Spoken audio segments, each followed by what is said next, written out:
Howdy, y'all. This is Taylor Ursula of That's So Pisces. Time has leapt the F forward. We are ready for spring. So let's dive into Aries season. Okay, so Aries season, the beginning of the zodiac, the official spring equinox. We are here at this time of change, of new birth, new possibilities, new adventures, right? The days are now officially longer thanks to our manipulation of the structure of time. And so here we are, we've arrived at this most anticipated time of the year. And why is that exactly? It might have something to do with the sun being in its sign of exaltation in Aries. And so this is where the sun is its happiest, where the sun gets to express itself its most earnestly and is able to put itself into new situations and experience an abundance of growth and expansion. So for this month of the year, for this period, we get to all kind of get a taste of this experience of exaltation. We get to put new things out, try new things out, say new things out, and just experience what it is to kind of be alive. Aries season has us moving quickly or jumping into things without necessarily thinking about the end goal or the consequences or the outcome, to put it more neutrally. And so in that spirit, Aries season is kind of fast and dirty. Like there are fewer days with kind of major aspects. And so it might be that things are happening in a punchy way with like small lulls between. We might be kind of jumping into action or moving like kind of quickly and then pausing and taking a look and then moving very quickly again. There's an interesting focus on Chiron this season because, of course, all of the aspects that have been happening to Chiron that we've talked about have been while Chiron's been in Aries. Chiron's been in Aries for years now, like several years. And so all Aries transits involve this theme to some extent. This month, this year, we get a very particular lineup of events with Chiron with the Aries new moon eclipse. So stay tuned for that. We also have Venus moving into Aries, and we have Mercury stationing retrograde in Aries. So all of these planets will also be engaging with Chiron in some way as they travel through this sign, and it's going to get interesting. And with all of that said, let's tie in a final piece of Mars leaving the sign of Aquarius after 6 weeks and making its way into Pisces about a week into this Aries season, which means that all of that Aries energy, all of those planets moving through Aries are going to be ruled by a Mars that's moving through Pisces. This will be interesting because Pisces is in many ways quite different from Aries. And especially Mars moving through Pisces is a rather kind of an unpredictable time. This is where Mars is not necessarily the most outright strategic. It has to kind of be strategic in working with the rest of the tide, kind of waiting and moving along with the tide as it comes in. And maybe that has something to do with our kind of stop and then go, go, go, and then stop, and then go, go, go, and then stop. So we'll talk about that as we explore these aspects, these specific transits individually. So stay tuned. So Aries season, again, being ruled by Mars, starts on a Mars day, Tuesday the 19th. And on Wednesday, the 20th, on Mercury's day, Mercury meets up with Chiron at 20 degrees. Now, recall that I just talked about Mercury's imminent retrograde and also the themes of Chiron being very prominent this season. This is the first of 3 conversations that Mercury will have, since Chiron is going to stay here pretty firmly over the next several weeks, and Mercury will be moving back and forth over it during its retrograde time. On Thursday, the 21st, the Sun makes a sextile to Pluto in Aquarius at 1 degree. So this continues what we saw open up with Mercury coming through and making this same sextile when Mercury entered Aries a couple weeks ago. So the Sun might be catching up to an idea that was opened up then, or a sense of understanding of what was allowed to kind of connect and deepen with Mercury and Pluto meeting. And there might be some sense of integration of what this idea or this understanding means for us as people and means for us as we continue to grow moving forward. On the same day, we have Venus meeting up with Saturn in Pisces at 12 degrees.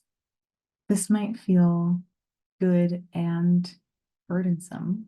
Let's explore. Venus is exalted here. Venus loves to move through Pisces, and Saturn is not necessarily its strongest in this sign. It's a Jupiterian sign. It is not as structured and as grounded as Saturn would prefer. It's not as boundaried as Saturn is used to. And so it's a little bit out of its element here. So that might make this meeting a little softer than the traditional Venus-Saturn meeting. Saturn appreciates being visited by Venus. Saturn is blessed to be in Venus's presence, again, especially in its exaltation. Venus will gratefully and graciously meet with Saturn, but doesn't necessarily want to stay long. And so Venus, will move along quickly, and Saturn will remain and sort of treasure this visit, perhaps receive some sort of information about the relationships that are forthcoming around what it is we're building at this time, what sort of commitments we are currently exploring within our current relationships, things of that matter. And Saturn might take that to heart and kind of think about what that means for us moving forward. On Friday, the 22nd, we have Mars making its way into Pisces. So here we are. And so over the next 6 weeks or so, as I described a moment ago, Mars is kind of at the mercy of the collective. Mars is in a group of others and therefore does not necessarily have its hand directly on the wheel. That being said, Mars certainly has its own agenda and certainly strives to make its way to what its goals are. So to do so, it again is a little bit strategic, is a little bit emotionally, is pretty emotionally informed, is emotionally attuned to others, and kind of finds its way toward where it's going through this, again, somewhat unpredictable, pretty emotional pathway. We might see a lot of our actions being focused toward collective causes at this time.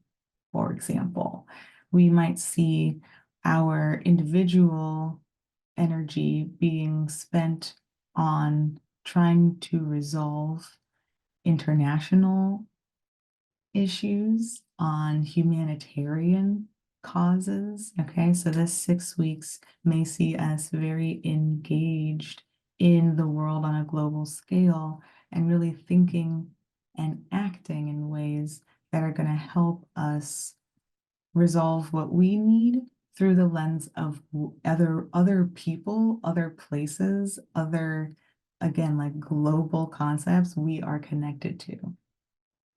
And this also means that all of the planets moving through Aries are going to be informed by that Mars. They will not necessarily understand that that is what is happening because they'll be, again, side by side. Pisces and Aries are next door neighbors. And so everyone is kind of in the other one's blind spot. Everyone in Aries knows what's up. Mars in Pisces is hanging out with Neptune, also, by the way, just to throw that in there, and Venus until Venus moves into Aries. So there's that. But we've got our separate parties, but they're all part of the same freeway, if you will. And so they might not necessarily it might not translate immediately what is informing what and why we're doing certain things. But know that those planets, as they move through Aries, will be informed by that Mars who is moving through Pisces for the next several weeks and really invested again in what's happening collectively that we are connected to, that we can move within. On Sunday, the 24th, we have Venus in Pisces, Jupiter in Taurus, making a sextile at 15 degrees. Okay, this is like baby making transits, okay? Like things have been pretty a lot, okay? Like let's just continue to acknowledge that as we do in this space every season. Things continue to be a lot. This might be a beautiful experience of tapping into ourselves, our spiritual experiences, and how they connect with our physical experiences, and being able to really embody that for this moment. I think for a lot of us, it's been very difficult to be in touch with both at the same time. We've really been in our heads. Things have been very Aquarian as we try to figure out what the F is happening. And also then maybe kind of dealing with the physical repercussions of what it is to live in the world as it is currently, that we are spending all this time thinking about and trying to make our way through and trying to restructure and trying to survive. And how is that going for our physical vessels? What are we experiencing that needs to like be reconnected, needs to like get in touch with one another, needs to really like recalibrate in some way? This might be this moment. We might be feeling softness leading up to this because Venus is now in Pisces. And so Venus is getting to at least know where Jupiter is at this point. They've spent so much time in kind of tense aspect in the months leading up to this period, and then not being able to see each other at all as well, interspersed in there. So this is really a moment, and hopefully this season, again, while Venus moves through Pisces and able to see Jupiter.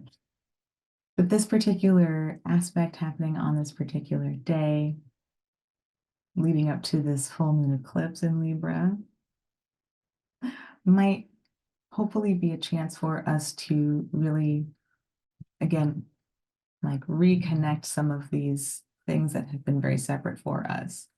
How are our bodies doing? How are our spirits doing? Like, are our spirits running low? Is our faith running dry? And is that taking a toll on our bodies, right? Like, this might be a time of kind of replenishing whatever that looks like for us, really being in touch with both of those elements again, simultaneously in a way that allows us to experience pleasure, right? Pleasure, true, like genuine pleasure, like true pleasure, maybe rediscovering what that even is for us at this period in this current self. It's Venus. We might be doing this with friends. We might be doing this with loved ones, partners, people we enjoy. Because it's Jupiter, we might be experiencing a sense of expansion. Maybe we're traveling. Maybe we're reading or learning in some sense. And maybe that is part of what is allowing us to reintegrate these parts of us that have been disconnected and kind of frayed. And let's talk about that full moon eclipse I just mentioned in Libra at 5 degrees. So yeah, that happens Monday the 25th here on the West Coast because it's quite literally at midnight. And so if you are elsewhere east of me, then this is happening that same day, late Saturday night for you, late Sunday night for you. So this full moon eclipse is it, right? Like we're in eclipse season. Oh, did I not mention that at the beginning? Oh, my bad. So here we are. So this is our first one. This is our first full moon eclipse in Libra. Last spring, we finished up the Scorpio eclipses. And so we had not made our way to the Libra eclipses yet. The nodes hadn't shifted yet, right? We did experience our first Aries new moon eclipse. So that was a little bit of like a bonus, but this is our first time having this particular lunation. It's also our last time having this particular lunation. So this might be a really big moment of catharsis. Tune into the full moon eclipse video where we will go in full detail about what we are even releasing at this full moon or what's coming to a head, right? It's kind of a bit of both because eclipses, especially present with the South Node, are kind of like something suddenly gets vacuumed is the way that I like to describe it. Something suddenly gets kind of brought to the surface and recognized as irrelevant or inert.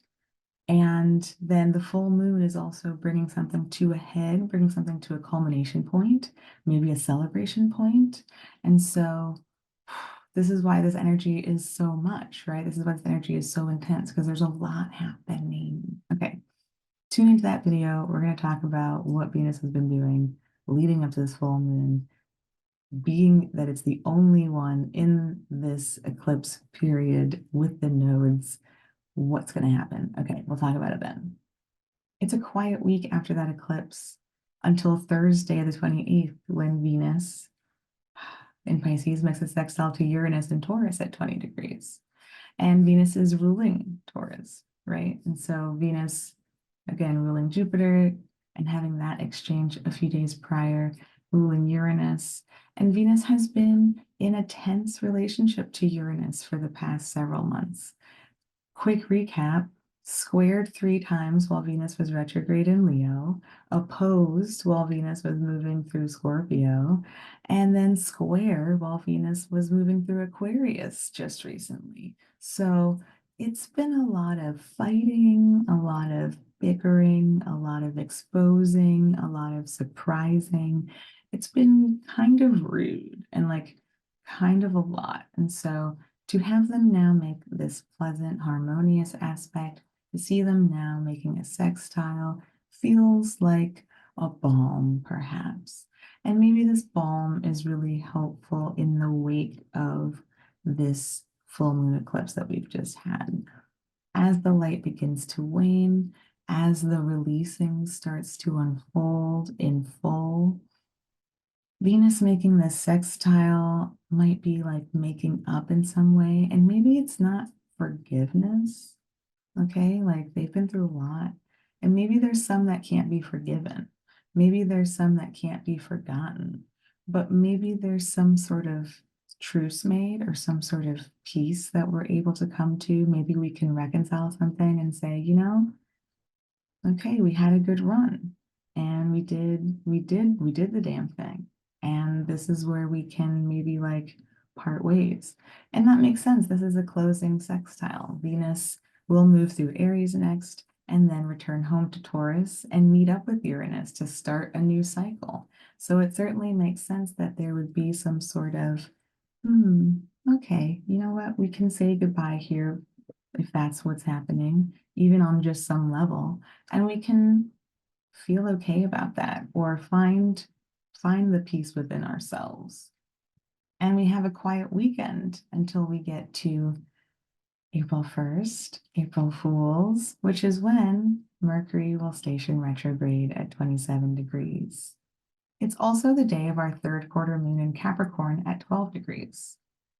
So, as we talked about before, Mercury will spend the next couple of weeks retrograde. And so this means Mercury is going to be in Aries twice as long as it usually is. And this means that we are reviewing much of what we've been seeing come up in our lives over the past 2 weeks or so. What has that looked like for you, right? Mercury has been having conversations with Chiron and the North Node. So what have those been bringing up for you? What did Mercury bring up for you when it met with Pluto at the beginning? And how does that insight kind of prepare you for what this retrograde period will look like?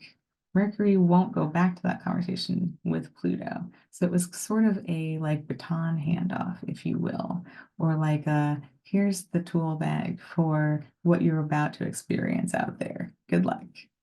And with the third quarter moon, we are officially at this period of release. We are at that crisis point where we're making choices about what stays and what goes. We may not have had choices at the eclipse because it's a full moon and it's an eclipse. Things are revealed. Sometimes we're the ones revealing and sometimes we're the ones witnessing. So this is where we're really being called to make some of those final choices about what stays and what goes. So we'll talk more about that in that video, but seeing that this is being ruled by Saturn that is in Pisces, there is a sextile between the moon and Saturn as it's squaring the sun. And something about that helps us perhaps understand what's being released, kind of grounding us maybe in that place of crisis and allowing for a deeper rooting into what stays, trusting and knowing that that is permanent, and understanding some of the big picture about what's being let go of.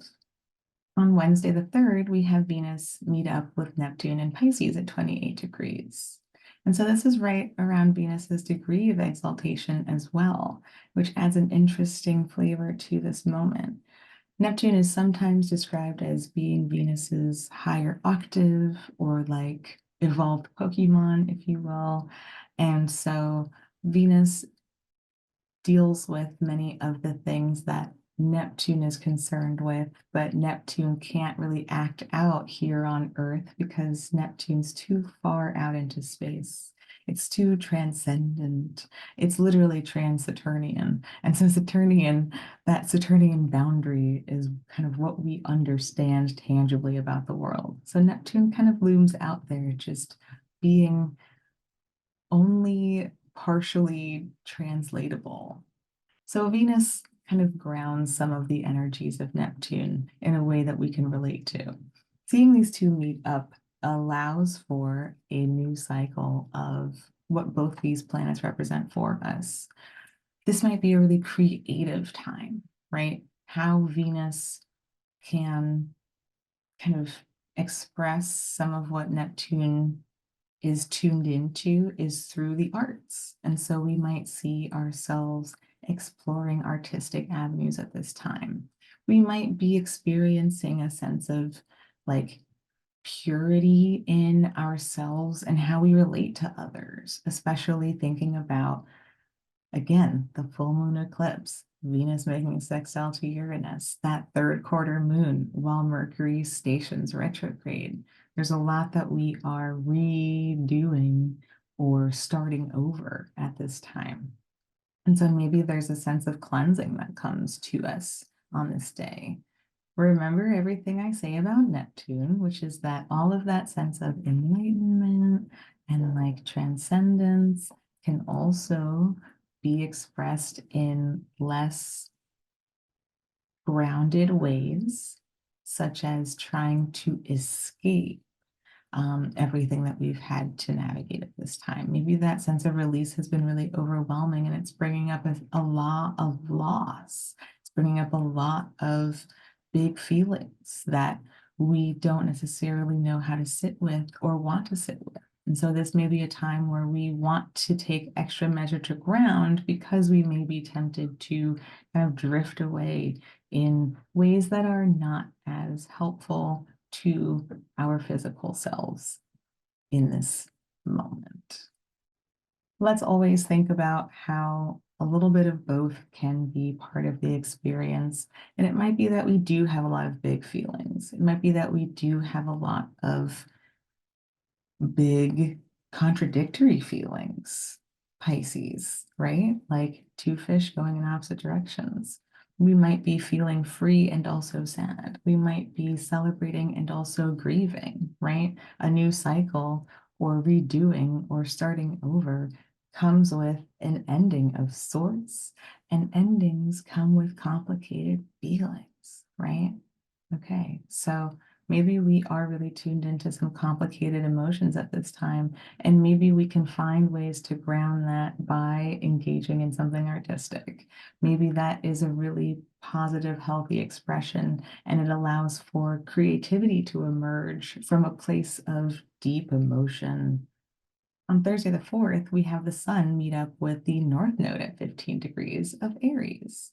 We also have Venus move into Aries as well. So it's, again, the gang's all here now, right? It's just Mars and Neptune hanging out in Pisces now, and that's what's ruling everything in Aries. So, okay. Anyway, the sun meeting up with the North Node is hopefully revealing something to us about what this North Node journey has been about. This is the one time that we'll have the sun see the North Node in this way, right? We didn't have the nodes in Aries and Libra last Aries season. We won't have them here next Aries season. So this is it. This might be a big reveal to us, maybe a small reveal to us, right? It's one day, like, let's not overblow it, but there might be some confirmation of something we've been moving towards, something that's been calling to us that we are meeting in some way. Maybe we're not fully it yet, right? That's not really the point. One of those, it's the journey, not the destination things, right? So it's not necessarily like, am I there yet? But it's really being aware of and alert to the recognition of something here that allows us to trust that we're on the path. Like, ah, yes, this is what I have been yearning to feel. And I'm moving towards something that is allowing me to feel that more and more and to recognize that I'm feeling it, right? Venus moving into Aries also kind of amplifies this Aries feeling of wanting to rush towards something. This is technically a sign of detriment for Venus. Venus is not thought to be much respected in a sign where she dare to pursue her desires. My goodness. But it's a 2024 world, so we do what we want, right? And so this really adds to the flavor of I'm ready to keep moving in this direction. I'm ready to meet people who are going to keep me feeling this feeling, or who are going to create environments where I can continue to experience this. This is where we're seeing that Sun and North Node energy kind of overlapping with that Venus energy. And right on schedule on Saturday the 6th, it's Venus who lines up now to have a sextile with Pluto in Aries at 1 degree. And so here's another kind of integration of that understanding that, again, opened up with Mercury moving through here and then the Sun just a couple weeks ago. So here we have now Venus moving through and kind of getting this toolkit that Mercury got, right? Of like, okay, what understandings are you now having about these relationships? About, you want more relationships who are going to help amplify this Aries feeling for you in whatever way you've just had confirmed is good. And so, what does that, mean to you? What does power have to do with that situation? Where does it come into play? And do you have it? And what are you aware of around that? What resources do you have for this moment? And what do you need more of? Okay. So we are getting some further downloads about what this Pluto and Aquarius experience is going to be revealing to us. And we arrive at the Aries new moon eclipse at 19 degrees. And it's not just an Aries new moon eclipse at 19 degrees, but it is an Aries new moon eclipse that is exactly conjunct Chiron at 19 degrees. So let's look at that. I don't want to spoil it too much. Tune into that video where we will dive very deep, but obviously, this is a big sign. This is a telescope into what this Chiron journey has been for the past, 5 years now? This also may reveal a lot to us and help us integrate what came up at that Chiron North Node conjunction that we talked about several weeks ago. That was a time where we felt something really click, perhaps. But even though it clicked and we were able to access it or understand it in some new way, we probably still weren't sure about what it actually means for us moving forward. Who am I? How do I resolve that? What does that say about me? What does it mean about me? Who am I with all of this? How do I navigate this? So this sun and moon eclipse, totally casual, on this entity now may be able to help us start to integrate and understand what that's going to look like. Again, it's an eclipse, so it might be just a download of something, some ideas, some identity shaping moment where we are going to move forward. And we don't tangibly understand it yet because, again, eclipse, but we might just be stepping into something at that time that really awakens something new for us. On Wednesday the 10th, we have Mars conjunct Saturn at 14 degrees of Pisces. And these are our two malefics meeting up.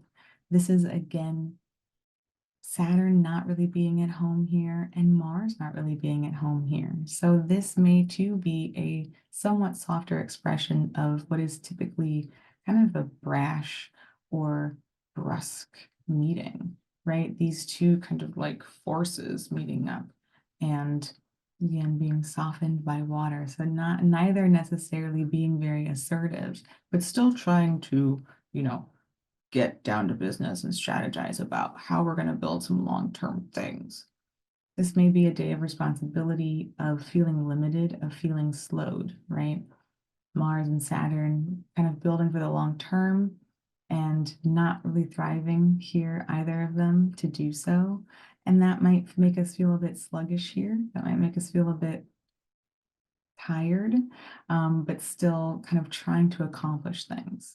On Thursday, the 11th, we have our inferior Mercury GEMINI at 22 degrees of Aries. And so this is the period of the Mercury retrograde that is the halfway point. We are starting to see what has been coming up. Oh, this is what I'm going to be working on. This is how I have been working on it that hasn't been working. These are some new approaches I've been trying out.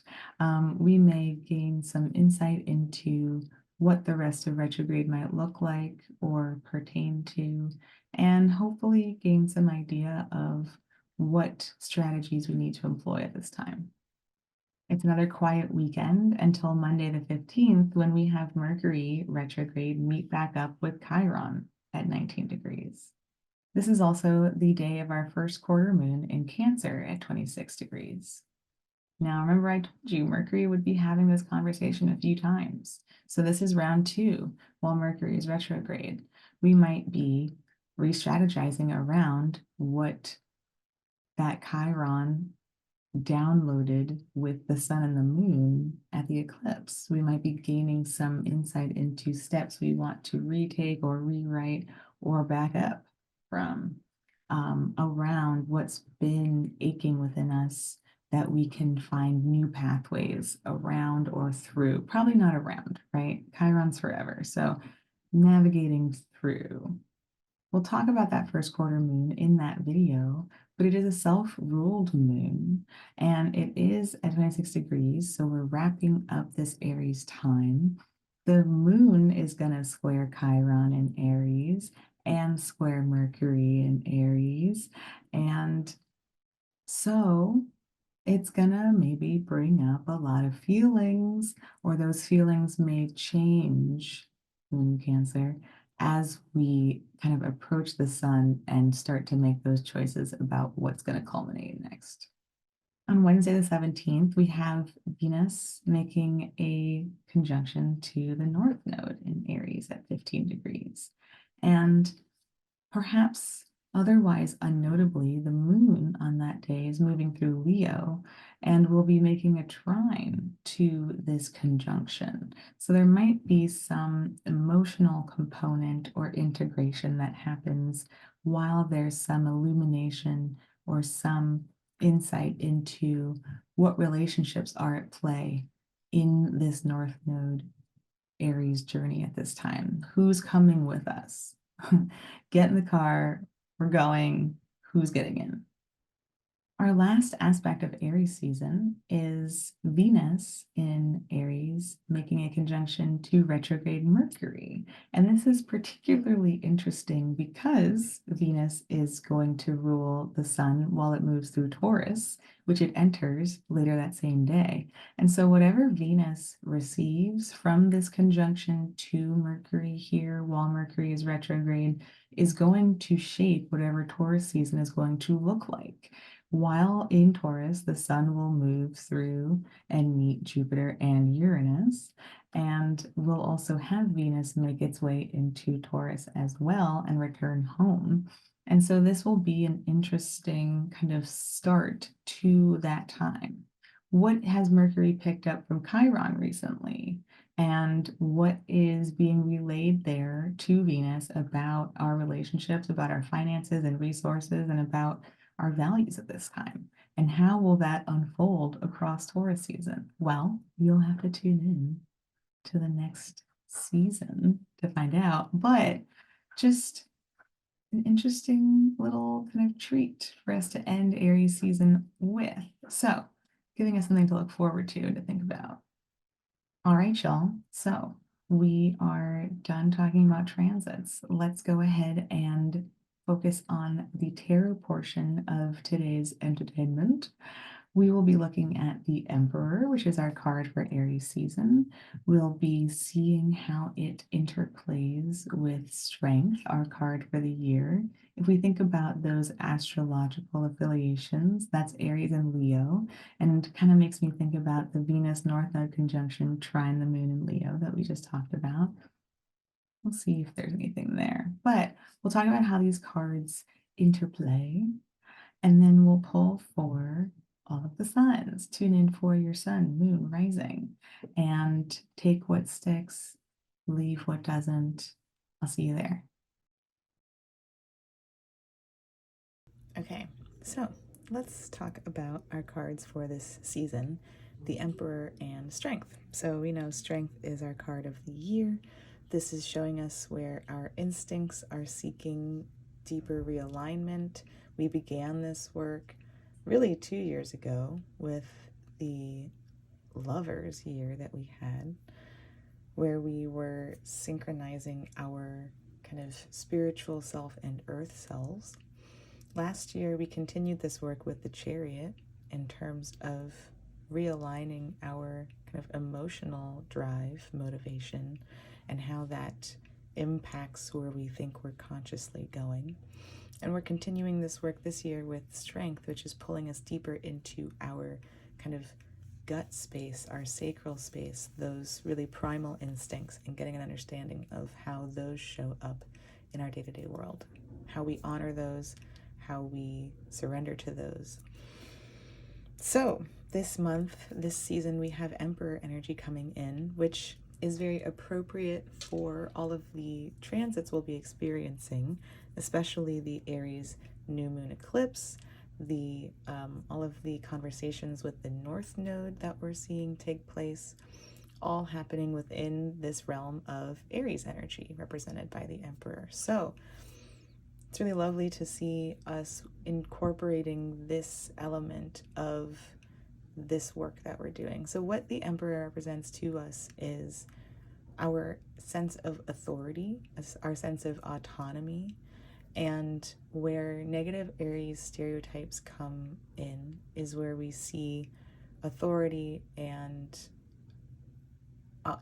those themes coming through ruthlessly without thinking about other people. When we forget that there are consequences, when we forget that there are feelings outside of ourselves, or when we maliciously choose to bypass those. Those are some of the moments that bring out some of the more negative Aries stereotypes. Aries remembers that there is Libra. There is no Aries without Libra. Every sign in the zodiac has an opposite, and they are founded upon the same thing. They go about it in different ways, but they are both concerned with the same themes, which is self and other. And so in the Emperor, we're looking at where we are attuned to what autonomy looks like within the context of others. So where do I lead myself with autonomy and authority in a way that allows me to contribute positively to the broader scope that I'm moving through? What allows me to shine as an individual within this group of people who all have the capacity to shine as an individual? We get a little bit of the Leo Aquarius axis here when we think about the me and us. But in Aries, it's not even necessarily the shine or the recognition. And I'm going to say that with an asterisk because there's definitely a desire to stand out, right, from others the way Leo can. But it's more being allowed to pursue those instinctual desires, being allowed to initiate what we can do innately that's gonna help change things for the collective. What can I do that I trust myself to follow and pursue that is an idea that's originating within me that's gonna help change things for us? And so we certainly see where instincts come into play, where we can have our instincts kind of out of whack here. I'm gonna turn this card sideways, right? Let's have an imbalance here where we're kind of over intellectualizing the idea. We are thinking about what it's going to lead to, what it's going to turn into for us, and how it's going to pay off in the end. That might be where some of these instincts being off kind of skews our compass a little bit, right? So our instincts are what are kind of guiding the compass, and we are doing this work this season to kind of make sure our compass is tuned in to the correct I don't know how compasses work. I'm a Pisces. Okay, so we just want to realign that compass back to the frequency of Earth. Pretty sure that has something to do with it. So don't at me. All right, let's start to explore this through the signs. We are certainly seeing themes of, again, these kind of self-contributing to something broader than me, something bigger than me, showing up in all of this North Node journey, certainly revealing itself in the Chiron new moon eclipse, is what I'm going to call it from here on out. And so whatever this wound has been about, things we haven't been able to initiate, instincts that have guided us toward ideas that weren't helpful to the collective, that we thought were going to be more of a payoff, we're getting some sort of understanding about that here, and we are finding room to course correct. So let's dive in. Again, tune in for your sun, moon, rising. All of the transits are described through the lens of the rising sign. So head to your sign and I'll see you there. Welcome, Aries, to your Aries season forecast. So as we explore Aries season, we're going to be looking at the sun, the new moon eclipse, Chiron, Mercury, and eventually Venus, moving through your first house of self and how you move through the world. We see Jupiter and Uranus in your second house of my stuff, my resources, my values, my skills, and how I use them to make my money. We have a first quarter moon in your fourth house of home, origin story, family, emotional body, land. We see the full moon eclipse in your seventh house of one-on-one relationships, be they friend, lover, enemy, or business. We have a third quarter moon in your 10th house of career, legacy, and reputation. I should also throw in here that Mercury in your first house is going to be stable retrograde. So that's a retrograde in your first house too. I don't want to overlook that. Okay. We have Pluto hanging out in your 11th house of friendships, communities, hopes, and dreams for the future. And lastly, we see Venus, Saturn, and Neptune all together in your 12th house of endings, karma, what it all means in the end. Me and my maker, if a tree falls and I'm the only one to hear it, didn't make a sound. Okay. We have prompts for today, so we'll be looking at authority I am beginning to embody. Instincts strengthening through this embodiment. Something I must embrace or reconcile to step fully into this authority, and a resource or dynamic that will help this process along. And who's here on the bottom? We have the Eight of Swords reversed.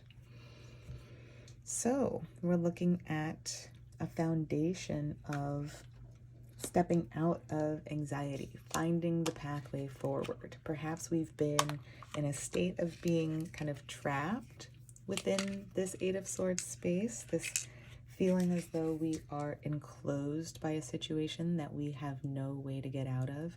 This season may see us making our way out of that in some capacity. So we'll look at the other cards to see what we've got in store here and how that supports this story. And we'll also roll our dice to get a sense of what else we need to know, what else stands out, what's extra important. Authority I am beginning to embody. The Tower. That's so Aries of you, Aries. How cute. Okay, so right now you're being ruled by Mars in your 11th house. Soon you'll have Mars making its way into your 12th house and meeting up with Saturn. And that begins a new cycle for you, right? And that feels very Tower connected because the Tower is certainly somewhat Aries energy, or can be Martian energy. We are seeing a new cycle begin for you with Mars and Saturn in this sense of having a sense of control of how you utilize this energy, really concentrating on gaining a grounding of how this flows through you. Perhaps you've been someone who in the past has had outbursts or has kept things bottled up inside only to have them sort of like explode at some point, right? And that can be tricky for someone who has a Libra 7th house. And I'm like, where's your Venus? Okay, maybe your Mars is in Libra. Maybe you're ruled from that space. Maybe you don't feel entitled to know this energy within you and it surprises you when it sneaks up on you. So an authority you are beginning to embody is knowing that you can sort of pull the rug out from under things when you need to, but being more comfortable with wielding this energy more consciously so that it's more contained, so that it's more streamlined. It still has the same effect, perhaps, or it still accomplishes what it needs to accomplish, but it does so maybe without completely destroying things. That's kind of cool. That's a good power to be stepping into. Instincts strengthening through this embodiment. Oh, okay. Nothing but the hits for you, Aries, in your season. Okay. Instinct strengthening through this embodiment. Well, if you are beginning to embody a more conscious and tempered connection to your rage or like life force drive, then that's also maybe revealing to you where you resist change, right? If we're trying to control everything all the time, including our own temper, that also means we're not really letting ourselves surrender to instincts within us that call for us to transform. That may not make sense on the surface, but that makes sense deep within, because we're out here trying to control everything. We're out here trying to just maintain a grip so tight, and we know that we can't really do that. We can control ourselves, right? We talk about that a lot in this space. We can control ourselves. That's pretty much it. And if we are learning that and we're developing a connection to that, that's also allowing us to learn how to surrender. So instinct strengthening, there's embodiment, this instinct to like this is an instinct to transform. All right. And this is the resistance to it. So we're going to say that the instinct to allow this process to happen. And I think this makes so much sense, because it's like, we don't want to let this happen. And like, maybe we fear, maybe we've mixed these up. We conflated these. It's like, if I resist this, then I'll have this control. And it's like, no, boo, that's not how it works. You actually have to be in a state of flow with all of it. Like, control, again, isn't like holding everything tight. It's like keeping a loose grasp of things and allowing flow to happen as we maintain the frame. Okay. Something I must embrace or reconcile to step fully into this authority. This is maybe making me think about Saturn and Neptune in your 12th house again, and how Venus is moving through there. Venus is ruling your 7th house right now from your 12th house, which is a little confusing. It can't see it, but it is sort of trying to like bring certain ailments to a close for you. What's your sense of hope like these days? You know, I asked in the main video, like when I talked about the Venus-Jupiter sextile, and I asked about faith, like, this definitely speaks to you. Venus moving through your 12th house, Jupiter in your 2nd house. This is a sense of like, what I have is what I believe in. What I have is what I trust. What I currently have ownership of shows me what my worthiness is in the end of things. And that's a pretty loaded order. Like, this is an economically difficult time. So if what you have is not as much as you need right now, or as much as you would hope to have for yourself, then that might really impact your sense of how you feel you stand with the universe at this time. So this might be a need to reconcile or embrace hopefulness. Like, this is such a beautiful card of, do I believe? Do I believe that by walking away from things that don't fulfill me, I can still be deserving of things that will? If I walk away from what I already have, will there still be more for me to experience as I move forward, says the Nine of Cups. And if there's something that's weighing on you, that's making believing that feel difficult, then it's time to step into that somehow. It's time to embrace that somehow. It's time to figure out what that looks like and how you can bolster that for yourself. And again, I do think that the Venus-Jupiter sextile that we will encounter will help bring this about for you, and will hopefully help you find some sense of value within yourself, within the universe, in small magic, right? Small confirmations outside of you that you belong here, that you're part of this. A resource or dynamic that will help this process along. Okay. This certainly feels very in line with these themes of, when is it time to keep fighting? When is it time to walk away? When is it time to relinquish or surrender? Right? And if we've been trying to have the upper hand in a conflict that is just not going the way we want, it might honestly be like it's time to walk away. And that, again, feels very aligned with the Tower. Like, trust yourself to know when it's appropriate to, like, what? Storm these swords? Or, like, walk away and find another route towards where you're trying to go. Recognizing where there's an impasse, recognizing where there's no way to move forward. And some of that might be or involve surrendering to this death card, surrendering to this transformation. If the way I'm trying to go about this isn't yielding any results and I've tried every angle, it's time to surrender to that, to let it transform in ways that I can't control or even be conscious of at this time, and then come about it again, right? I love thinking back to this 8 reversed and thinking about us stepping out and like finding a way forward. It makes so much sense because we're stuck here and we're like, I can't move here.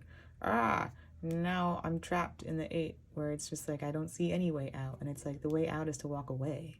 Like the way out maybe isn't through. It's like finding your own path or like charting your own course, right? That could be very Emperor, very Strength. The instincts have been pulling us into this state of conflict repeatedly, and it's like it's going nowhere.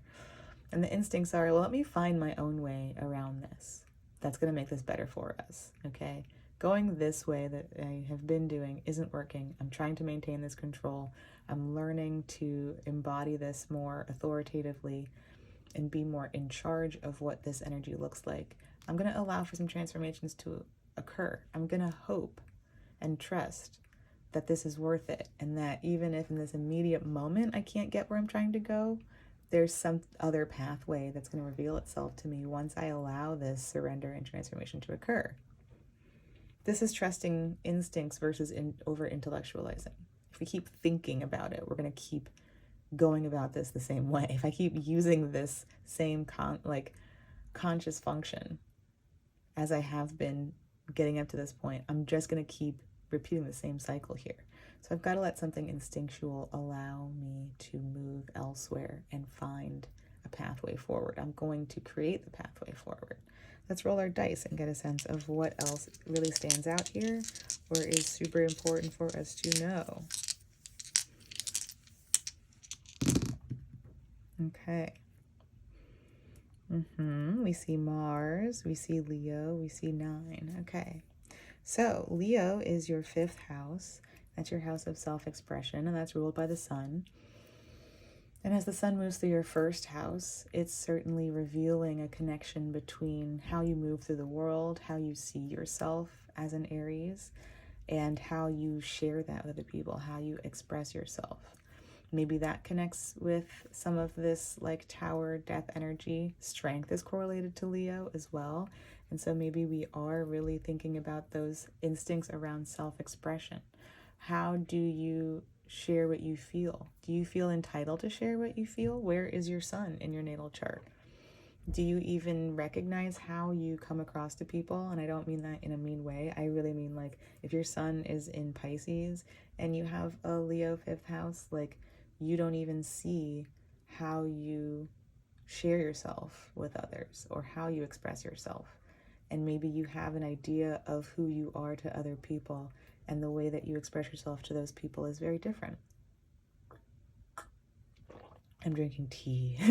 So perhaps there's something there about allowing something to transform, allowing this, like, if I've been going about this the same way, Leo is a fixed sign, right? It's like, no, I'm just going to keep expressing myself this way over and over until someone else yields. And it's like, maybe that's not the route, okay? Maybe it is time for you to yield. Maybe that new moon eclipse conjunct Chiron really reveals some understanding about why that has come to be the way that it is, okay? The 9th house, we are looking at Sagittarius, and that's being ruled by Jupiter in your 2nd house. And so the sun in Aries can see that 9th house, right? Venus in Pisces ruling Jupiter can see that 9th house. Jupiter cannot see that 9th house. So there might be something about, you know, I'm coming back to that sense of the sextile between Venus and Jupiter being about what I have being a reflection of how the world values me, or how I think I fit into the world at this time. And that could certainly be a relationship explored through the 2nd and 9th houses. What I have right now shapes my broader belief of the world that I'm a part of.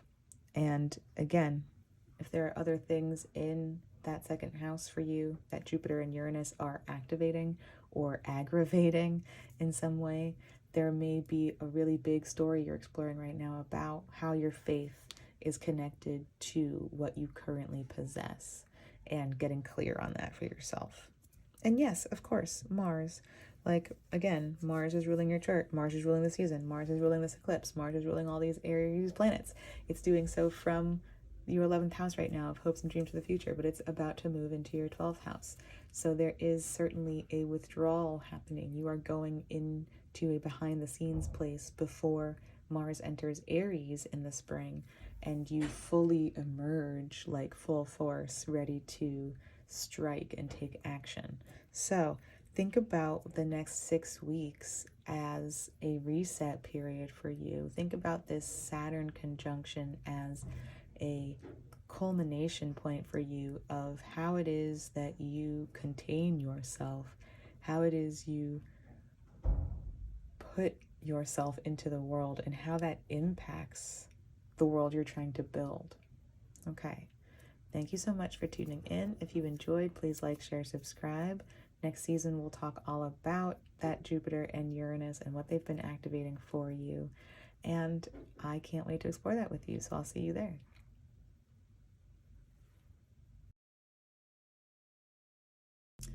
Welcome, Taurus, to your Aries season forecast. So, as we explore Aries season, we are seeing the Sun, the new moon eclipse, Chiron, Mercury stationing retrograde, and soon Venus, all in your 12th house of endings, karma, what it all means in the end, me and my maker, mental health. We see Jupiter and Uranus in your 1st house of self and how you move through the world. We have a 1st quarter moon in your 3rd house of immediate environment and neighborhood, peers, the mind, and how we communicate. We have a full moon eclipse in your 6th house of time, routine, health, and the body. There's a 3rd quarter moon in your 9th house of faraway travel, philosophy, religion, higher learning, other cultures. We see Mars and Pluto moving through your 10th house of career, legacy, and reputation. And lastly, we have Venus hanging out with Saturn and Neptune, and awaiting Mars eventually in your 11th house of friends, communities, hopes and dreams for the future. Okay, so we have some prompts for today. We'll be asking about a sense of authority that we are beginning to embody. We'll look at instincts that are strengthening through this embodiment, something we must embrace or reconcile to step fully into this authority, and a resource or a dynamic that will help this process along. Okay, we'll look at the bottom of the deck to see what's beneath all of this, and we'll roll the dice to see what other themes we need to be paying attention to, what stands out, what's super important. All right, we have a bunch of reversals here today. Who's on the bottom? The Page of Pentacles. Okay. All right, Taurus, all about resources, all about new ideas for resources, okay? Mercury is going to station retrograde in your 12th house this season, and that's who rules your 2nd house of resources. My stuff, my things, my skills, how I use them to make my money, my values, right? What I believe in. So it makes a lot of sense that Mercury stationing retrograde in that 12th house of endings, maybe going back over things, maybe going back, maybe something's not over, maybe something you thought was done is gonna come back, resurface as a possibility. Maybe there's a possibility within that 12th house space that needs your attention, or that wants to be made real, like literally wants to emerge from the ether here, right? This is a very like 12th house card, 12th house, 1st house card, trying to emerge. Okay, so let's see what else we have here. in these stories. Authority I am beginning to embody. The world. Okay, so, all right, I'm going to go back to what I just said about Mercury retrograde in that 12th house. Maybe something's not over. Okay, so authority I'm beginning to embody. When we see the world reversed, we are typically looking for closure. We are tying up loose ends. We are getting clear on whatever stands in the way of something being wrapped up, right? So, thinking about that as an authority that you are embodying, perhaps you now have the capacity to seek or create that closure. Maybe you've been waiting for something. Maybe you've been, I mean, Saturn's in your 11th house of, like, again, hopes and dreams for the future. So you might be holding on to something, thinking about how you don't really know what is coming next, or you are really having a hard time envisioning what you can even believe is available to you at some point down the line. And so maybe you're resisting an ending, or maybe you've been, again, not able to let something end. Maybe you've had to hold on to something in a big way because of these other circumstances. And so you now are being given this kind of green light to be in control of what this closure now looks like. Again, taking those steps to get clear on, all right, what has been in my way that I haven't been able to get around? What have I been holding on to out of necessity? Where is that necessity now shifting in some way? How am I beginning to find the way through? Okay, so there's kind of like an authority to find the door, or like to find the keyhole, right? And to start to make your way toward the end of that tunnel. Instincts strengthening through this embodiment. Okay. Some big energy here, Taurus. I mean, Jupiter's in your first, so like I get it. Okay, so instinct strengthening through this embodiment. There's a few ideas here. One, if you've been holding on to something out of necessity, have you been really like taking responsibility for something that isn't yours? Are you now able to shift that instinct around where it is you play that role that is no longer suitable or sustainable for you? And Taurus, you know, you are all about earth, right? You express yourself by creating stability in some capacity. Even if you have fire planets or air planets going on, like that Taurus is really you being sturdy within yourself. And you probably extend that to other people. And so who are you doing that for that's connected to this situation that hasn't been able to end until maybe now, finally? And what can you step out of here? What instincts like on a broader level are being reframed here about, oh, okay, I know that I was waiting for this timing to do this, but like I don't need to do this again in the future. Actually, I don't need to leave myself here again. I don't have to be the one who holds it all together in that way. That brings me to this place where I'm then like holding on longer than I would want to. Okay, one version of that. Another is, where have I been kind of reckless and irresponsible? Where am I not taking responsibility for things? And what instincts do I carry around that? Where is it that I kind of like maybe talk a big game and then I bail? Where is it that I make a big investment and then I run? This makes a lot of sense for all of the activity happening in your 12th house of like karma and endings. There's probably a lot of like, oh, reflecting on big picture stuff where we recognize, historically speaking, I've been showing up this way. And maybe that way involves a little bit of chaos. The 12th house is pretty chaotic until we really get clear on it. Probably what Chiron is up to up there. And so where have I been not taking responsibility for what I need to be? Where have I been resisting playing this part? And what has that now led me to be holding on to that I'd like to be done with? And what instincts do I have around this? How did I get here? What told me taking this route and maybe like allowing this chaos was healthy for me? And what is like strengthening there?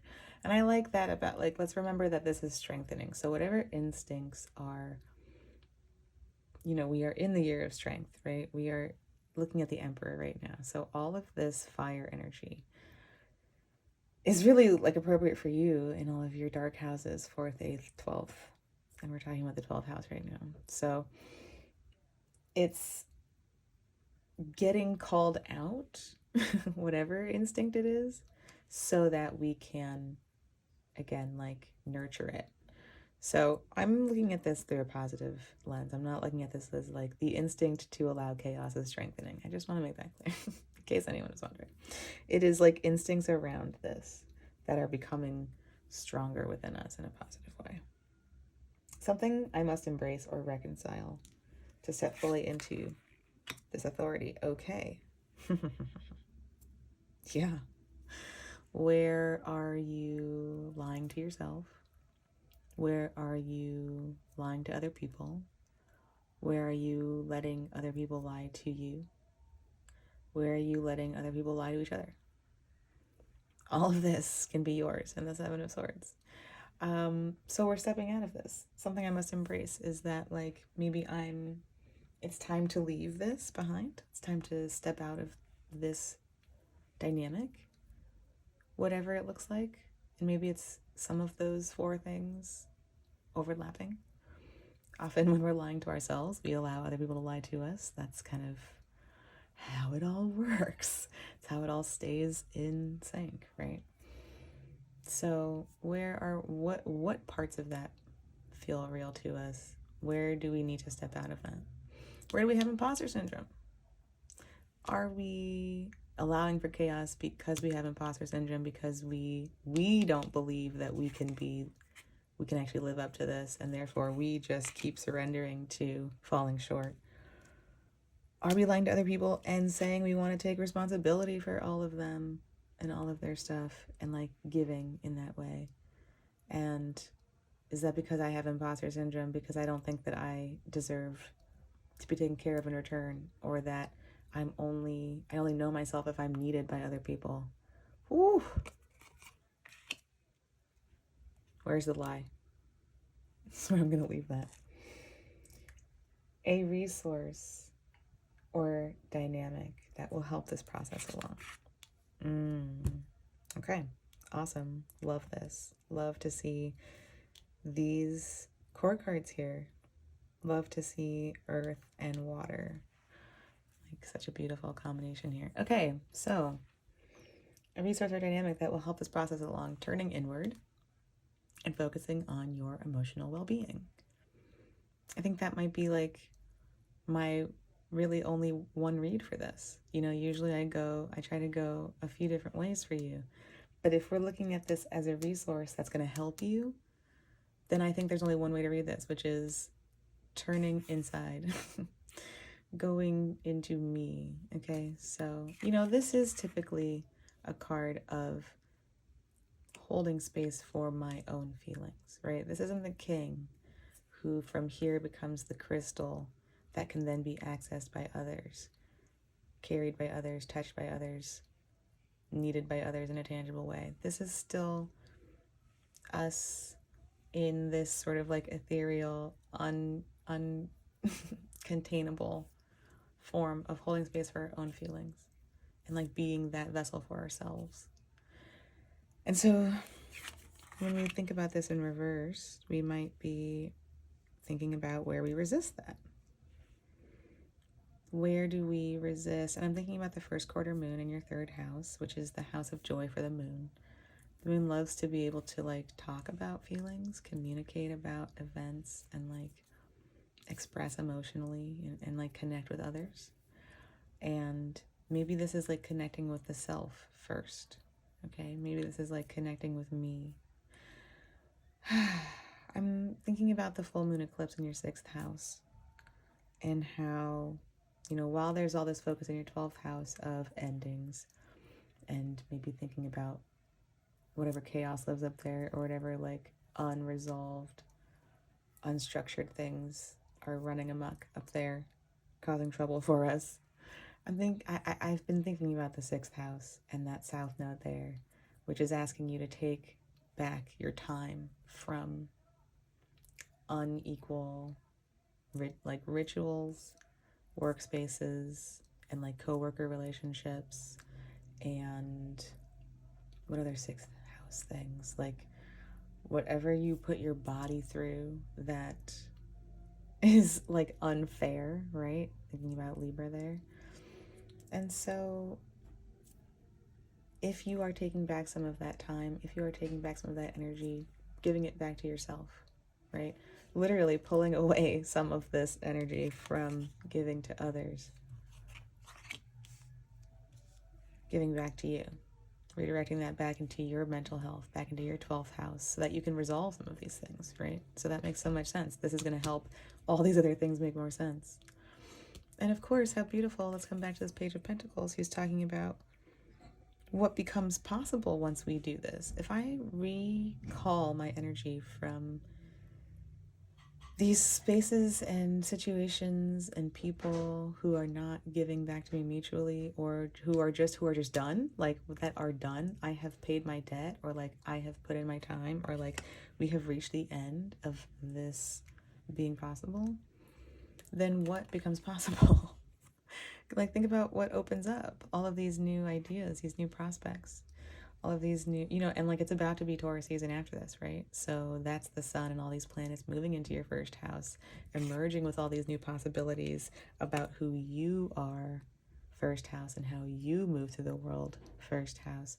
And all those planets are going to meet Jupiter and Uranus, and there's going to be all of this like, surprise, here's a thing I want to do, surprise, here's a part of me I'm ready to share, surprise, y'all didn't know, but it me. So like I'm it. I'm that girl. So how are we going to get there? We need to first kind of, I'm thinking about you tending to your inner garden, allowing for things to grow so that you can share that growth as the sun emerges. Pisces 11th house. 6th house. Okay, yeah. So here we have Saturn in Pisces in your 11th house, and that's certainly what I was thinking about here. Saturn rules the world, or Saturn is affiliated with the world.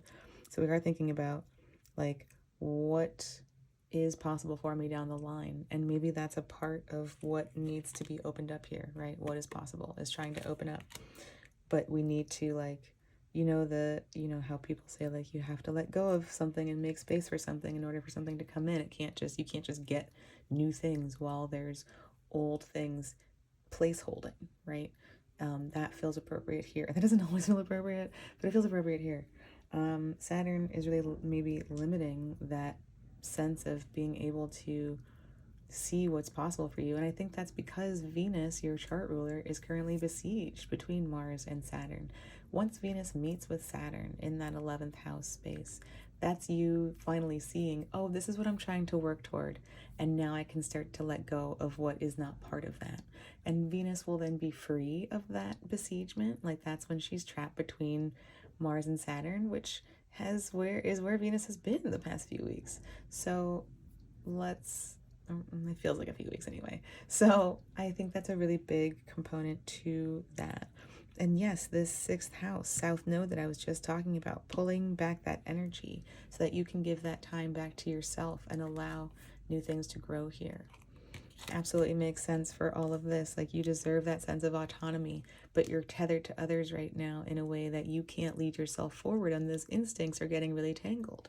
You're telling yourself that that's where you belong, entangled in these things with other people or other situations that aren't for you anymore. Like, they're done. The world means, like, we finished it, like, we're good. It's not like I'm bailing early, okay? Like, I did it. I actually finished that assignment. So letting go, allowing that release in that 6th house to reclaim that time so that we can let go of these, like the mental component of it, and create space for the emotional component and really even out those instincts there in strength. Oh my gosh. Okay. Taurus, thank you so much for tuning in. If you enjoyed, please please share this with another Taurus. Please subscribe so that next month when we talk about Taurus season, you'll find out about all of those new things that are trying to grow within you. Okay, so I hope to see you there.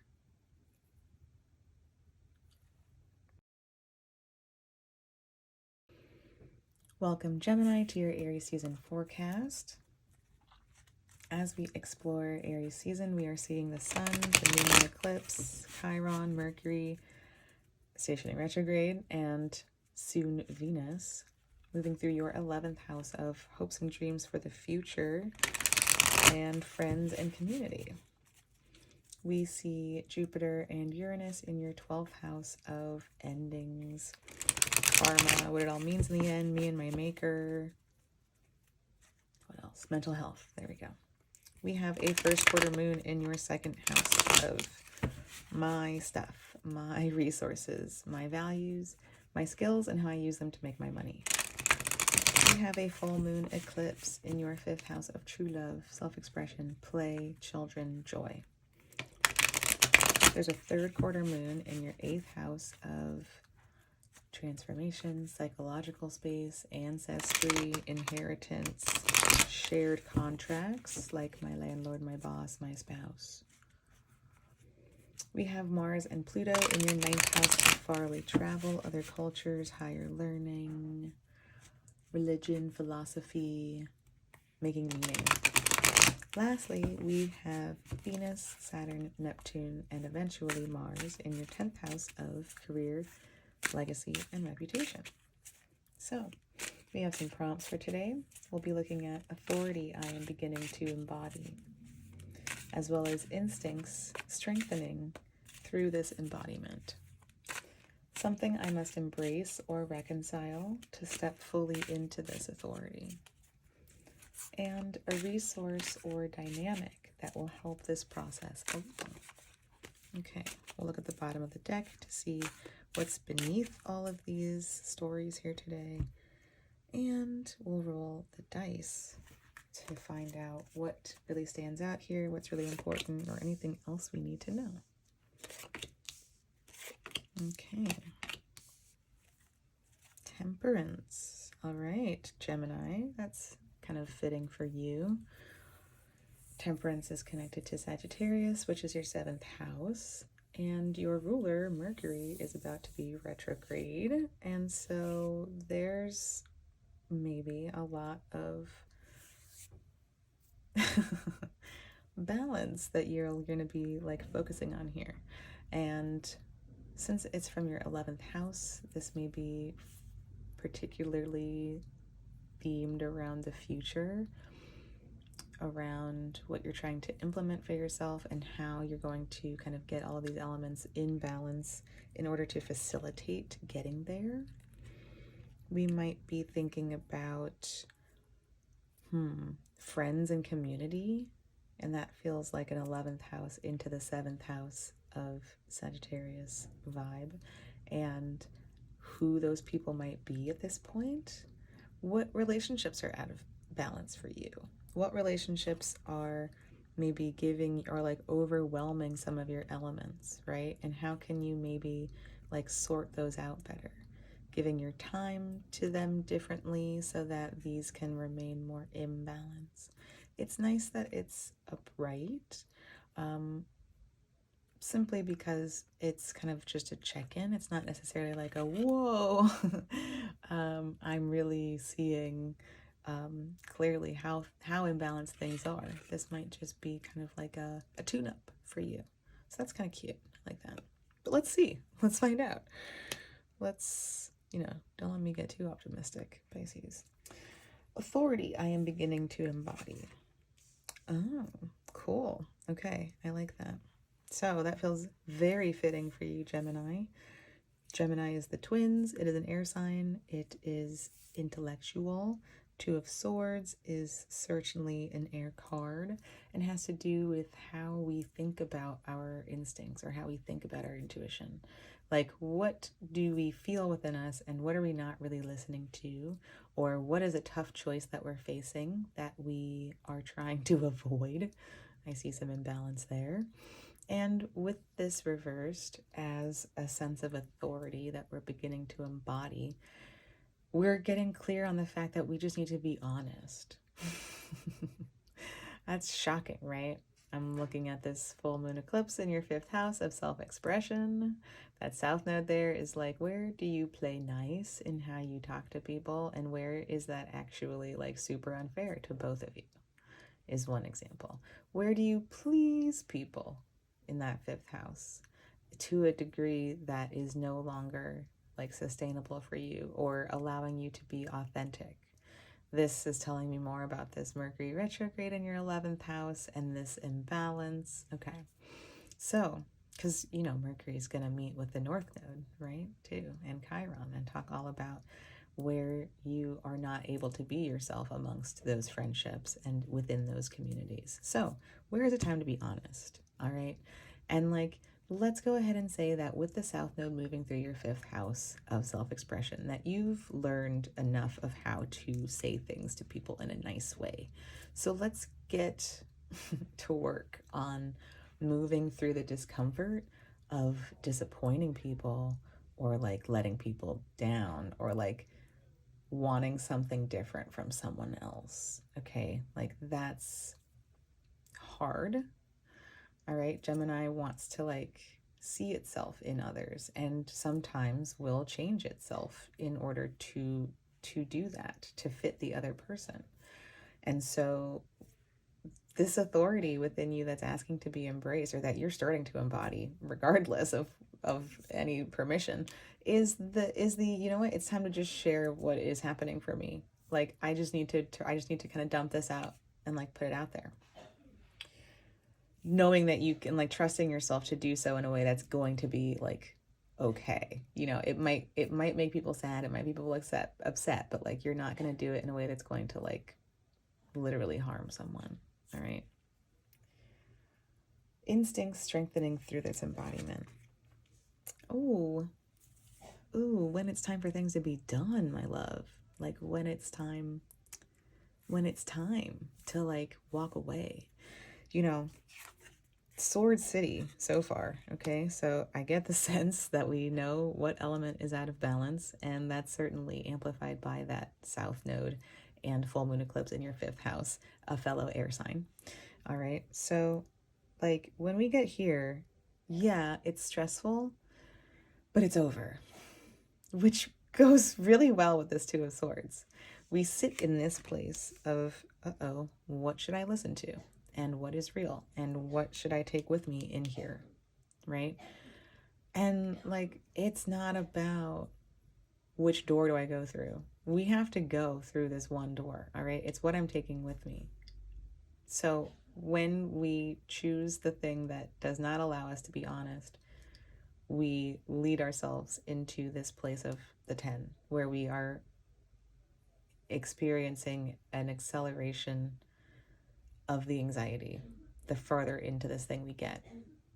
And so when we see this reversed, this is telling me that this instinct is resisting it being over, is like just agonizing over the anxiety and like refusing to, or I don't want to say refusing because that sounds like there's a lot of agency there, and a lot of anxiety is out of our control. That's the problem, is not having the control. Okay, so I'm gonna reframe that and say that we are really struggling to allow something to be done. We can't let something go. We can't allow this night to end and this sun to rise. We want to stay in the dark with it, or we are compelled to stay in the dark with it. What instincts, right, surround that? So those instincts are being called into question as you embody this authority to be honest. You then go within and question these instincts around, oh, why do I continue to go over this again and again when I know how I really feel about it? And what I'm scared of is being honest. What I'm scared of is not knowing the answer. Wait. What I'm scared of is not knowing the answer. Correct. There we go. It's not, it's being honest, right? Or like having to choose a truth. Gemini, I know, I get it. Okay. Something I must embrace or reconcile to step fully into this authority. Grief. Yeah. Yeah, man. Let me say that I feel that. All right. So, yeah, because, you know, it's really easy for me to say, we got to move through the disappointing people and letting people down. Okay. Who the F am I? Like, all right, so there's absolutely an emotional component. Balance. There's absolutely a water emotional component here. Underneath all of this thinking, underneath all of this anxiety is we're trying to protect ourselves from grief. We're trying to protect ourselves from pain. We think that, or our minds believe that if we keep ruminating over this and we try to find another way or another sword, that we're gonna somehow avoid this whole situation altogether. And isn't that so sweet of our poor mind to think that that's possible? And the longer, no wonder we're stuck here. No wonder we have instincts that keep us here in this place. If I stay here, I don't have to go here. If I stay here, I don't have to go here. But this is not it, baby. Like, this isn't it. This isn't good. So, balance. Okay, so we do need to acknowledge and like reconcile and embrace this grief, all of those things.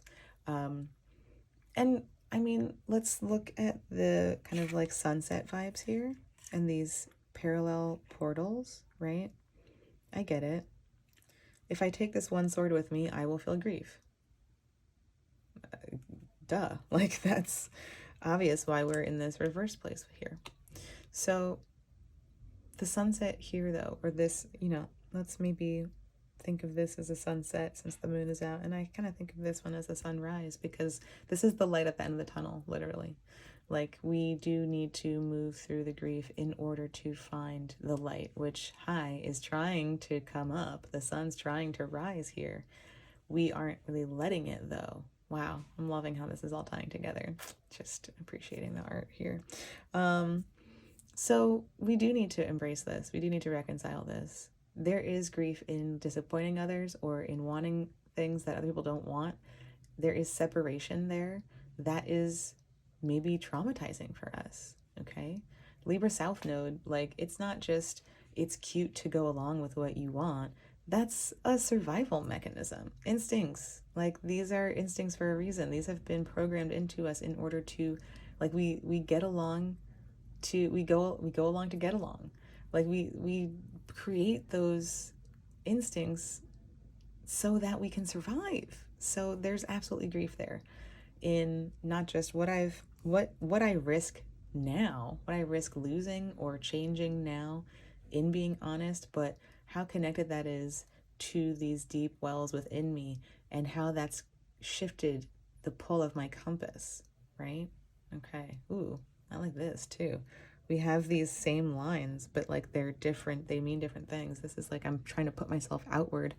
This is like I'm trying to rise from something, and we can't rise from it, and therefore we can't really start to steer ourselves forward either. Okay.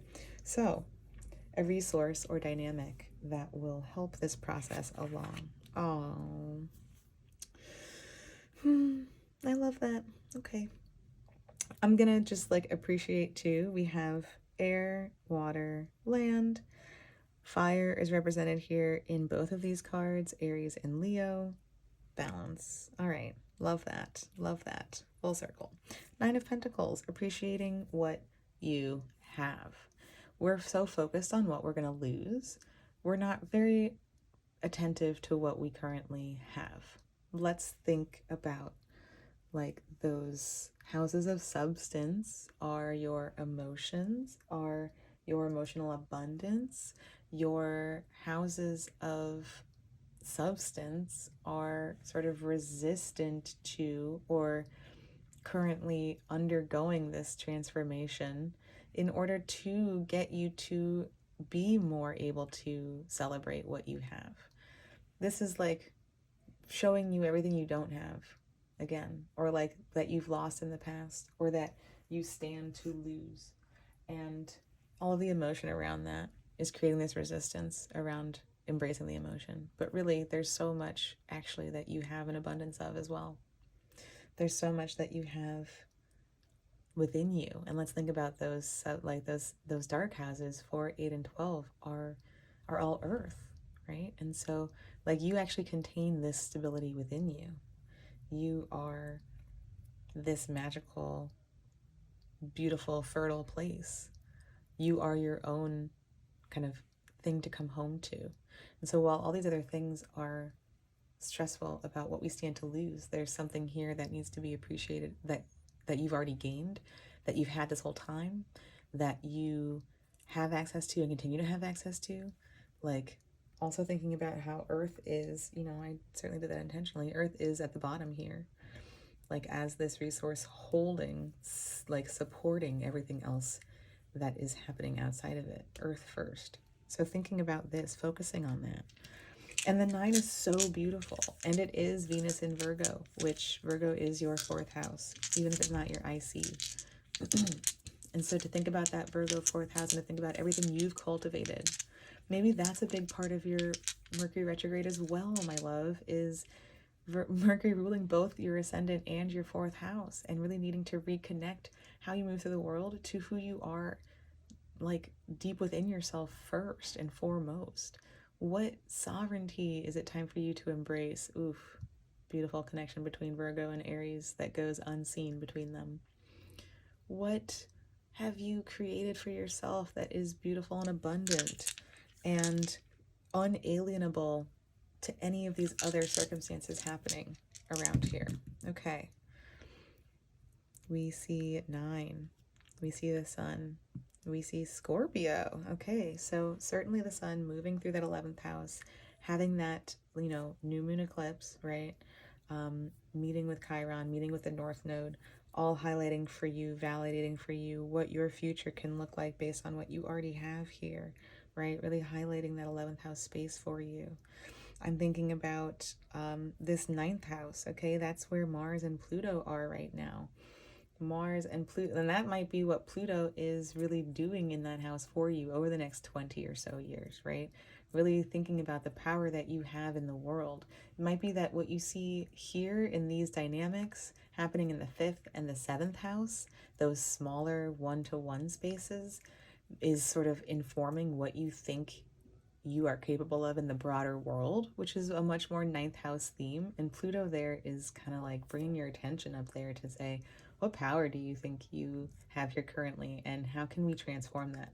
What do we need to move through and understand about ourselves out in the broader world to make sense of? Mars there certainly ruling everything in Aries until it moves into Pisces as well. And so doing so from that 9th house lens of who am I out in the broader world? And maybe needing to look beyond what this interpersonal stuff is right now, present and past, and get a sense of what meaning you're able to make from all of that, right? Mars rules Scorpio as well, which is your, 6th house? Am I doing my things correctly? Yes. Okay. So 6th house, a song helps. And that's like your time and your health and your routine and your body. How's that all doing, right? I imagine all this anxiety cannot be really productive for that 6th house space. And so it might be time to really pay attention there and get a sense of what is needed, and like how that contributes to this. And that also, you know, that also anchors us back to this 9 of Pentacles. Like, what abundance can you give yourself? What time can you reclaim? What routines need to shift to allow this grief to be processed, right? Okay, so that we can tap back into moving forward. Oh my goodness, Gemini. Okay, thank you so much for tuning in. If you enjoyed, please like this video. Please share it with another Gemini who may also be struggling. Please subscribe so that we can talk about all these things happening in your 12th house next season. That is certainly about mental health as well, and we'll be wrapping up some stories there before your season opens up spring. So I hope to see you there.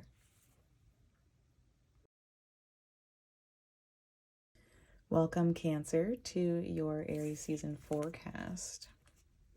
As we explore Aries season, we are seeing the sun, the new moon eclipse, Chiron, Mercury stationing retrograde, and soon Venus, all ganging up in your 10th house of career, reputation, legacy. We see Jupiter and Uranus in your 11th house of hopes and dreams for the future. as well as friends and communities. We have a first quarter moon in your first house of self and how you move through the world. Meanwhile, the full moon eclipse takes place in your fourth house of home, emotional body, family of origin, connection to land. We have a third quarter moon in your seventh house of one-on-one relationships, be they partner, business partner, friend, lover, or enemy. We have Mars and Pluto hanging out in your eighth house of shared resources, my boss, my landlord, my spouse, or other contractual relationships, as well as ancestors, psychological complexes.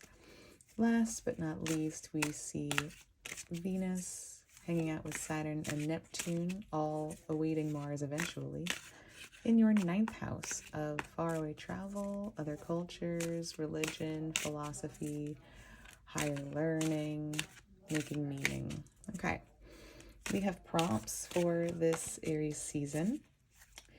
We're going to be looking at authority I am beginning to embody, as well as instincts strengthening through this embodiment. Something I must embrace or reconcile to step fully into this authority, and a resource or a dynamic that will help this process along. We will look at the bottom of the deck to see what lies beneath everything we're going to be looking at here today. And we'll also roll a dice to get a sense of what else is important, what stands out, or what else we need to know. 10 of Pentacles at the bottom of your deck, so we're thinking about home. I'm thinking a lot about that full moon eclipse, okay? In your fourth house of home, an origin story, an emotional body, and connection to land. So with that eclipse taking place in such an intimate, private space, you might be seeing a lot, thinking a lot, revealing a lot, witnessing a lot revealed about what this looks like to you. Are you experiencing this 10 of Pentacles? I mean, it's not reversed, right? So it's not necessarily an obvious no. It's not necessarily like, whoops, this is completely out of line and I need to confront this or look at this and get a sense of what is out of line. But maybe we're even getting new ideas or, you know, in full moon eclipse fashion, releasing old ideas about what this even looks like. What has home been to you? And is it currently a good fit for who you are becoming, right? With everything else showing you where you're going in your 10th house, showing you what you're evolving into, showing you how people are coming to know you at this time. Do those accomplishments, do those strides that you've been making, do they line up with the person you are experiencing yourself to be in this home space? Are you currently sharing home with people you feel good about? Are those connections to those people founded upon some outdated instincts? Are you recognizing some fractures maybe in what is being shared? Because this is not just ours, right? The 9 of Pentacles is where we see what we've accumulated, what we are enjoying on our own. But the 10 is where we see ourselves sharing in this with other people. So there's a few different layers to this picture, right? Is it the people that we're sharing with who no longer match the person we're becoming, the person we see ourselves evolving into? Again, were those relationships founded upon problematic instincts or instincts that are being expressed in problematic ways? Is it home itself? Like, is it the picture? Is it the thing that we're sharing? You know, back to my Talking Heads reference. Like, is this, like, maybe this is not your beautiful house. Like, maybe you know, maybe something's happening here that doesn't line up with what you are, again, growing into, what you're seeing about yourself. And this will maybe have to do as well with where your sun is, right? Like in relationship to this eclipse, in relationship to the Aries Libra axis. But what does, you know, let's look at where your Venus is to look at what that fourth house looks like, right? Let's think about Venus. Venus is in Pisces right now. Maybe we'll see some more here unfolding about that narrative. But let's see what else supports and shows us more about this story, about what we are like re-envisioning here or reassessing for ourselves. Authority, I am beginning to embody. It's relational. Okay. You are beginning to embody the authority to connect emotionally with other people. This is upright. This is beautiful. Cancer, maybe there has been some tumultuosity, my favorite made-up word, about your ability to connect emotionally with other people. Maybe this connects with those instincts that are problematic or are being expressed in problematic ways. Okay, maybe you've experienced some difficulty in how you experience relationships with people. Saturn rules your 7th house. Okay, so that's not a surprise to hear that Saturn may make things difficult for you in that space. This is all like very 7th house stuff. This is very like my romantic partner. This is very my, my friend, my lover. This could even be my, I don't know if this is enemy. This is not really enemy territory, but this is us relating with another. It doesn't need to be romantic. It can be very romantic. It's very intimate. That's what we'll say. This is a very intimate emotional connection. Okay. So there might be Saturnian themes to how you relate to other people. We know that Pluto has spent 16 years in your 7th house, confronting you about those relational dynamics. If you have planets in there, then that makes that even more complicated. Okay, because they're also under that Saturnian rule and they have expectations about relationships. Okay, so there's a lot of different things that could be playing a part here. Where's your Saturn? Okay, so you're stepping into new authority here. Again, this is upright. So you're stepping into the authority to do this in a better way, like a more responsible way. Maybe you've taken responsibility for something. That's a very Saturnian 7th house theme. Have you taken responsibility for your expectations in your relationship and your needs there? And are you now kind of course correcting some of these instincts around that? Because we know we're talking with the South Node in Libra over here, which is like instincts that were developed based on like needing to get along to survive with other people and like get what we needed. So maybe something's being rewritten here and you are seeing yourself do this differently, holding yourself, carrying yourself differently in these relationships. Instincts strengthening through this embodiment. That's beautiful. Learning how to take care of yourself. Cancer. We talk a lot about the difficulties you experience in nurturing. You need to be nurtured. You are blessed with the drive to nurture others in order to receive that needed nurturing. That can be really stressful and lead us to a lot of relationship dynamics that are founded upon these problematic instincts that tell us that we don't deserve to take care of ourselves in the first place. Okay, so instincts that are being strengthened are those that are tending to you. You. Maybe stepping back from this 10 of Pentacles, thinking back to that 9 of Pentacles in terms of what have I got access to right now and how can I give myself some of that in like a ongoing, responsible way. All right, this is you feeling abundant because of you. You're able to mirror that outward, not because someone else gave it to you, but because you've cultivated not only the resources, but the relationship to the resources in order to keep them steady and accessible. Okay, that's awesome. So that again makes so much sense. Seeing these relationships here, if these have been stressful, if this has been founded upon a stressful way of relating, then that's prevented you from being able to take care of yourself, and these instincts are now developing in an empowering way. Okay. Something I must embrace or reconcile to step fully into this authority. Oh my. All right. Here's our beautiful Venus. All right. I knew something was going to come up about her. All right. So, yeah. So I have to ask again, I asked as a joke before, but like, where is your Venus? Okay, let's talk about that. Because if your Venus is in a place that feels resourced, self-resourced, then it will maybe have an easier time adjusting to this instinct adaptation of taking care of the self. But if your Venus, which again, reminding you that that rules your 4th house, okay, of home and emotional body. So if your Venus is someplace where it feels afflicted or it experiences adversity or depression, is your Venus in fall or exile like Scorpio, okay, or like Aries, like it's about to be in this season?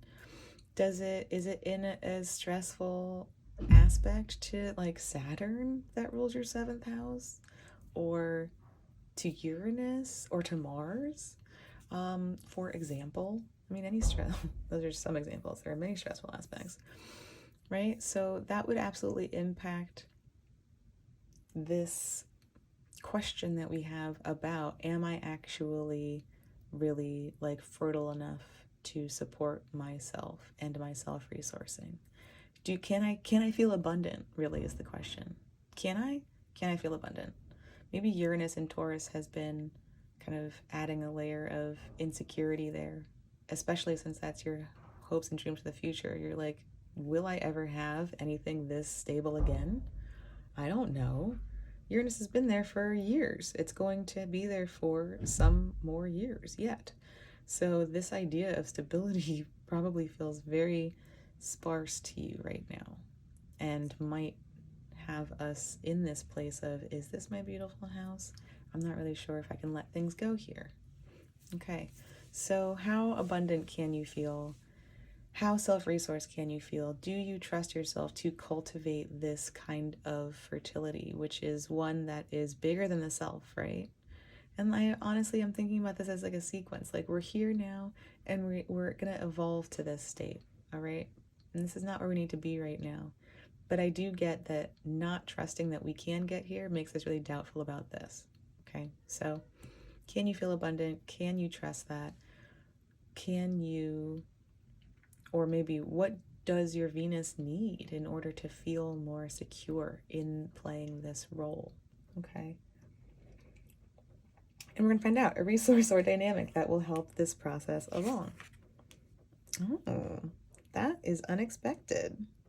Okay, so, that is giving me like 11th house vibes again.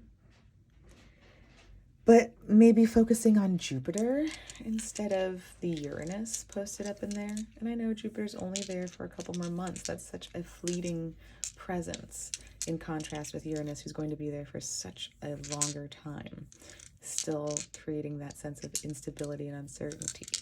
Okay, but there's something about thinking about where you want to go.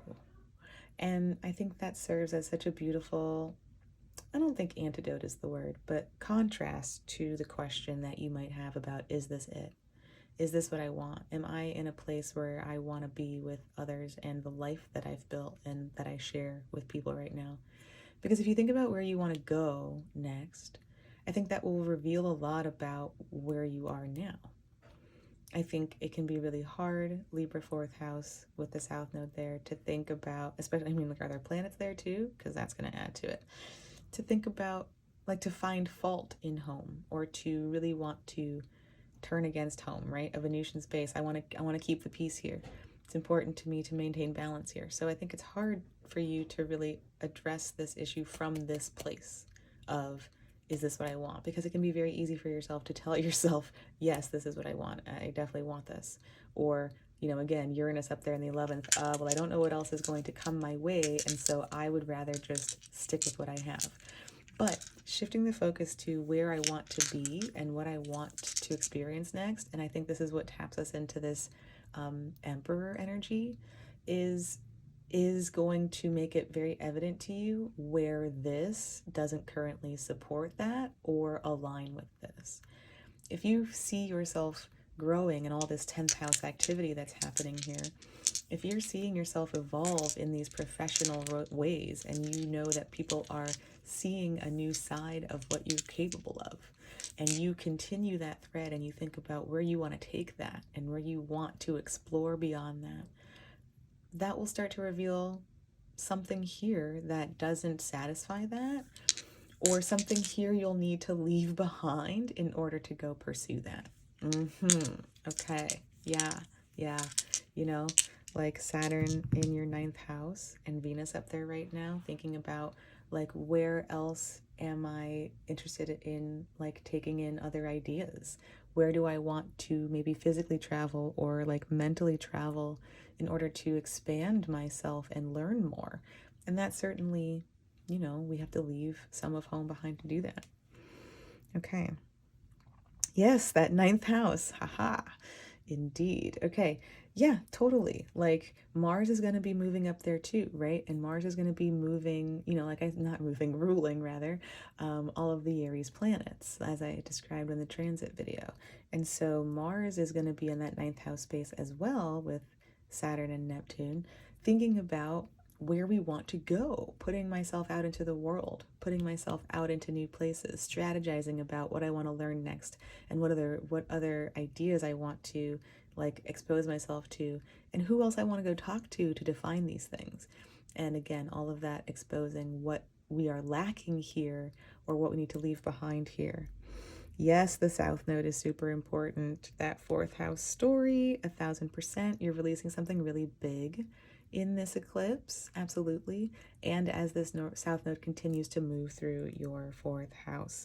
Gemini, which is your 12th house.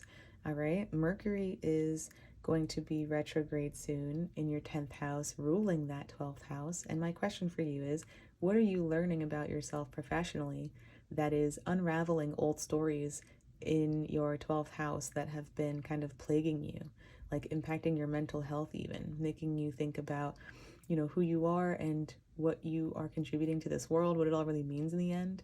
I think there's a big 12th house, like mental health release that's coming through here.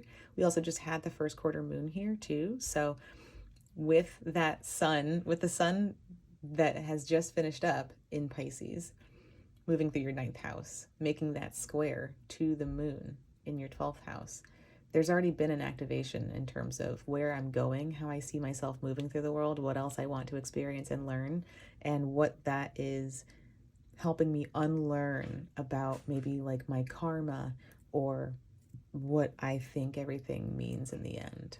Okay, Cancer, this is pretty cathartic. I thank you so much for tuning in. If you enjoyed this, please like it. Please share with another Cancer who may be stepping into some of this new relational authority as well and needs to know where they're going. Please subscribe so that next season we can talk about Taurus and that 11th house, get an idea of what that uncertainty is shaking open for you. So I hope to see you then.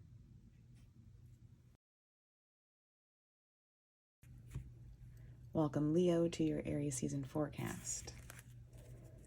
As we explore Aries season, we are seeing the sun, the new moon eclipse, Chiron, Mercury, who is due to station retrograde, and eventually Venus, all ganging up in your 9th house of other cultures, faraway travel, religion, philosophy, making meaning, higher learning. This is your chart ruler, the sun, moving through its house of joy. So have fun. We see Jupiter and Uranus in your 10th house of career, legacy, and reputation. We have a first quarter moon in your 12th house of endings, karma, what it all means in the end, mental health, me and my maker. There's a full moon eclipse in your 3rd house of siblings, peers, the mind, communication, neighborhood, immediate environment. There is a 3rd quarter moon in your 6th house of time, routine, health, and the body. We see Mars hanging out with Pluto in your 7th house of one-on-one relationship, be they friend, lover, enemy, or business.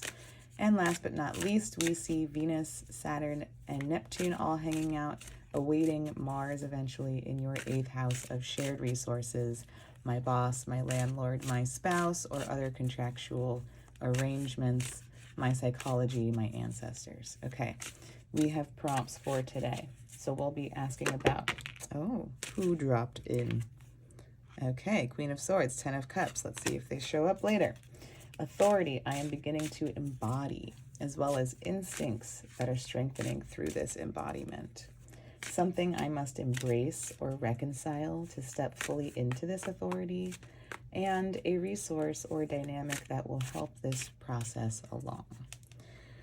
We will take a look at the bottom of the deck to see what lies beneath the themes we're going to explore in these cards today.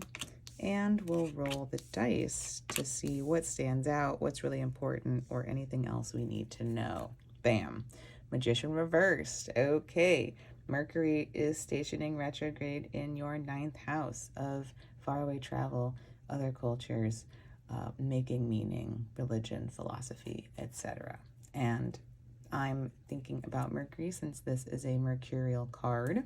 It is reversed, so perhaps you are spending this season taking inventory of your tools, taking inventory of what you currently have access to, as well as what timing you are kind of on the lookout for, right? The Magician is all about timing.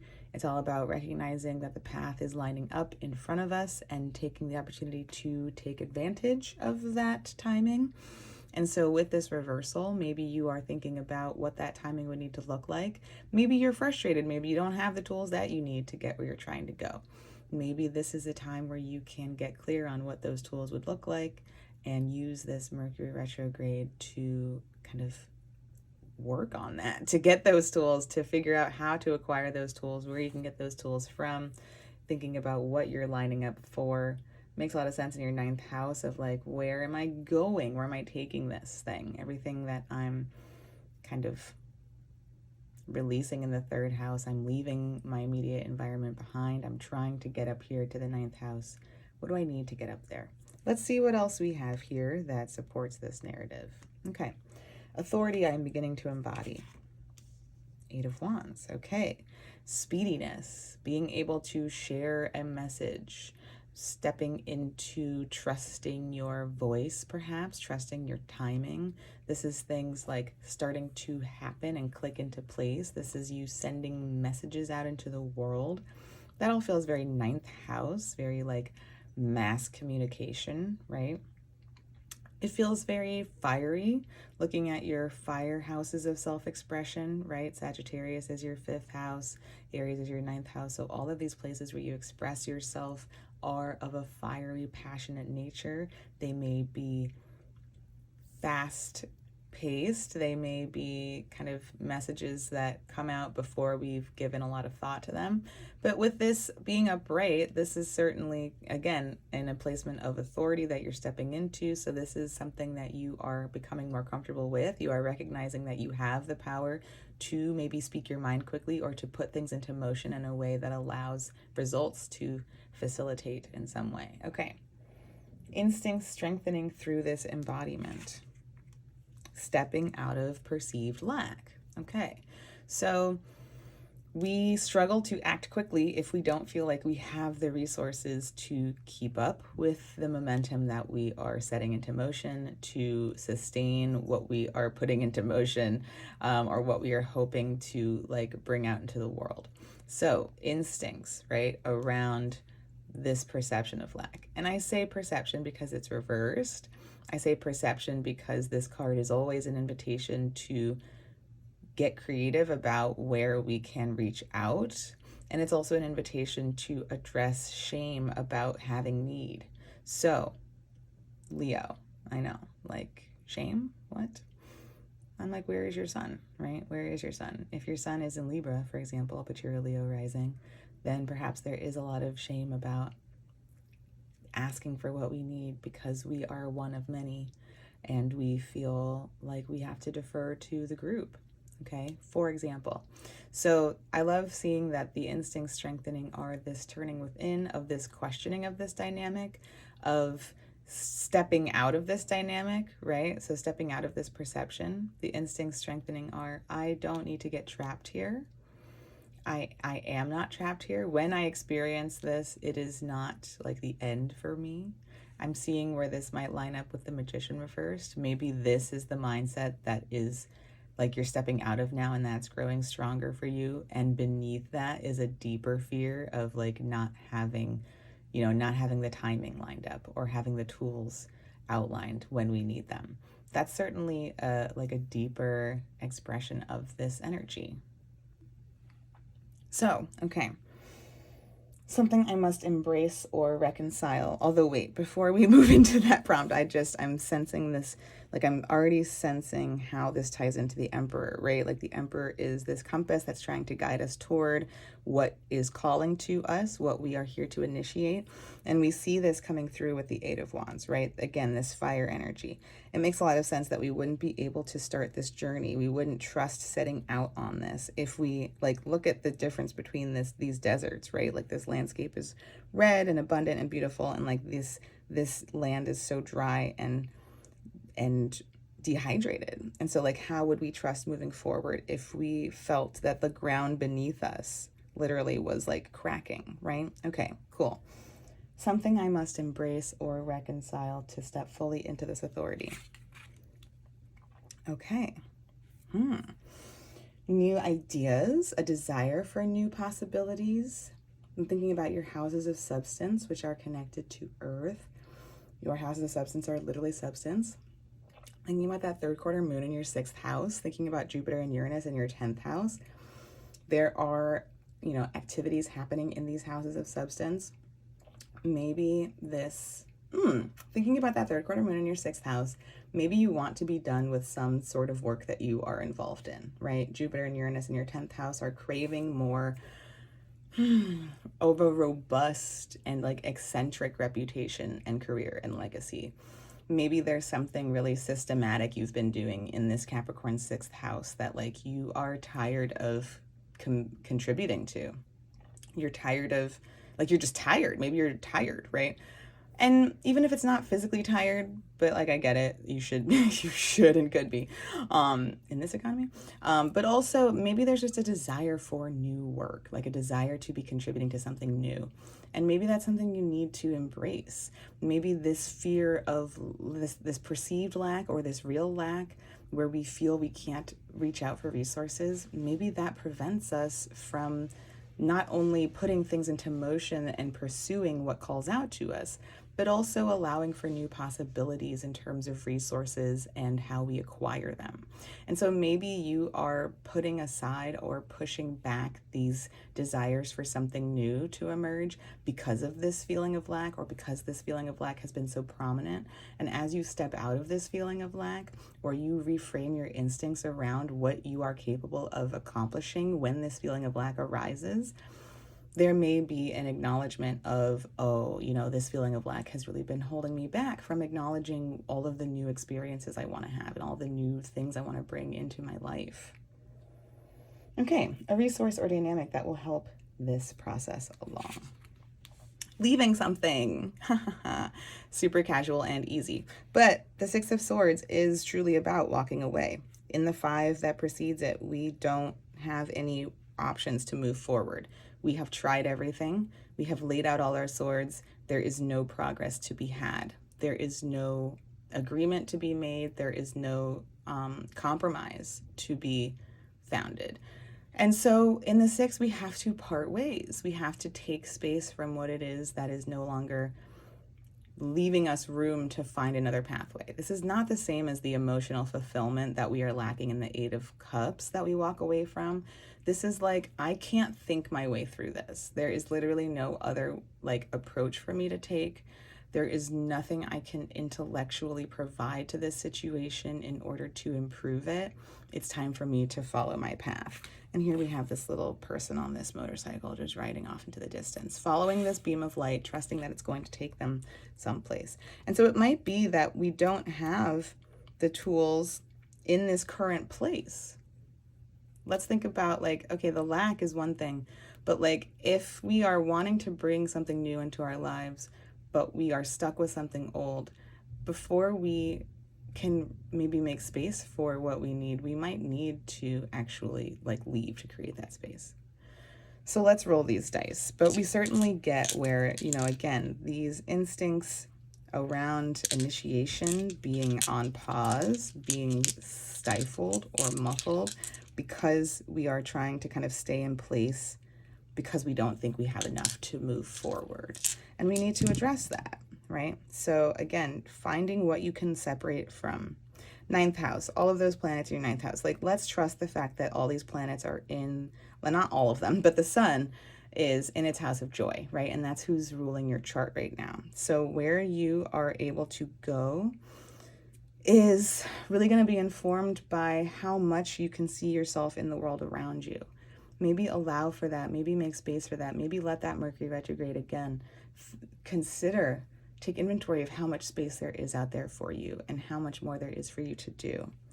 Thinking about, we had this on Taurus, I swear, and Jupiter, right? Jupiter's in Taurus. Again, that reputation space, that 10th house wants to be fuller. It wants to be more robust. It wants to be more prominent. It wants to be known for more. And maybe it's connected to that feeling of lack. I don't have more, and therefore I can't be known for more. And Jupiter here is kind of bringing this agenda of like, I'm not concerned with that.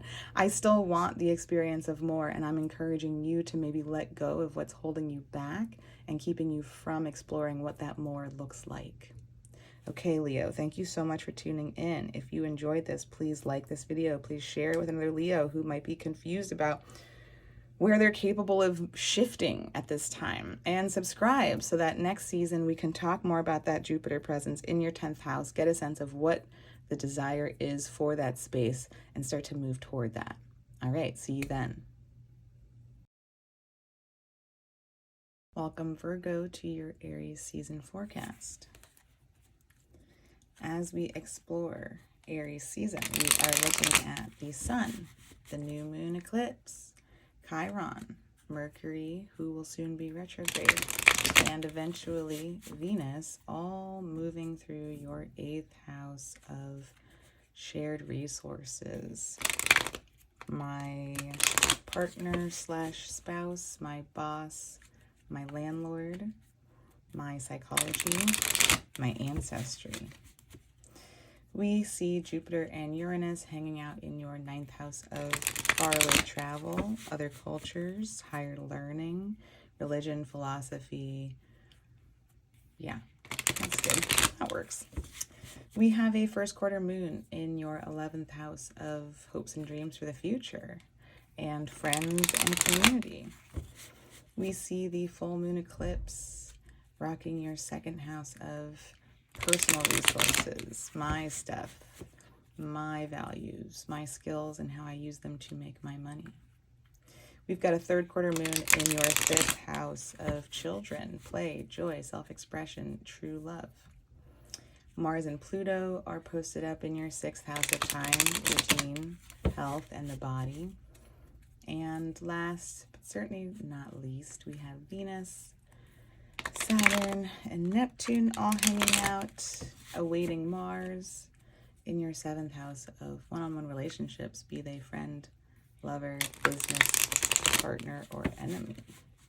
Okay, we have prompts for this season. Authority I am beginning to embody. Instinct strengthening through this embodiment. Something I must embrace or reconcile to step fully into this authority. And a resource or dynamic that will help this process along. Okay, so we will be looking at the bottom of the deck to see what lies beneath the themes we'll explore through these prompts today. And we will roll our dice to see what really stands out, what's really important, or see anything else we need to know. And with that, we begin.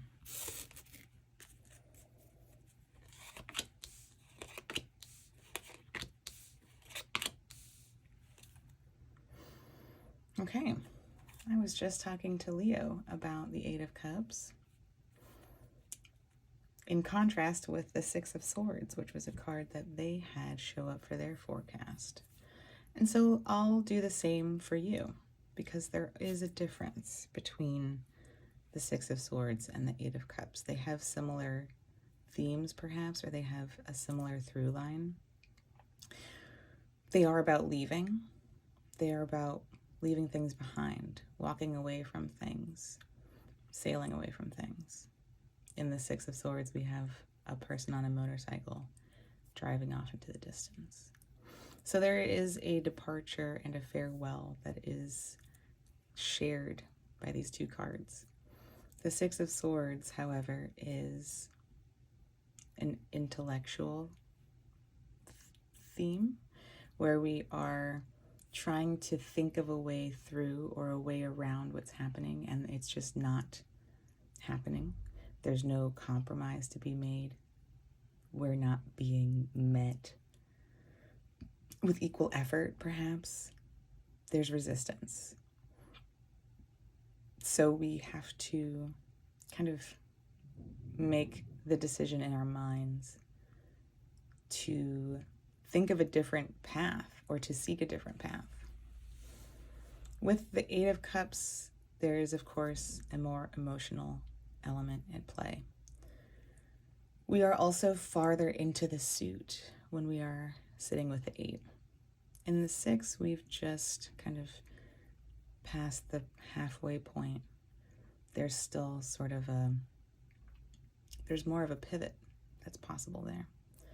By the time we've made it to the Eight, there's not just a lack of fulfillment that's happening emotionally, and therefore something of an emptiness that we feel, but there's also that sort of fear or dread that we are already so close to the end of the suit. We've made it this far in.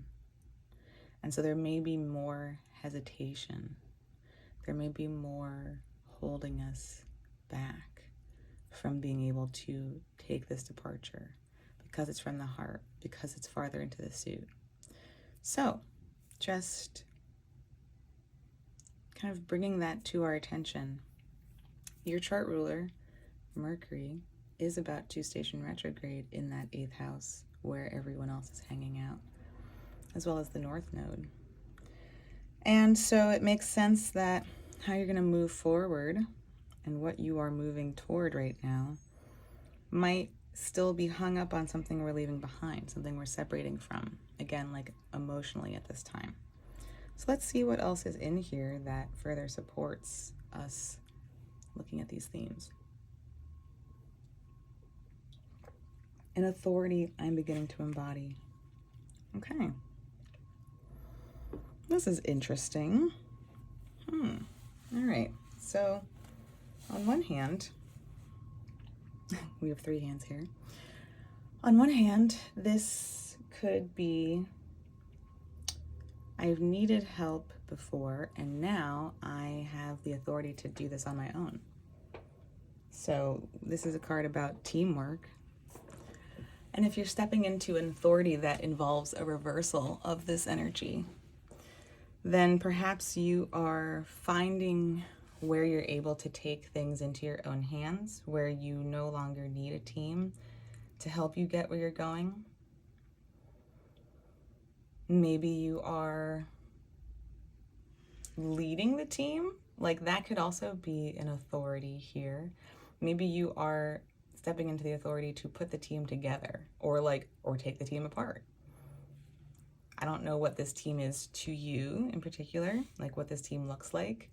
It's certainly one that is or has come together or has been brought together in order to build something. And everyone's bringing a different level of expertise.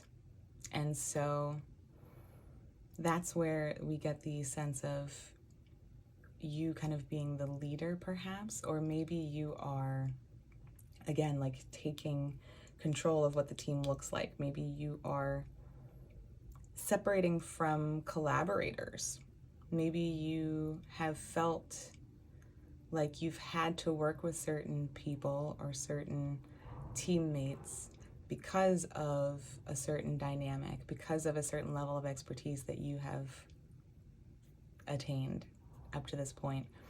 And perhaps now you are recognizing that you are leveling up and you are more of an expert and you are kind of able to change what this team work looks like at this time. Again, as an authority figure or as an authority, you're stepping into being in control of that in some way. Maybe you are looking at resistance around teamwork. And maybe looking at this resistance is allowing you to step into a feeling of authority with yourself about maybe what you need at this time. Or maybe you are looking at where you're not necessarily the best team player. Like, it's hard to be in a team, right? We're looking at a gang of planets in Aries in your 8th house, which is something of a conundrum. That's certainly a space where we are within shared something or other, shared resources, shared spaces, shared, you know, contracts, shared goals, but shared debts toward those goals, right?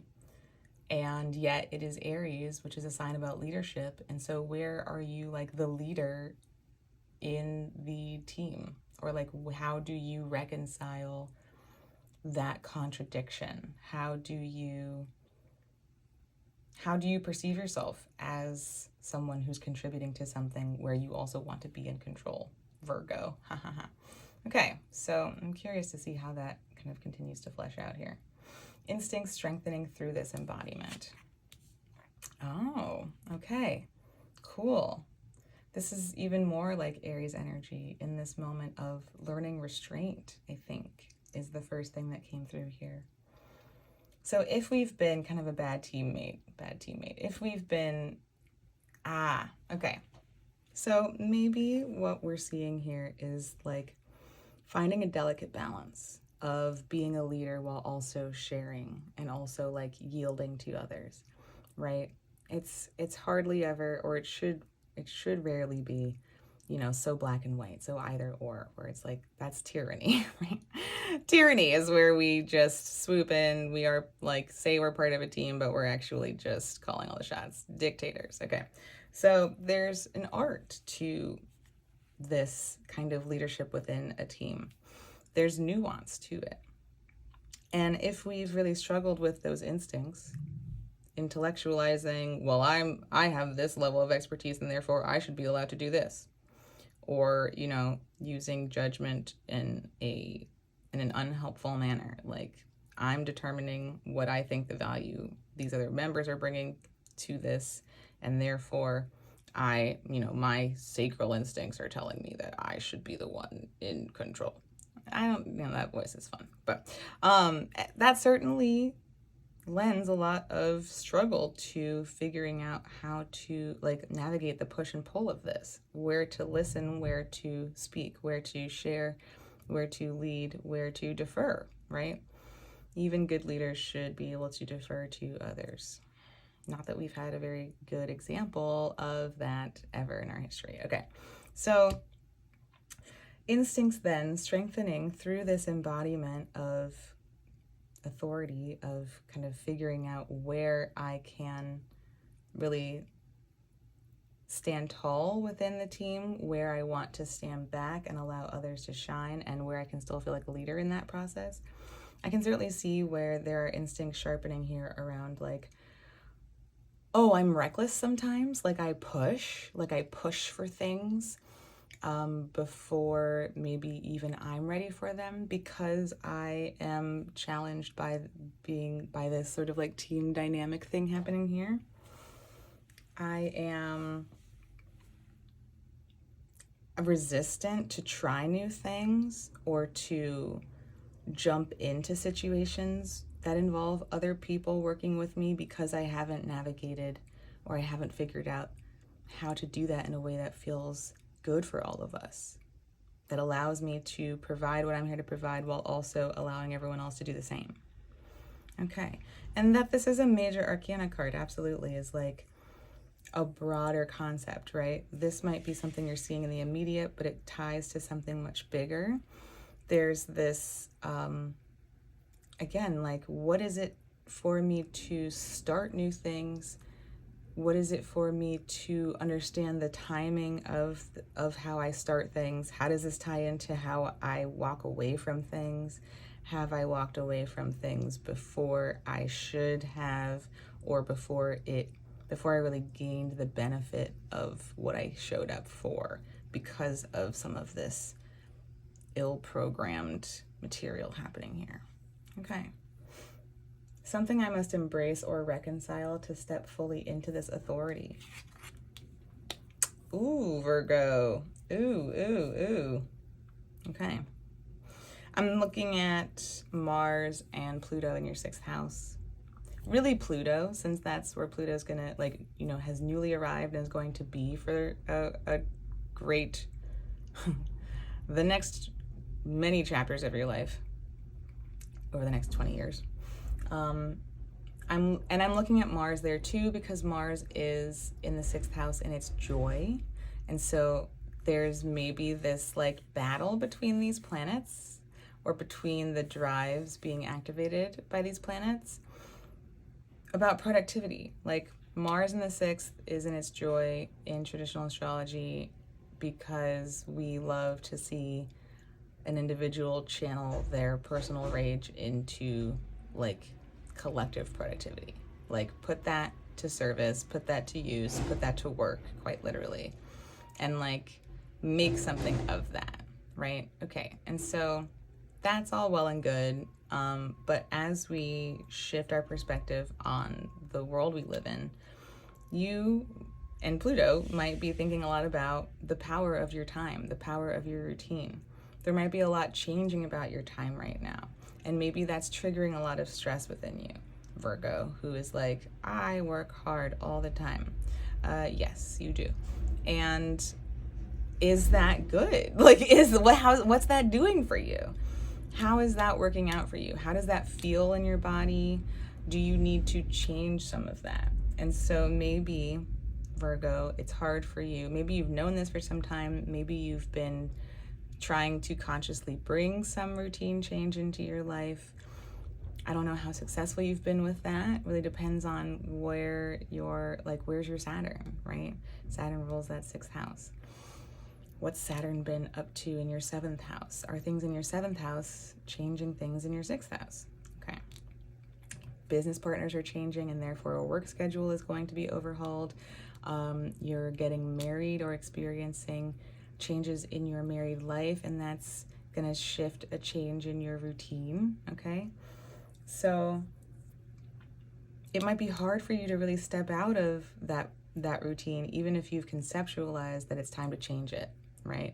And we can definitely see, again, where this ties into these strength instincts, because these are the deeper instincts that program this, that tell you to do this, that tell you to be hard at work, constantly harvesting, okay? And like, maybe we are constantly harvesting because that is something that can keep us out of thinking about the discomfort of having to start something new or different or do something differently, right? Okay. A resource or dynamic that will help this process along. Okay. Now, this could be getting clear on what your broader vision is, right? Maybe that's also some of the Mercury retrograde in your 8th house ruling your midheaven. Where am I going? What is it that I'm here to like demonstrate and show and project to other people? What am I trying to guide other people toward? What are we creating? What's the story? So in that retrograde, and again, that retrograde happens in your 8th house of shared resources, like my boss. So maybe we're thinking about our job. Maybe we're thinking about what we do for that boss or for that company, and how it impacts our particular career and reputation and legacy. But really getting clear on what that looks like for you, and that helping you inform what it's time to move away from that isn't satisfying that. There's also the narrative that kind of ties back into some of the like little bit of chaos, what? Chaotic elements that might be within you, those fiery dark houses, chaos. This might be more like recklessness in terms of like, where do I, like a resource would be reflecting on where I have forced my vision onto others in a way that hasn't been helpful, that hasn't been wanted, that hasn't, maybe I haven't even been really clear on this, but I've still really been forceful with it. Okay, and let's roll these dice to see what else we need to know. But really getting clear on what's out of alignment there for you. 10, definitely that reputation, right? The sun moving through your 8th house. It's time for a transformation. It's time for something to change. The sun is exalted there. The North Node is there. really tapping into what leadership qualities you possess within those shared resource spaces and allowing that to kind of alchemize what this vision looks like for you. And yeah, everything we said about Aquarius, your 6th house, that time, routine, change happening, and really needing that, like needing to embrace that. But letting this broader vision piece help you release what productivity doesn't align with what you're trying to create here. Okay, Virgo, thank you so much for tuning in. If you enjoyed, please like this video. Please share with another Virgo who might be going through the same struggles. Please subscribe. Next month we'll talk about Taurus season in that 9th house and get a sense of where you are moving as you shift away from something, right? As these things transform. What's coming in next? All right, see you then. Welcome, Libra, to your Aries season forecast. As we explore Aries season, we are looking at the sun, the new moon eclipse, Chiron, Mercury, who's going to station retrograde, and Venus soon entering into your 7th house of one-on-one relationships, be they friend, lover, business partner, or enemy.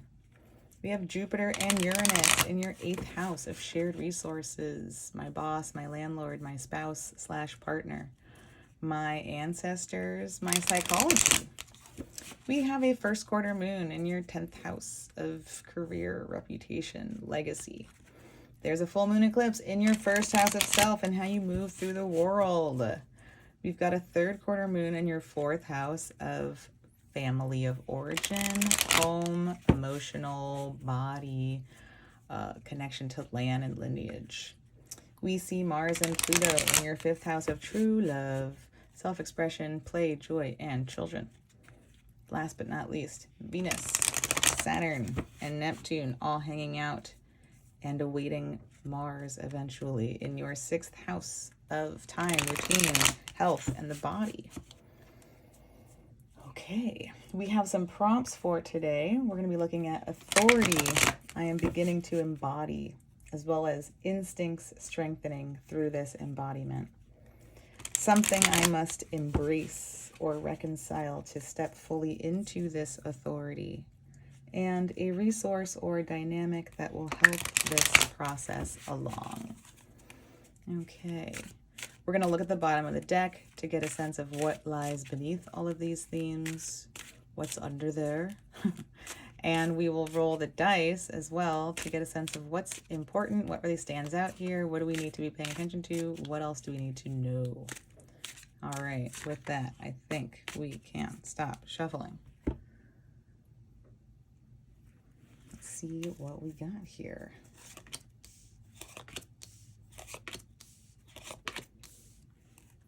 Knight of Cups reversed. All right, so beneath what we're going to look at here in just a moment lies a story about what exactly? You know that when I talk about court cards reversed, I often describe them as a role. And are we stepping out of a role of being emotionally forthcoming with other people, right? The Knight of Cups is someone who likes to sweep people off their feet, who likes to be emotionally demonstrative, who likes to say, hey girl, I got you this, okay? So we could look at this as like, beneath what we're going to look at here lies maybe a desire or an inclination to withdraw from playing this role. Perhaps we are experiencing some disappointment in another person who we wanted to play this role for us, who we wanted to sweep us off our feet, perhaps. Perhaps we've been emotionally reckless. Maybe we've gone too far, okay? Maybe we have gone like off the rails in terms of what it is we are actually demonstrating emotionally, okay? Maybe we are reflecting on what that looks like for us and what we want it to look like. How should this look like? How should this feel? Is what I want to say. What do I want to feel when I express myself emotionally, when I put myself out there, when I offer gestures to other people? What do I want that to feel like and look like? And what do I want that to mean to me? So we might be bringing this reflection inward and reframing this entity for ourselves. So let's see what else we have here. Authority. I'm beginning to embody. Bam. New feelings. Okay. Love that. Because that tells me more about this, which might be some old feelings. I've been sharing feelings this way. I've been demonstrating my emotions this way. It's really tiring. My instincts around that are fried. I have really been showing up for others in this way. Maybe this is the emphasis in your 7th house. I've really been trying to do this for you. And guess what? Nobody likes it or appreciates it. Or, you know, I don't feel good doing it. Maybe they do appreciate it and like it, but I actually don't feel good. New feelings. You're stepping into an authority to get clear on what you want to feel. What feelings do you want to prioritize at this time? What feelings do you want to open up to? You know, Libra, it's like, you know, we're going to talk about that full moon eclipse, I'm sure, at some point in here. So why not now? We know that you are letting go of old ways of being and showing up in the world. So maybe you've been putting on a brave face or a sweet face or a kind, loving face for someone or someone's, past or present. I can't really say future. We're not there yet. Maybe we're trying to prevent the future demonstration of that. And so there might be something where you are claiming authority to not have to do that anymore, to not have to engage in feelings that aren't genuinely yours or that don't align with what you want to feel. Instinct strengthening through this embodiment, balance. My God. Okay, Libra. So we spent so long talking about all of the trials and tribulations Venus has been through, your ruler, right? And how Venus is now finally in this sweet spot of mutual reception with Jupiter. They can see each other. Venus gets to chill in her favorite home for the time being before moving into Aries, where she is in exile. Okay, so you get another brief spell of rest, right? And that might be bringing to your attention where feeling things for other people has pulled you out of balance with yourself, right? Let's look at these 4 elements. Water is one of them. Air, you are made of air, right? Fire, land. Okay, so it might be that recognizing the emotional labor you've been performing, right? Whether it's appreciated or not, it's not genuine. It's put you in a place of imbalance. So as you shift into this authority of, I can feel what I want to feel, damn it, and like I can open up to new feelings that I am interested in, I don't have to feel for you. You are strengthening these instincts that serve to keep you in a greater sense of balance in the long term, right? So these instincts to people please, these instincts to show up for others and like, let me just do that for you. Let me just show you that. I'm going to get what I need from that. Guess what? Turns out I'm not getting what I need from that. These instincts are fried. Okay. So they're getting reprogrammed. You are in a broader narrative here about what balance even looks like for you. And it's beginning here with this emotional work. Something I must embrace or reconcile to step fully into this authority. Oof. Okay. What? Man, how do I want to phrase this? Like, what do you get out of putting in this much work? Genuine question. I'm not trying to be snarky. I've been describing the themes coming up with the Libra South node thus far as things we've learned in order to survive. Things, people pleasing we've taken on in order to get what we need, right? That's like a trauma bond. That's like a trauma response is, I'm going to be super nice to you and give you everything you want and make you feel really emotionally satiated. And maybe I'll get what I need out of that. But I'd rather do that and think that I'm going to get what I need than focus on what it means to give myself that, because I wasn't taught to do that. Again, instincts. So I'm kind of making a connection here. This is the leader, right? This is like the leader who wants to initiate and go seek out new ways of being to then bring back to others to share. That feels very true for you, Libra rising, especially. I'm like, where's your Venus? And so this kind of worker bee mentality is very probably bound to this old instinctual way of being. I mean, we got two knights here, right? So if this Knight of Cups is like, I've been putting in all this emotional work, then I'm going to guess that like that somehow, whether literally or emotionally, feels like physical for you as well. Like you are literally putting in, and this doesn't need to speak directly to like, I'm going to build that for you necessarily. It doesn't have to be literally tangible, but there is a feeling of this is my job. Like the Knight of Pentacles is at work. Okay, the Knight of Pentacles is putting in the hustle. Who are you hustling for? Are you doing all this hustle for these other people and they're not giving back to you? Or there's something unfair? Or it's just not where you're at anymore? You're outgrowing that capacity? Because like this is like, I'm still committed to the hustle. I'm still gonna clock in and do that work. And it's like, no. You need to recognize ways to step out of that impulse or that compulsion to just show up and do that work, to build things for other people, unless you're also building it for yourself. Like you need to be woven into this tapestry, right? What compels you to keep on as this worker bee when it's not for you? And where does that keep you out of balance, right? We're looking at water is out of balance here. And I'm going to go ahead and guess that land is also out of balance here. What's going to support that theory for me is that your fourth house, your dark houses are Earth. Your fourth house is Capricorn, even if that's not where your IC is. There's something very practical about what you were taught to show up as a young person. This is my responsibility, my duty. My emotional body says I must. And we're going to have a third quarter moon here this season. So you're going to be at, and that's also the day that Mercury stations retrograde, right? In your seventh house of one-on-one relationships. So who are you going to like rethink all of this for?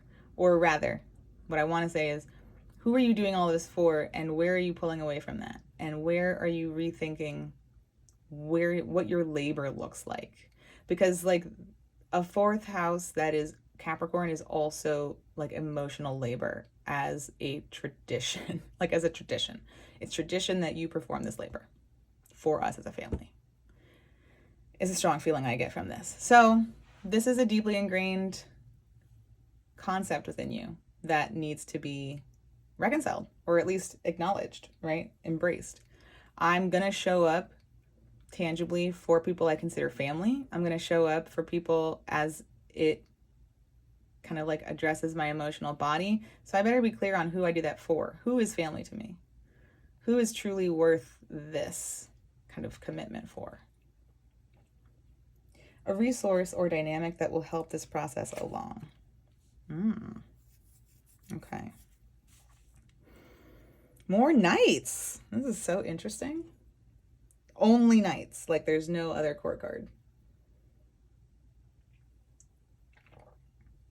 So it's the only reversal as well, aside from this Knight of Cups. It's the only reversal here in the spread, technically. Pulling back, slowing down some of those compulsions to act, to leap into action, right? The Knight of Wands. If these are all people who are tangibly acting toward something, the Knight of Wands is acting toward a vision, acting toward a message, acting toward a passion or a philosophy. And when we see this in reverse, we may, as we did here, think about where is it time to step down from that role? Is it your job to put all of that out there? Is it your job to push those ideas or to be so visible in doing all of that? Okay. Same as what we did here. Is there a capacity within you that is like overzealous here? Is it like I've been reckless with giving myself emotionally, and I've been reckless with kind of putting ideas out there or like acting so rashly about something? I'm going to guess that this has to do with some of the Aries pile up happening in your seventh house as well. We can also think about Jupiter and Uranus in your eighth, because these are some pretty big energies. And like Uranus in there is kind of trying to like shake you out of sharing some resources with other people. So with that comes this kind of missive or this message. Let's think of this Knight of Wands as a dynamic, right? It's much less of a resource. It's much more of a dynamic that is, I have something that must be shared. It must go out immediately. It's super important. I don't care what anyone else has to say about it. This is critical. So we're now kind of seeing where fire's out of balance as well. And like, here's you, just a little lair, right? And you're like, I'm just chugging along. And like, all of this, all of these, you know, fire is your houses of communication, right? 3, 7, and 11. So how you communicate may also be a bit overblown right now. Again, Mercury gonna go retrograde, all right? Gonna station retrograde, gonna get you to think more about how you communicate with people and what it is you are even communicating. And it makes a lot of sense to me that if you've been pushed to show up for other people in this way, like this, the way we've outlined in these cards, it makes a lot of sense that there would be some energy that would also be really like fiery and spicy, and that sometimes that fire and that spiciness is not really appropriate. The same way that the overperforming of emotional labor is not appropriate. The same way that like taking care of others in a tangible way from an early age is not appropriate. So it might be interesting and revealing for you to kind of pull this in a bit and get a sense of why. Maybe this is like the lashing out that happens as a consequence of you giving too much in these other areas, right? Again, imbalance. So pulling this back, thinking about what this role is, what it's meant to you, why you play it, who you play it for, providing some sort of assistance to embracing this and reconciling this to help you step into this emotional place. What else do we have here? I certainly understand where, like, you know, this fire energy being out of sorts is interfering with this fire energy being a leader. This fire energy wants to initiate, wants to pursue. There are instincts around what this energy wants to draw you toward, especially since it's angular for you. You want to act on that, but these instincts around how to act or what to even act on or who to do it for is really confounding the rest of this narrative. So it's kind of like, where am I even going? What direction? I'm directionless. I'm trying to put all this effort where? Sagittarius. Okay. Second house. Okay. So we're kind of looking at Scorpio, second house, Sagittarius, third house, Sun moving through your seventh house. Second house is making me think, okay, so the Sun, you know, obviously like all the seventh house stuff absolutely lines up there. The Sun is in its house. It's like exaltation, right? So it is able to tap into what feels really good for it there. The rest of the planets hanging out with the Sun can kind of take a cue from that Sun and think about, oh, that feels good for the Sun. So then what do we want to do moving forward? Especially Mercury. We're going to have that inferior cazimi. There may be some information about like, oh, you know, I've been acting or thinking this way and I found the new course that I'm going to take. Sagittarius, that third house, also feels really connected to this Knight of Wands. This like, well, I communicate really passionately and I don't really give any F's about it is very Sagittarius, right? What are consequences? Well, Libra, you actually care a lot about consequences. And so this also adds to this narrative of pulling this in and reviewing. Let's look at that second house that is ruled by Mars. That is also ruling your seventh house. Where is your Mars, right?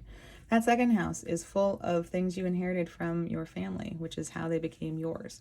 Family being like parents, caretakers, whoever was in charge of your upbringing, right? And so those Scorpio values might be really latched onto a sense of security, and that might be informing all of these other instincts. I don't have enough, right? What's in that second house? Or where is your Mars? Is it afflicted? There might be a feeling of like, I don't have enough, and that's why I have to be doing all this for other people all the time in order to get what I need. And that might be some of this. I have to hustle so hard in order to eat and like rest. So we maybe need to reconcile that as well. Looking at that second house, tell me if there's anything in there in particular. All right, Libra, thank you so much for tuning in. If you enjoyed, please like this video. Please share it with another Libra who might be going through some deep emotional changes here. Subscribe so that next season we can talk about Taurus and that loaded 8th house right now and get a sense of what those bonds look like. All right, I'll see you there. Welcome, Scorpio, to your Aries season forecast. As we explore Aries season, we are looking at the Sun, the new moon eclipse, Chiron, Mercury, who will retrograde, and eventually Venus, all in your 6th house of time, routine, health, and the body. We have Jupiter and Uranus in your 7th house of one-on-one relationships, be they friend, enemy, lover, or business partner. We have a 1st quarter moon in your 9th house of faraway travel, other cultures, religion, philosophy, higher learning. There's a full moon eclipse in your 12th house of endings, karma, what it all means in the end, me and my maker, mental health. We have a 3rd quarter moon in your 3rd house of immediate environment, neighborhood, siblings, peers, the mind, communication. Mars and Pluto are hanging out in your 4th house of home, origin, story, family, emotional body, land, and lineage. Last but not least, Venus, Saturn, and Neptune are all awaiting Mars eventually in your 5th house of true love, children, joy, play, self-expression. All right, we have prompts for today. We'll be asking about authority I am beginning to embody, as well as instincts strengthening through this embodiment. Something I must embrace or reconcile to step fully into this authority, and a resource or dynamic that will help this process along. We will look at the bottom of the deck to get a sense of what lies beneath these stories that we'll explore in a moment. And we'll roll the dice to find out what really stands out, what's super significant, or anything else we need to know. Okay. I think we are ready.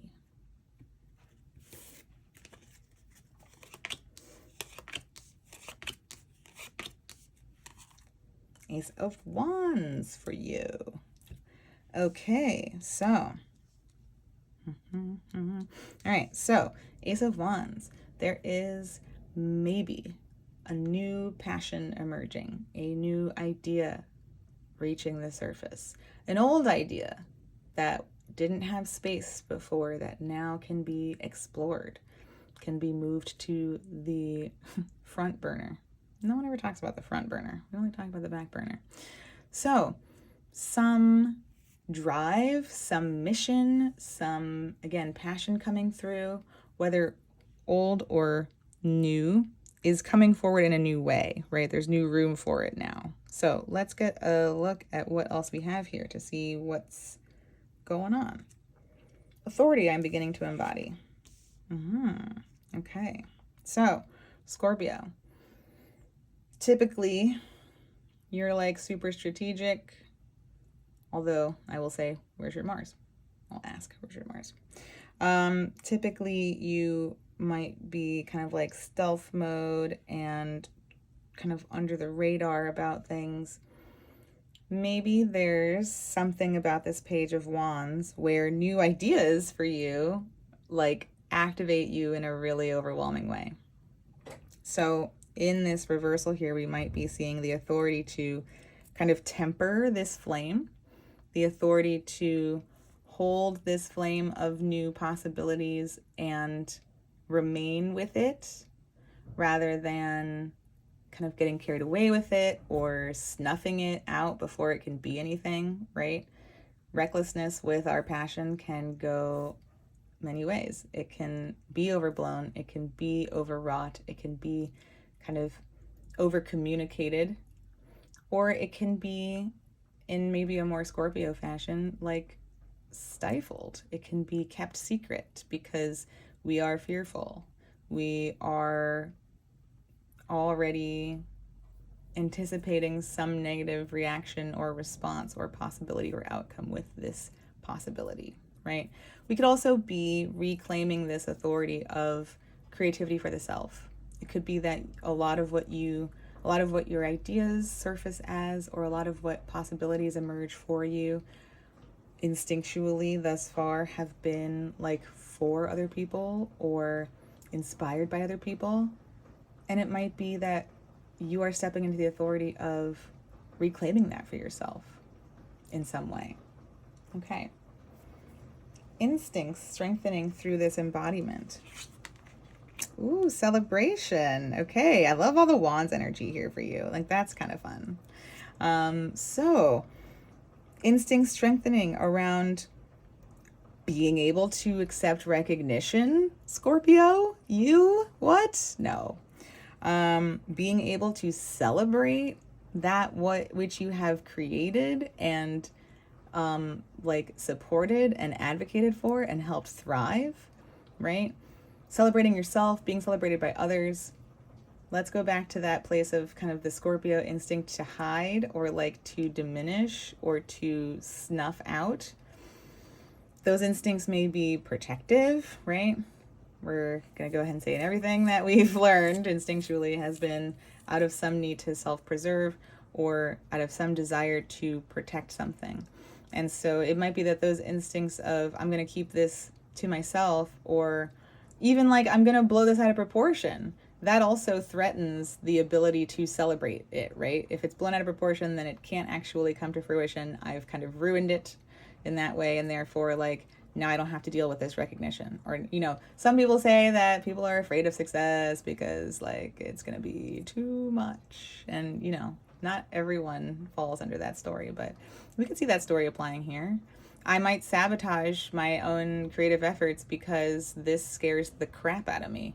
And I was taught to, you know, my instincts were formed around, again, self-preservation and hiding, not getting attention, not being recognized for what I've contributed or what I've created. Okay. And even this, you know, we have an ace and a page here, which are both beginnings. The 6 typically comes after something has manifested or has been exposed or shared. And so there may be something here about, like, you know, what I'm stepping into authority with is the ability to not just have the idea, but the ability to, like, actually cultivate that flame within me and allow it to grow bigger.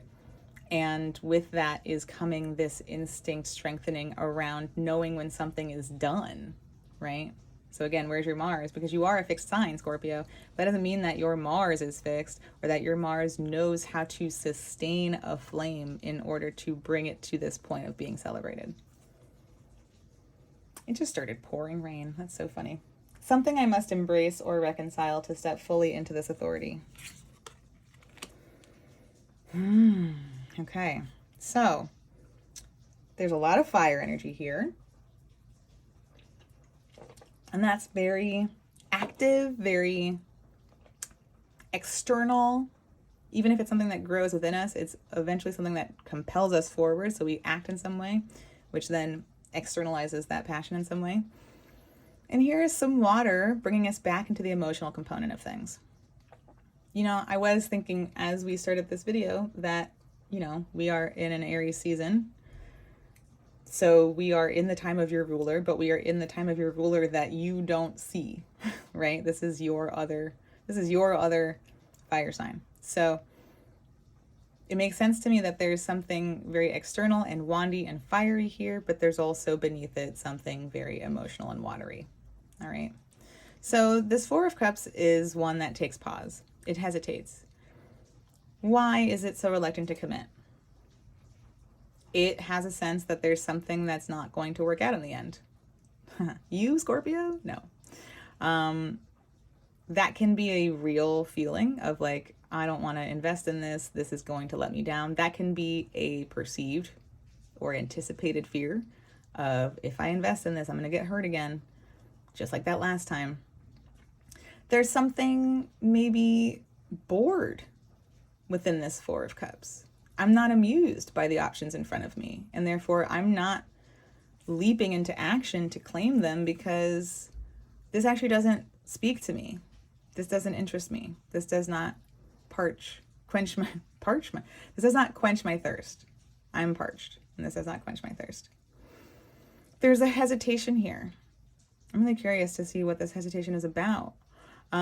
Maybe this emotional component is what informs the rest of these instincts, right? If the instincts are to keep the flame smothered or tightly wrapped, so it's not getting enough air to thrive, if that's connected to my fear of recognition or my self-sabotage around success, then maybe I need to confront the emotions that lie beneath this, that tell me or that inform or that have been conditioned by these instincts around what's important for me to invest in, right? What is it important for me to invest in?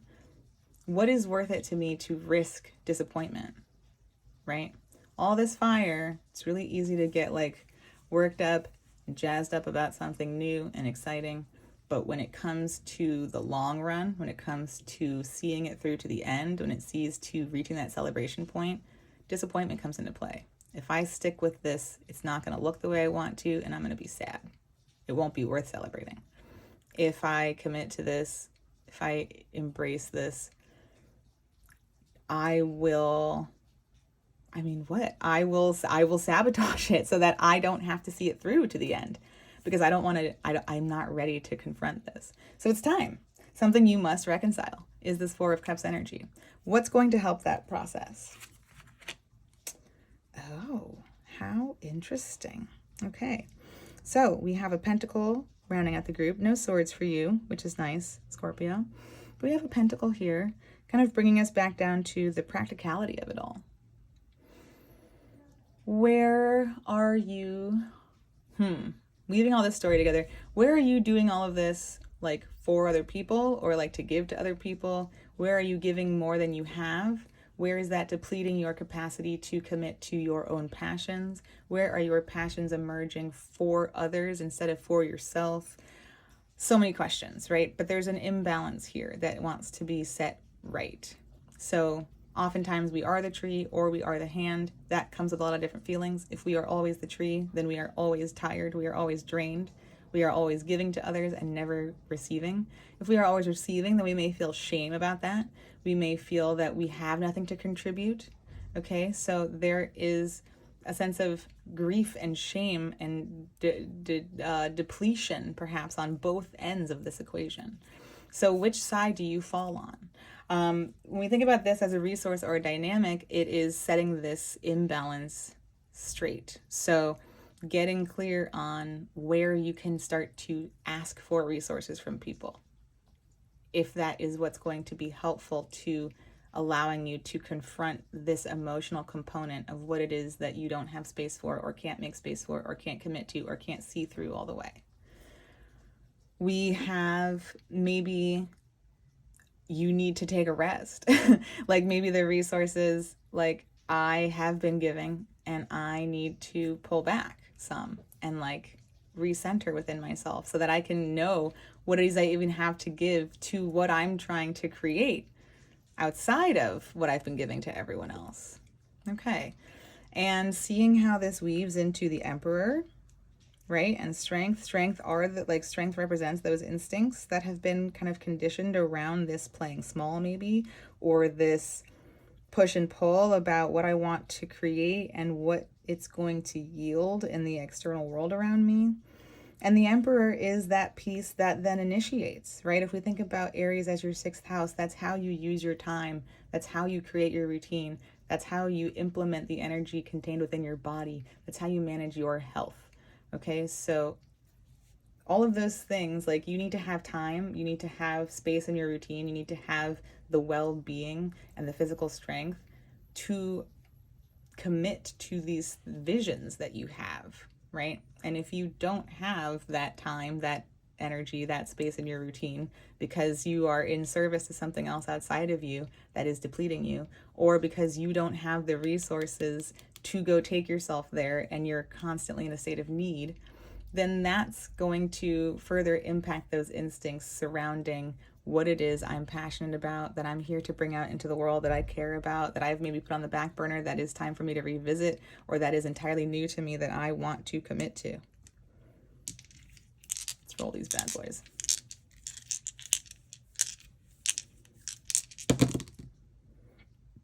Sixth house, baby. And Mars, absolutely. So we do come back to where's your Mars. Let's think about Mars in real time right now. Mars is in your 4th house.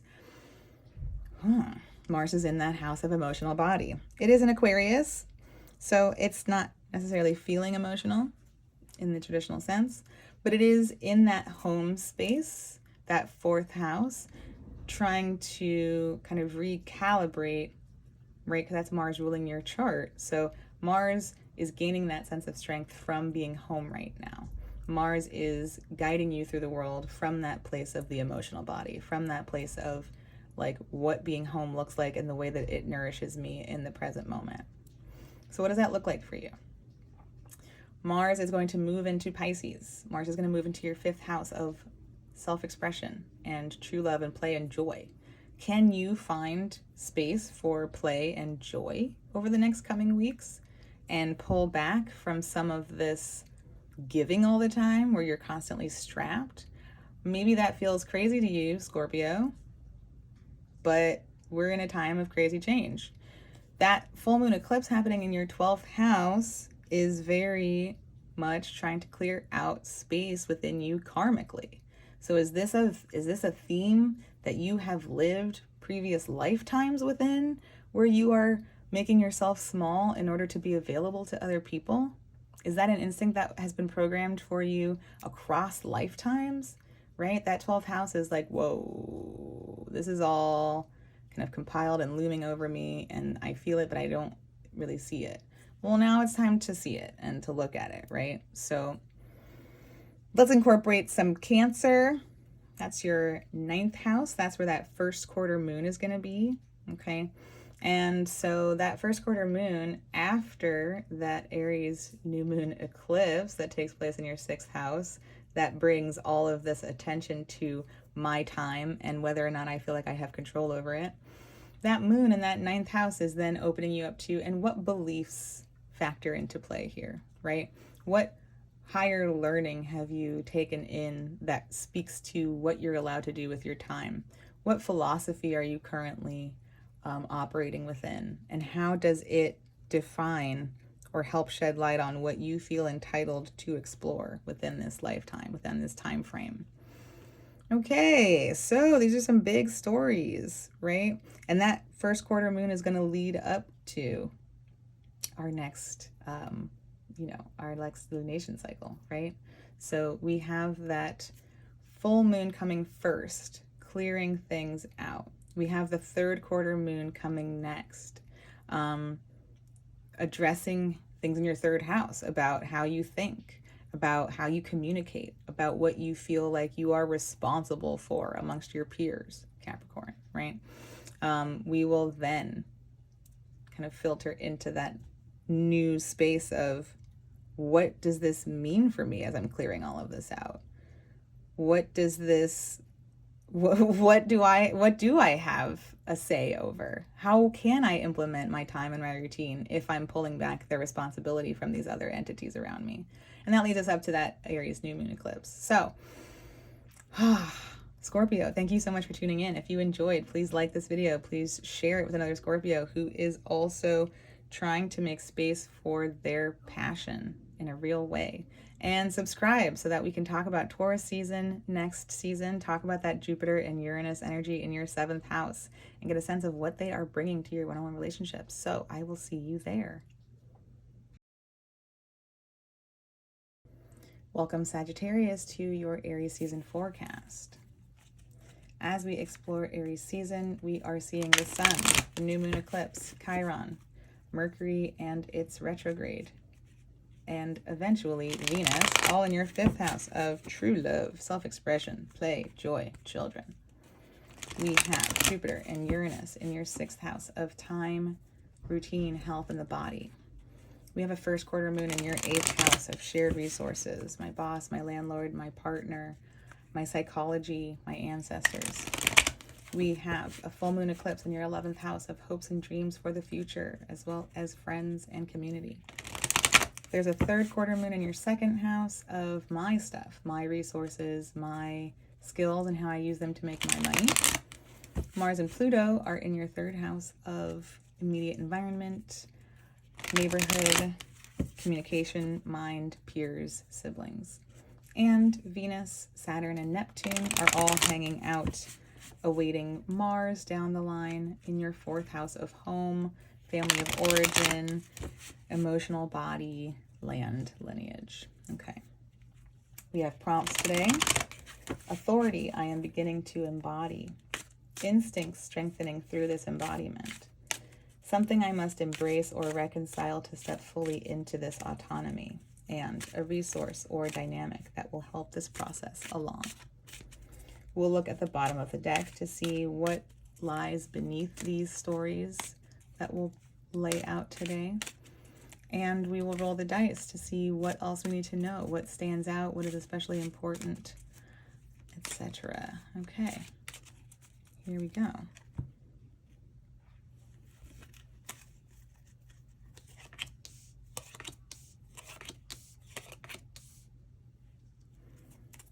Two of Pentacles reversed. Okay, so thinking about your 4th house, thinking about your 10th house, thinking about your 7th house. Okay, so some of those spaces are Jupiterian and some of those spaces are Mercurial, and those Mercurial spaces are about to be a work in progress. So Sagittarius, your 10th house of legacy and career and reputation is about to go, what do I want? Like through, I almost said through the ringer, but that sounds so intense. I don't really mean that. I just mean it's about to go through the wash. There we go. Okay, it's about to go through the wash. There we go. It's laundry time for your 10th house, all right? So what you're here to put into the world, how people know you and think about you, all up for debate. That also happens in your 7th house of one-on-one relationships amongst your friends, your partners, business or romantic, your enemies, whoever they may be. Sag, you're like, I have so many enemies. They just can't keep up with you, is all. So there's a direct connection between that 7th house and that 10th house. It's how people know you and then how people talk about you. And there's a concentration of planets in your 4th house, opposite the 10th house space. So Venus is there. Saturn is there for a moment. Neptune's been there for years. Okay.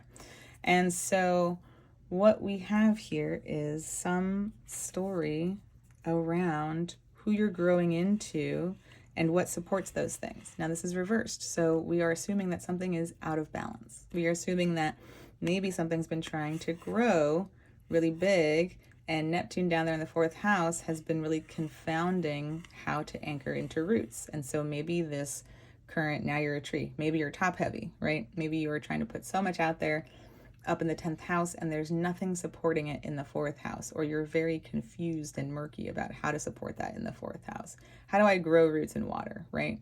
Pisces. Okay. And Saturn is there too, trying to get you to really like formalize what the 4th house looks like for you, making that space difficult for you, presenting you with challenges there so that you say, this really needs my attention. This really needs me to stabilize this 4th house space. And like a Pisces 4th house space is kind of wild. What informs that? It's like my home is the world. Okay. That's not practical. So like we do need some sense of structure within that home space in order to really support what we're trying to grow into out here.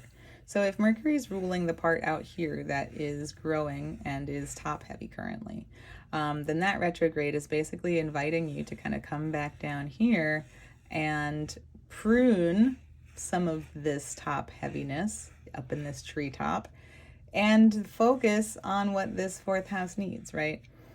Now the Mercury retrograde is what's inviting you to prune. It's really the probably Venus and Saturn conjunction and later the Mars Saturn conjunction in that space that will make you focus on anchoring home. So let's dive deeper and see what else we have here. Authority, I'm beginning to embody. It's time to walk away. Okay, what are you sailing away from, Sagittarius? That isn't necessarily the hard part for you, the leaving, but there is something deeply emotional about this departure, right? I think departure for you in the way that we stereotypically joke is easy would be more 6 of Swords. Like that's literally to me a very Sag card. Like there's a person on a motorcycle just like zooming off into the distance, like gotta go, adventure time. So this is much more emotional, and that might speak to that Piscean 4th house of the emotional body as well. What are you feeling down there? What are you feeling, and like what needs your attention right now? Where are you lingering within something that is no longer serving you? I'm also looking at that first quarter moon in your 8th house, right? Your dark houses are water. All of your magical spaces are water and emotional, which means that they probably take on responsibility for others in those spaces. They probably feel bound to the feelings of the others in those spaces. And maybe that's got you trapped in a dynamic that's no longer serving you. Maybe this Saturn-Neptune vibe has been really forcing you to get real on what's emotionally fulfilling for you. And maybe that's been hard for you to navigate. So the authority you're stepping into now, which we're connecting with Aries season, and makes a lot of sense for your 5th house, all this activity in your 5th house of self-expression. It's time to speak up, okay? Is leaving. You have the authority to determine that you are not being emotionally fulfilled by something. You have the authority to pack up and set sail. You have the authority, and you are beginning to embody that authority of knowing what's right for you, of knowing what's emotionally appropriate for you. Where is your moon, right? Where is that in your chart? Sag energy can be kind of contradictory to emotional moony energy. Like literally the moon rules Cancer, and Cancer and Sagittarius don't see each other. Okay. So there's something maybe that's been difficult for you to grab there. Maybe that's some of this imbalance. Maybe there's been so much commitment to the growth that we're not, and like the roots aren't rooting because there's nothing fulfilling to root them. And yet we're so focused on the external, and we want that payoff, or we want that growth. We just want to see the expansion, and we've been neglecting the root part. Instinct strengthening through this embodiment. Ooh. That feels cathartic. So I'm tempted to come back to some stereotypes about Sag and like not giving a single F about anything, not caring about consequences, right? Maybe like rushing in or rushing away without really thinking about how people are going to feel about it or how we're going to feel about it. And maybe that is something that's instinctually been ingrained within you. Maybe it's hard to say goodbye to things, because to say goodbye to things means that we need to seek closure and like forgive ourselves for the things that we're saying goodbye to.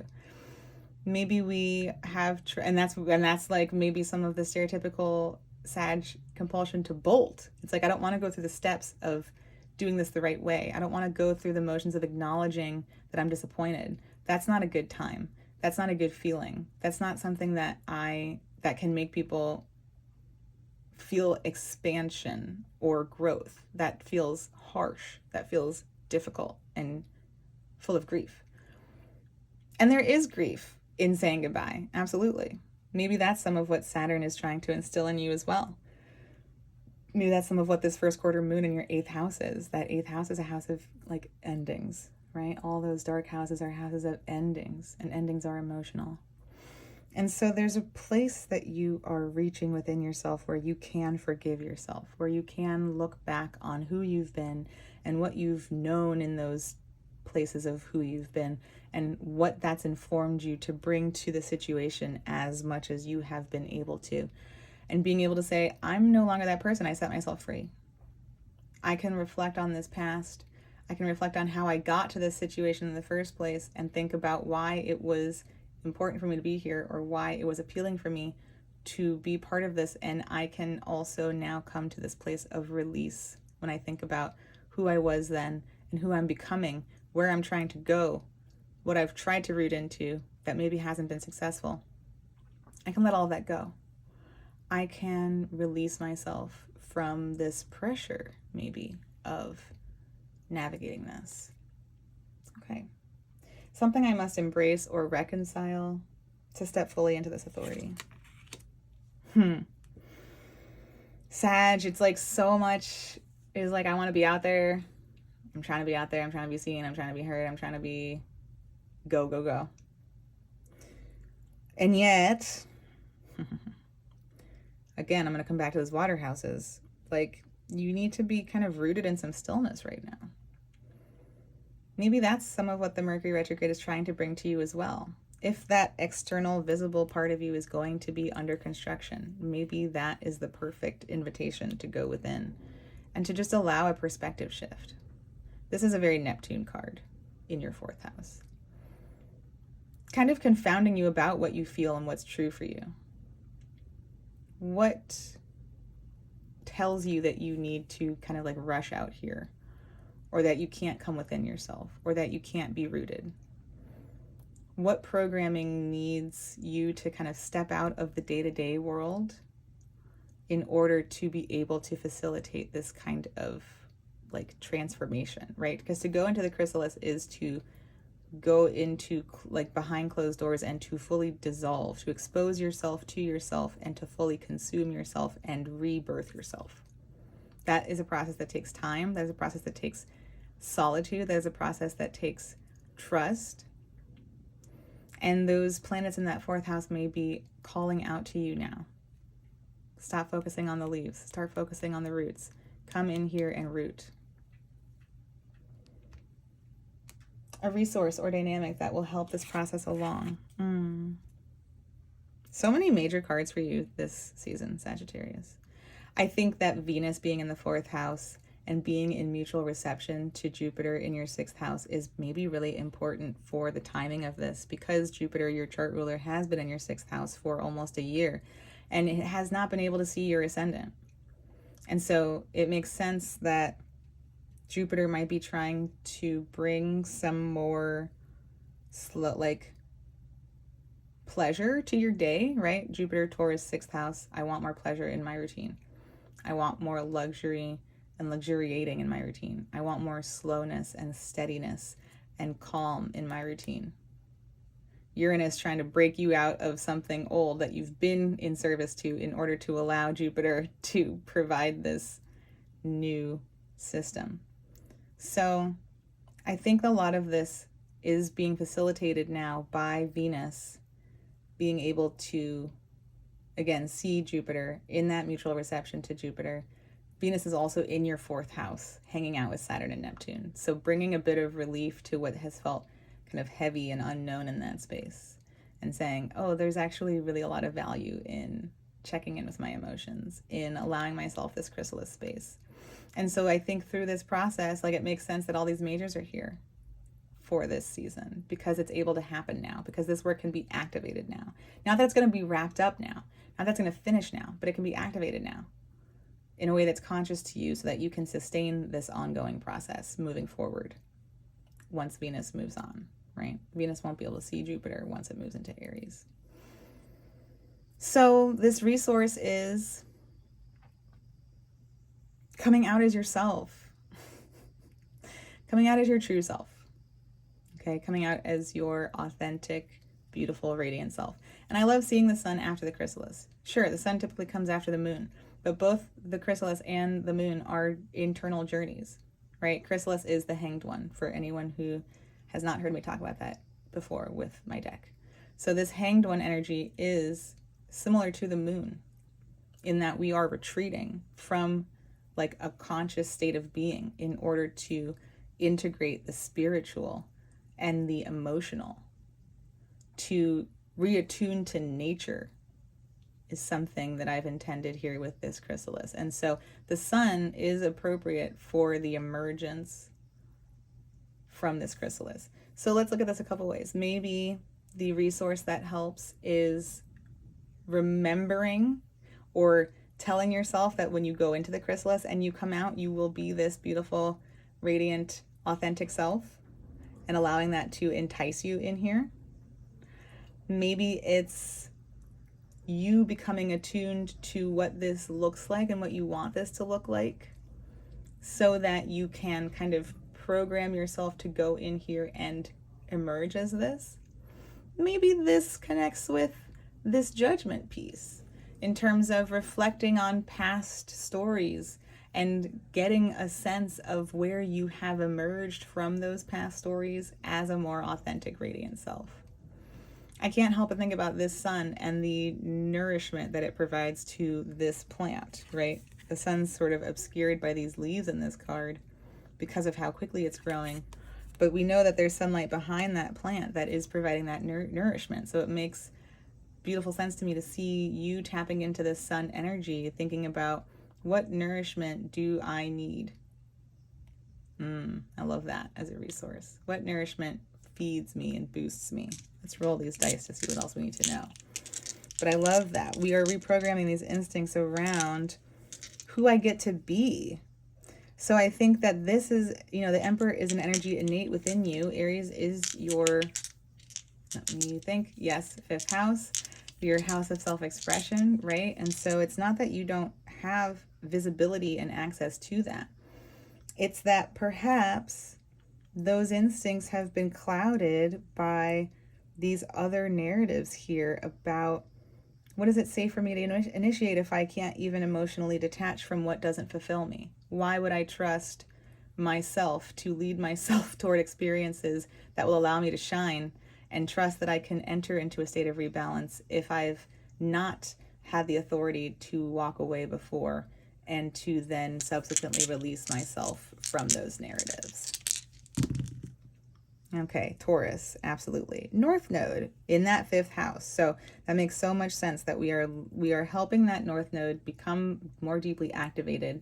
And I imagine that new moon eclipse conjunct Chiron is going to be really potent for you in terms of, oh, this is who I really am. And I've been hiding that this whole time. Maybe putting myself out there as this larger than life Sagittarian energy that distracts from who I really am trying to be. And I can actually like walk away from that now. 10th house, all of that Virgo reputation stuff, all of that Virgo career stuff that you want to be growing needs to be growing from a place of authenticity in order for it to actually be able to root, right? And focusing back on that Taurus house, that 6th house, get a sense of what your like time and routine looks like right now. Get a sense of what's going to help you feel radiant and abundant, and see if you can start to build that into your time while Venus is ruling that space from your 4th house of home and emotional body and is angular and is something you can actively use. Okay, Sagittarius, thank you so much for tuning in. If you enjoyed, please like this video. Please share it with a fellow Sagittarian who needs to embrace that authority of walking away. And subscribe so that we can talk about that Taurus 6th house next season and talk about ways to inject more pleasure into that routine. All right, I'll see you then. All right, Capricorn, welcome to your Aries season forecast. As we explore Aries season, we are seeing the sun, the new moon eclipse, Chiron, Mercury and its imminent retrograde, all awaiting Venus eventually in your 4th house of home, emotional body, family of origin, connection to land and lineage. We have Jupiter and Uranus in your 5th house of true love, self-expression, joy, play, children. There's a first quarter moon, fourth quarter in your 7th house of one-on-one relationships, be they friend, lover, business partner, or enemy. We have a full moon eclipse in your 10th house of reputation, career, and legacy. There's a 3rd quarter moon in your 1st house of self and how you move through the world. We have Mars and Pluto hanging out in your 2nd house of my stuff, my values, my resources, my skills, and how I use them to make my money. And we have Venus, Saturn, and Neptune all awaiting Mars eventually in your 3rd house of communication, the mind, siblings, peers, immediate environment, neighborhood. Okay, we have prompts for today. Authority, I am beginning to embody, as well as instincts strengthening through this embodiment. A resource or dynamic that will help, nope, I skipped ahead. Something I must embrace or reconcile to step fully into this autonomy. And then a resource or dynamic that will help this process along. Okay, we are going to look at the bottom of the deck to see what lies beneath these stories that we'll explore today. And we'll also roll the dice to get a sense of what else we need to know or anything of particular importance or significance. Okay, here we go.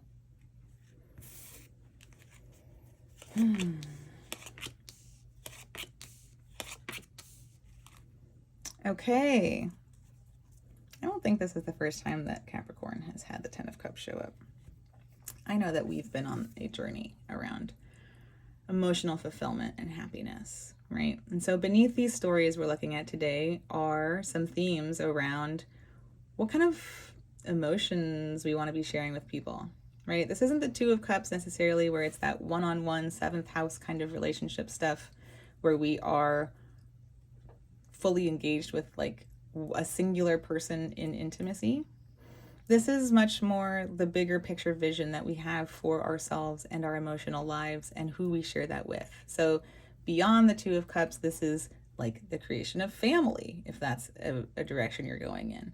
Or this is like chosen family, if you are not procreating.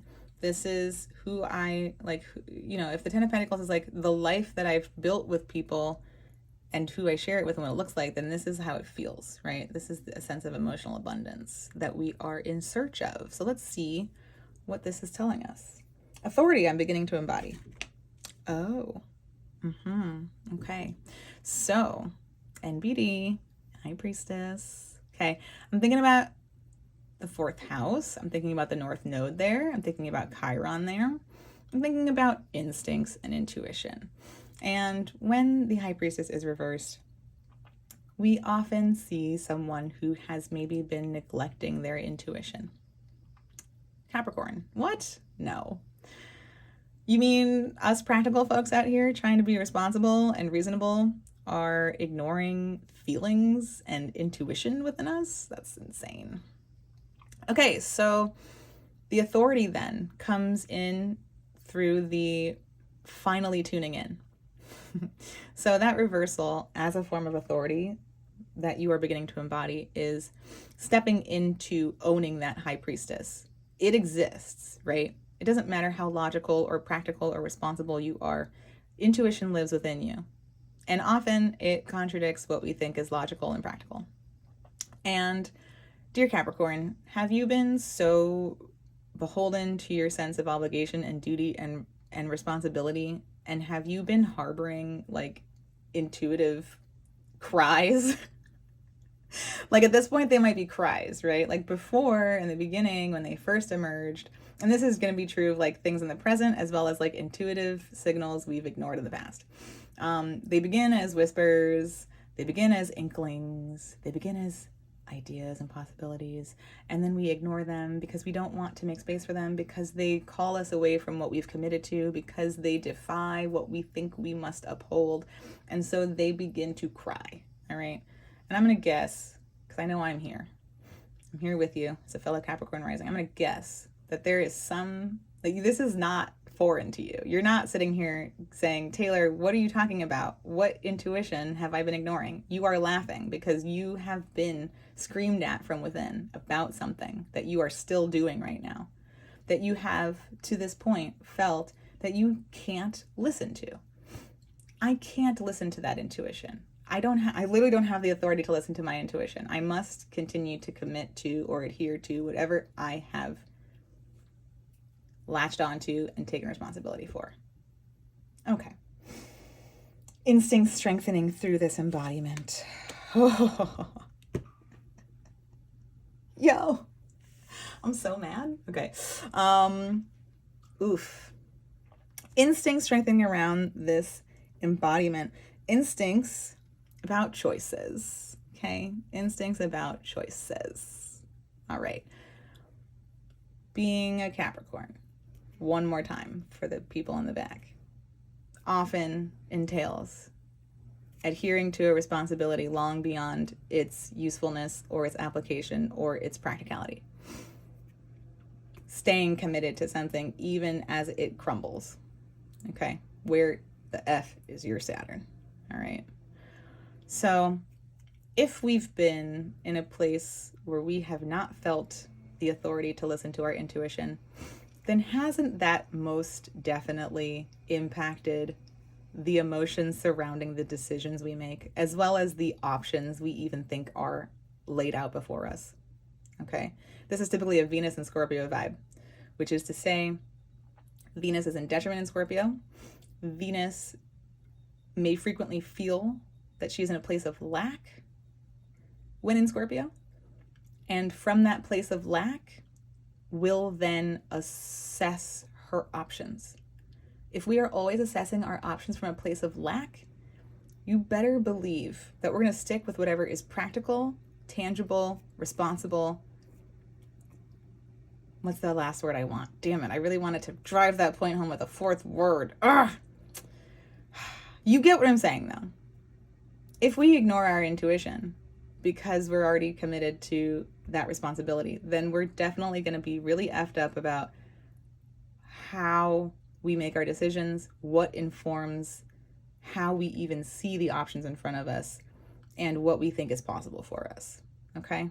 So we are strengthening the instincts around that process. We are saying, you know, the choices I've made that led me to this current thing I'm committed to, that my intuition has been trying to yell at me about, I'm really getting clear on who I was at that time when I made that choice and why I even committed to this in the first place, to then get so far into this commitment that I'm ignoring my own intuition. Whew. Super casual. Something I must embrace or reconcile to step fully into this authority. Why did I talk about the Ten of Pentacles and then it's here? Oh my God. As the thing we have to embrace, as the only upright card in this spread. All right, y'all. Something we must embrace. I'm saying we because I'm here with you. Or reconcile to step fully into this authority is what the F we actually want. So all the things I said about the Ten of Pentacles a moment ago. Ten of Pentacles is what the life looks like that we've built with the people we share it with. The Ten of Cups is how the emotions emerge from that life. This supports and allows growth to occur here, right? And subsequently, this emotional fulfillment and joy allows us to reinvest in this structure and this life. Okay, so if we have questions about being happy, then we also have questions about the life we've built. Is this the life we've built? Is the life we've built that we share with other people the life we want? This is definitely not the first time the Ten of Pentacles has come up for us as Capricorns. I know that for damn sure. So, something that needs to be acknowledged is this picture may have changed. This picture may have evolved. This picture maybe was informed by this instinct. Okay, so what we thought was going to be the life we wanted may have been a choice that was flawed because of these instincts around our intuition and the options that we even have in front of us. If we committed to building this life from a place of lack or any other feeling of adversity that Venus experiences here in Scorpio, then, and our intuition has been like, I don't know about this, but we've been like, no, this is all I have, this is all I can choose, this is what it is, then this is false. And I don't mean that in a rude way. I mean that to say we've been tricked. Okay, again, as Capricorns, we've been tricked into like building a life that may not be ours. Okay, this might have a lot to do with the South Node and the eclipse coming to our 10th house. I was just reading on the internet, and I'm going to do my best to find this source and get back to you. But I was just reading about how the 10th house represents our feelings about our spouse. It is the 4th house from the 7th house, right? The 4th house is our emotions. The 7th house is our spouse. So the 4th house from the 7th house would be the representation of how we feel about our spouse. And I don't mean, let's use spouse loosely here, right? Whoever your life partner, whatever people you share your life with, okay? Your feelings about them may be changing drastically as the South Node transits that 10th house, and especially as this one and only Libra full moon eclipse comes to that space. There may be something that really needs to be acknowledged there about, you know what? I love you. You mean a lot to me. I didn't commit to this in vain, but I've been doubting my intuition. I've been ignoring something calling within me about what this picture is, and I need to acknowledge this picture is not what I want it to be at this point in my life. Taking a deep breath there because that is loaded. So let's look at a resource or a dynamic that's going to help this process. Oh no. Surrendering to the pain is the antidote. Okay. You know, how cute that I thought this was going to be like a pentacle or like a cup, you know, something cute, even like a wand. Like, oh, let's just like go light something on fire and like go have a new idea about something and just like totally move forward. Okay, no. This Three of Swords says, nah, girl, that ain't it. This Three of Swords says, it's really time to embrace this. It's really time to lean into this pain. I don't remember if the Two of Swords reversed came up. No, I don't think it could have. I think it must have come up for me personally. And in that card was a message of being honest. Like the Two of Swords, which let's again, well, not again, I haven't said it yet. Let's remember the twos are all connected to the High Priestess, which is the second major arcana card. So the Two of Swords is absolutely a potent story within the High Priestess journey. And it is, of course, about acknowledging intuition, acknowledging things that are unseen, acknowledging what is felt, making a choice. And when that is reversed, we are in such agony about the choice, and the advice is to just be honest. And that is what leads us to this Three of Swords, per my wise friend Vanessa Bartlett over at the Aquarian. So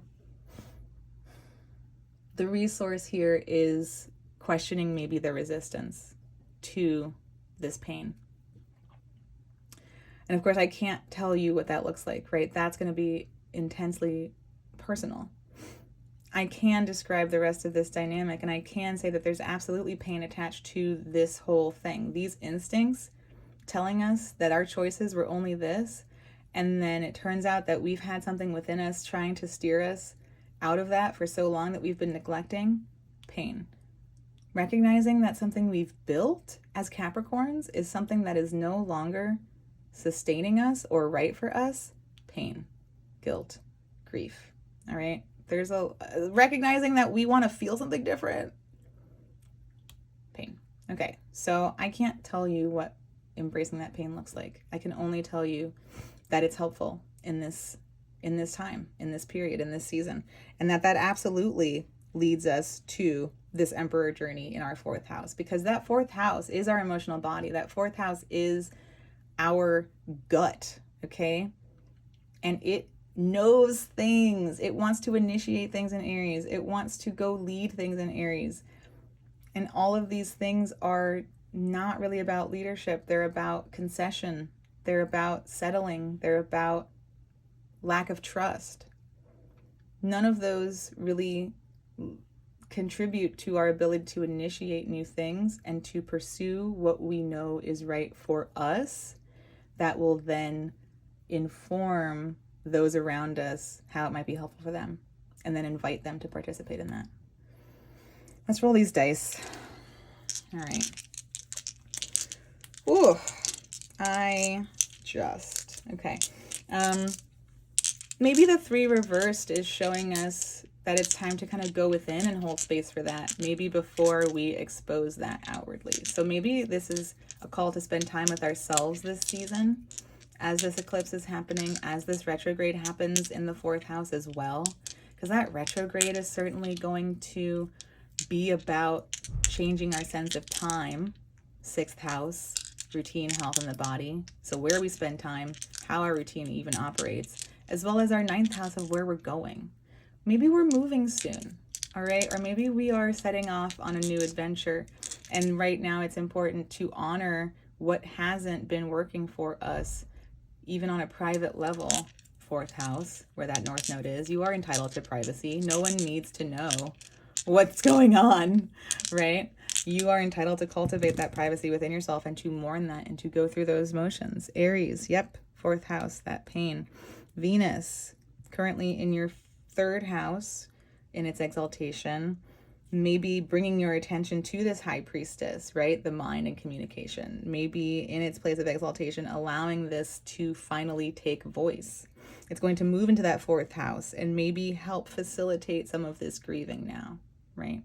Especially as it will be ruling over that south node as it continues to move through Libra. Your fifth house is where Jupiter and Uranus are. And that's really making me think about these tens here. Jupiter wants to create something so much more joyful and bigger about how love feels for you, about how self-expression feels for you. And Uranus there certainly has the intention of jolting you out of old ways of being, of old ways of loving, of old ways of self-expression, in order to allow Jupiter to kind of bring in what it's seeking there in terms of expansion and excitement and joy. And so maybe we need to kind of enjoy the Venus mutual reciprocity with Jupiter in your fifth house, from third house to fifth house, and see how what's opening up intuitively is really trying to bring you into a place of deeper joy. Maybe that can help soften some of the experience of acknowledging this grief. Capricorn, thank you so much for tuning in. If you enjoyed this, please like this video. Please share it with a fellow Capricorn who might be moving through some of these same themes.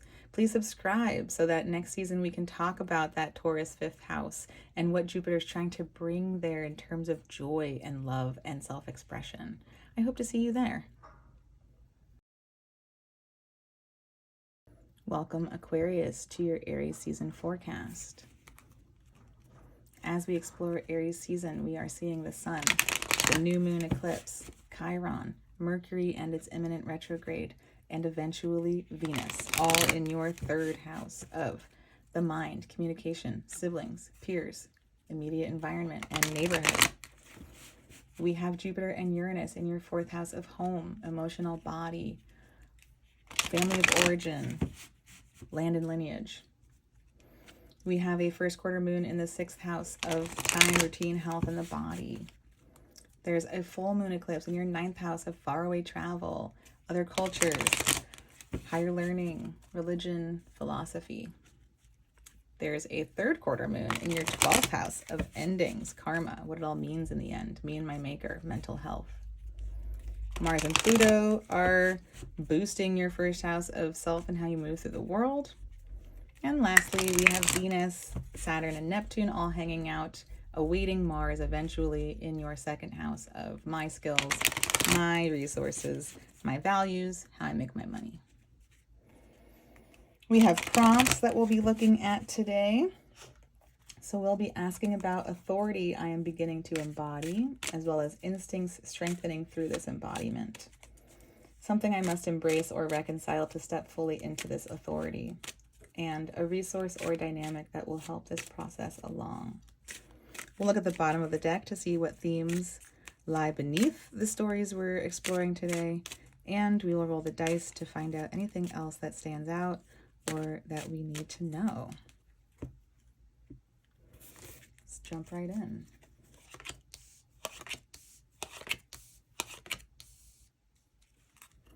Okay, you and Scorpio both got the Ace of Wands as the bottom of the deck. So that's kind of fun. I wonder if there'll be other overlaps there. But there is something new, or perhaps something old, that is resurfacing in a new way in terms of a creative idea or passion or a sense of drive or motivation. Okay, thinking about, I'm thinking about your chart ruler Saturn hanging out in your second house. I'm thinking about this eclipse coming up in your ninth house. I'm thinking about what that's maybe clearing up for you with all this activity in your third house. That feels very Aries, Ace of Wands, new ideas, new possibilities. Maybe you're in a new neighborhood and there's all of these new possibilities emerging around you. Maybe you are reading new things or engaging with new people or finding new spaces in your neighborhood that are igniting something for you. Okay, so let's take a look at what else we have here. Authority I'm beginning to embody. Ace of Swords reversed. Okay. So the Ace of Swords is all about like truth emerging, right? There is something that is true that was not known prior to this moment. It can be disruptive, it can be eruptive, it can be overwhelming, it can be stressful. We see that as the rest of the sword suit unfolds. So, reversed, there may be an authority developing around maintaining or containing that kind of energy. Maybe you've experienced, I'm thinking about your third house again, maybe you've experienced a lot of electricity in your mind. Maybe you've experienced a lot of like new revelations. Maybe you've experienced new truths that have been maybe disturbing to you in the past. Maybe you've been reactive to new situations. Maybe there's been a sense of instability about something. And you are now stepping into an authority with that phenomenon. Maybe you are feeling more in control of how you respond to new information or even how you reveal new information. Maybe you are stepping into authority of privacy, okay? Pluto in your first house, all right? Maybe you're like, whoa, I've been really exposed out here.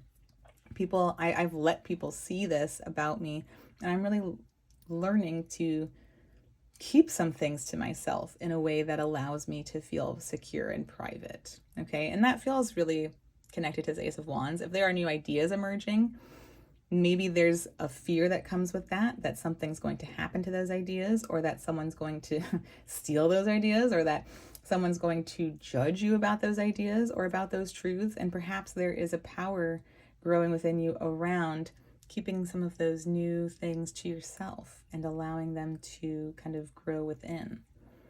Maybe you're acknowledging some resistance to acknowledging truth. Maybe there's been something trying to emerge from within you for some time now, and you've been fighting it.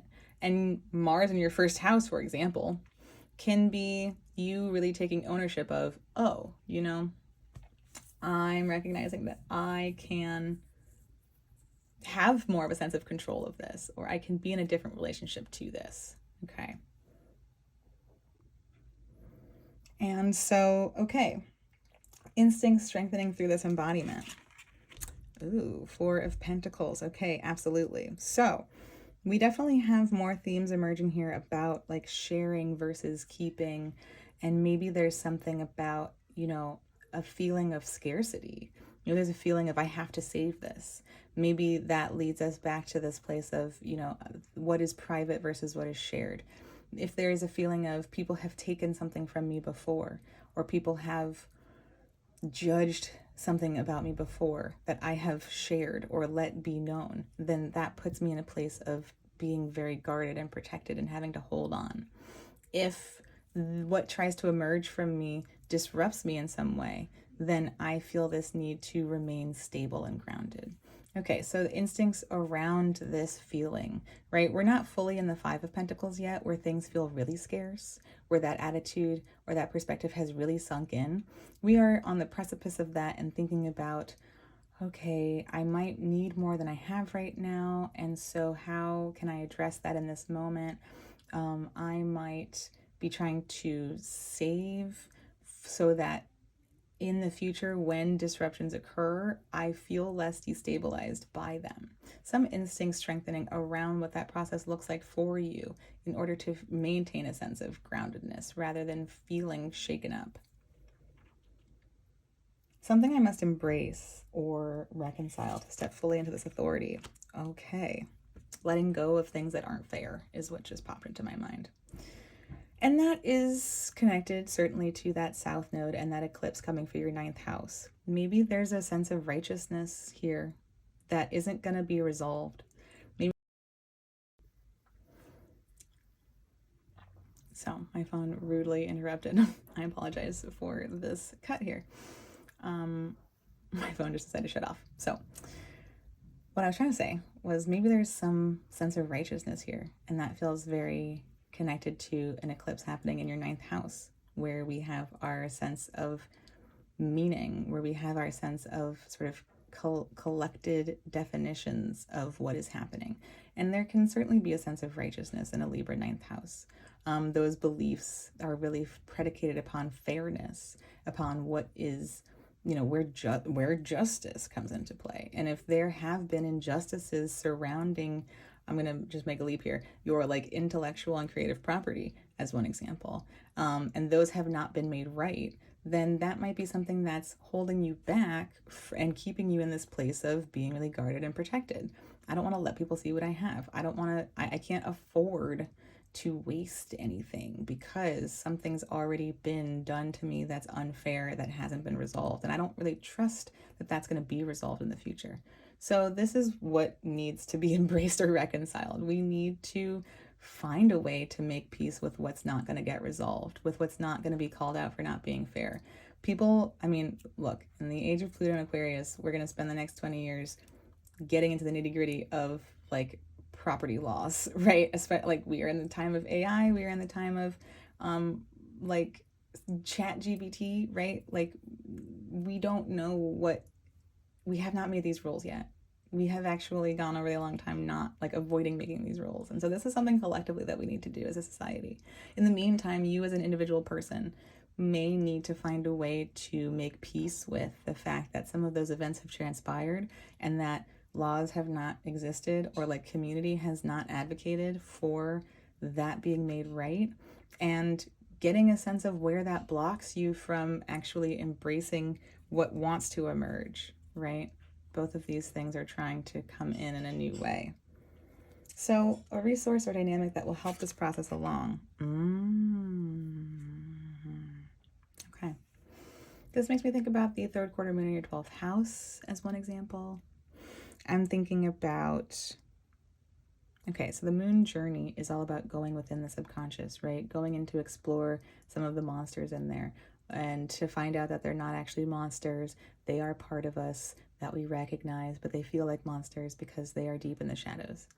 And really embracing those parts of ourselves in order to finally feel whole, in order to finally emerge as our true self, right? It's like a journey within to go reclaim parts of us that we can then bring back out into the sunlight, which is where we have the sun.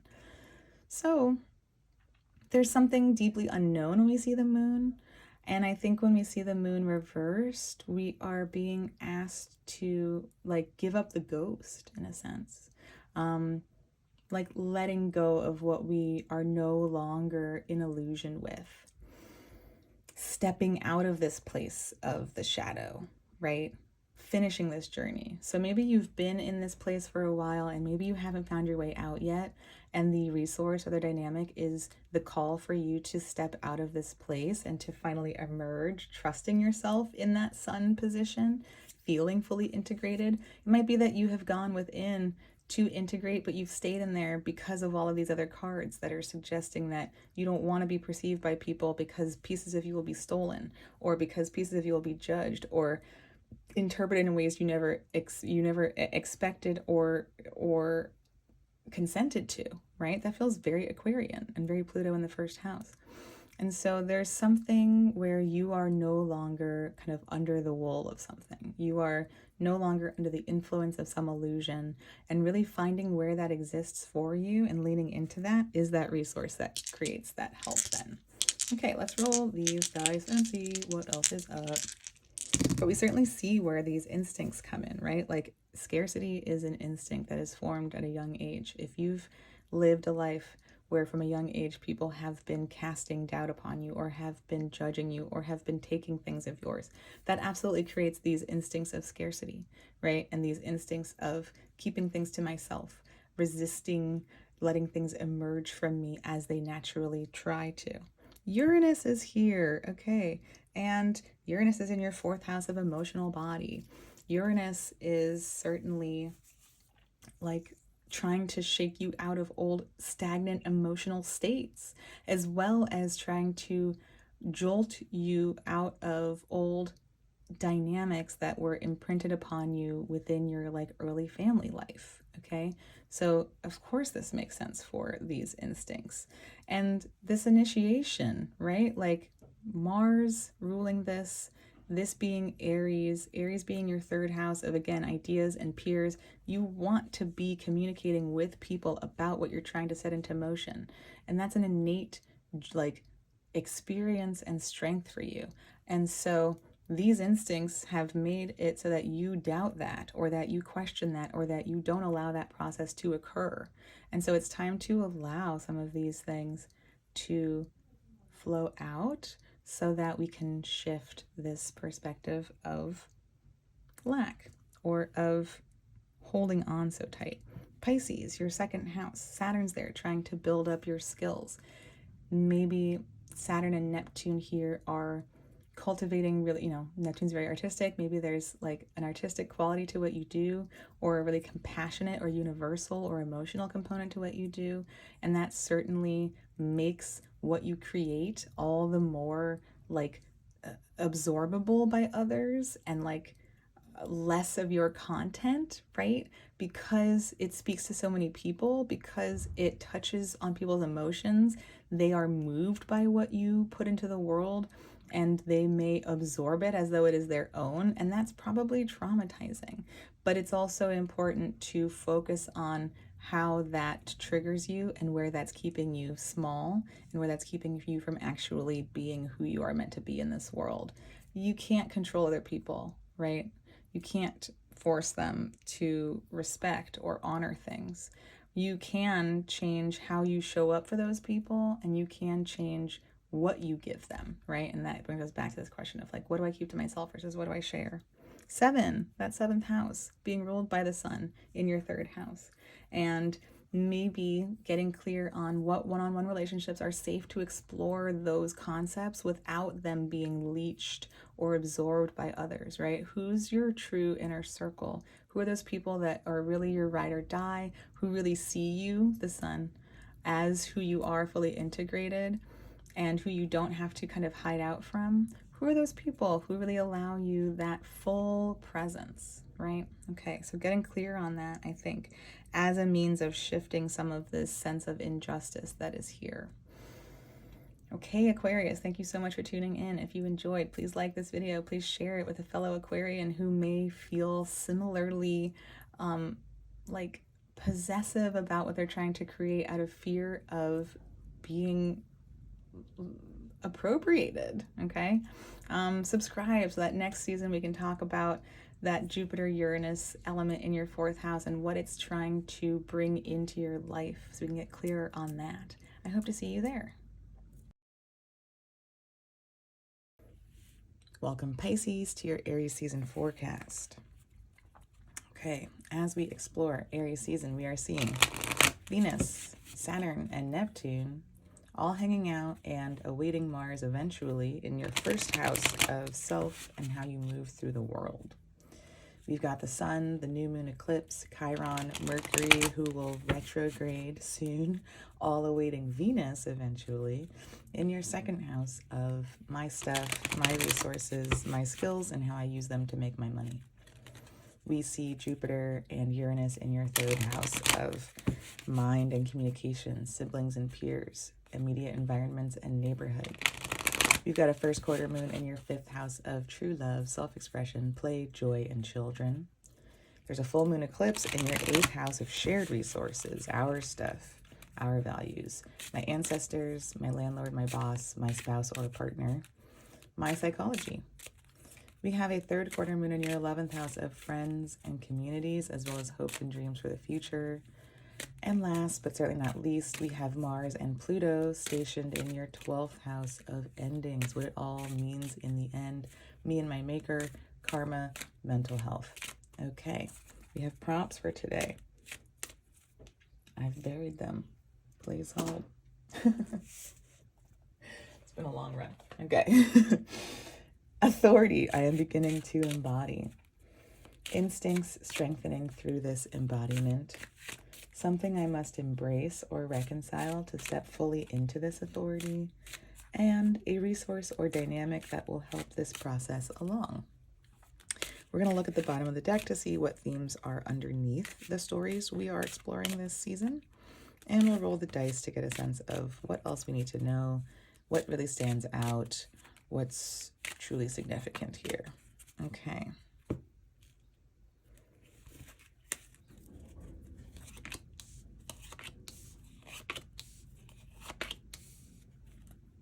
Okay, Queen of Swords. Nice to see you. So I'm automatically thinking about Saturn in this moment. We'll see what else plays into this. We might be looking at the full moon eclipse in your 8th house, where we are sort of draining or vacuuming out something that is no longer helpful or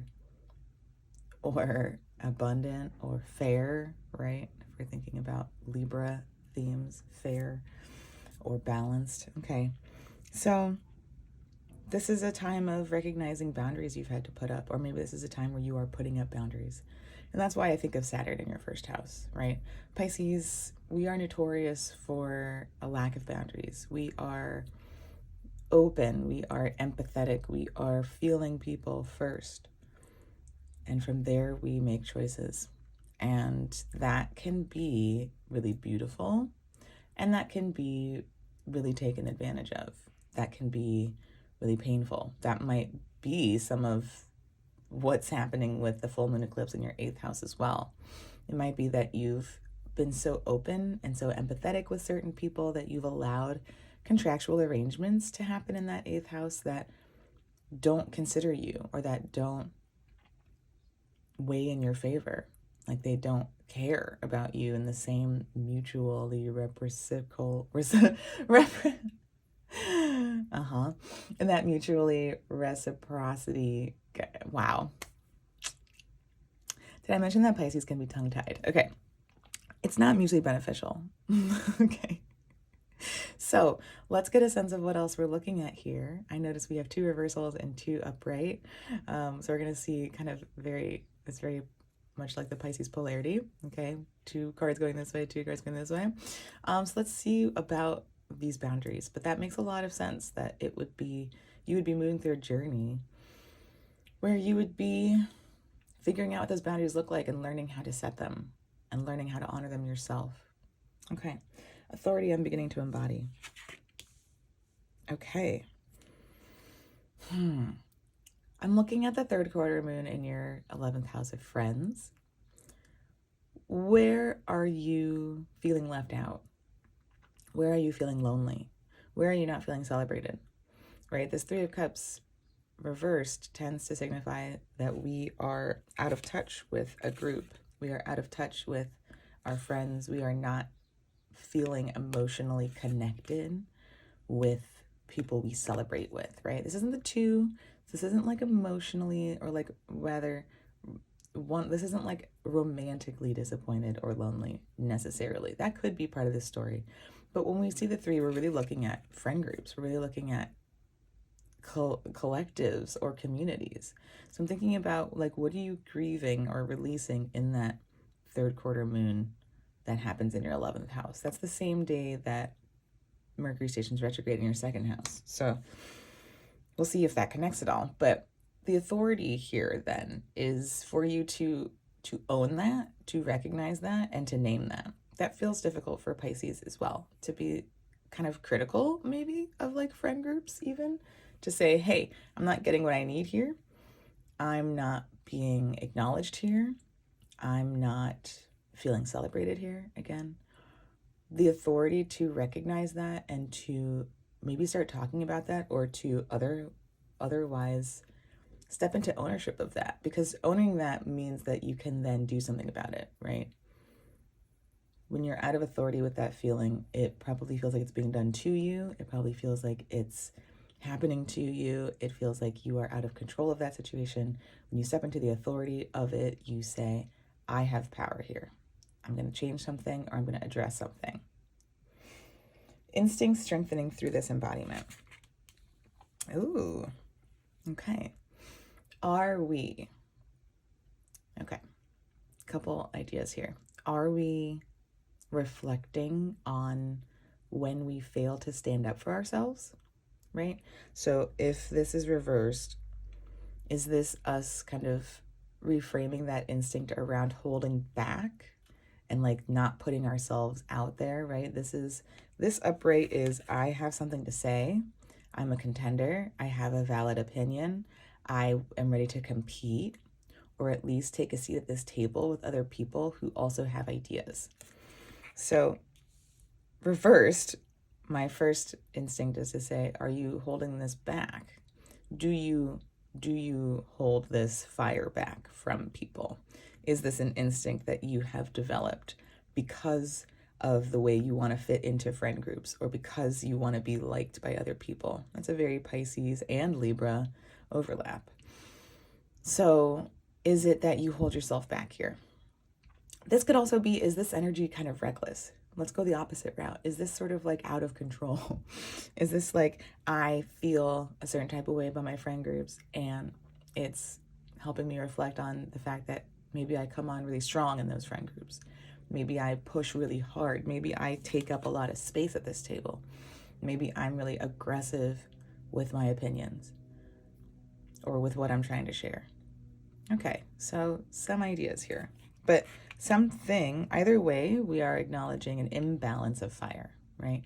We are acknowledging instincts around the timing of this. When is it appropriate for me to take up more space and to say more and to be louder? When is it appropriate for me to hold back and listen more, or let someone else take a seat at that table?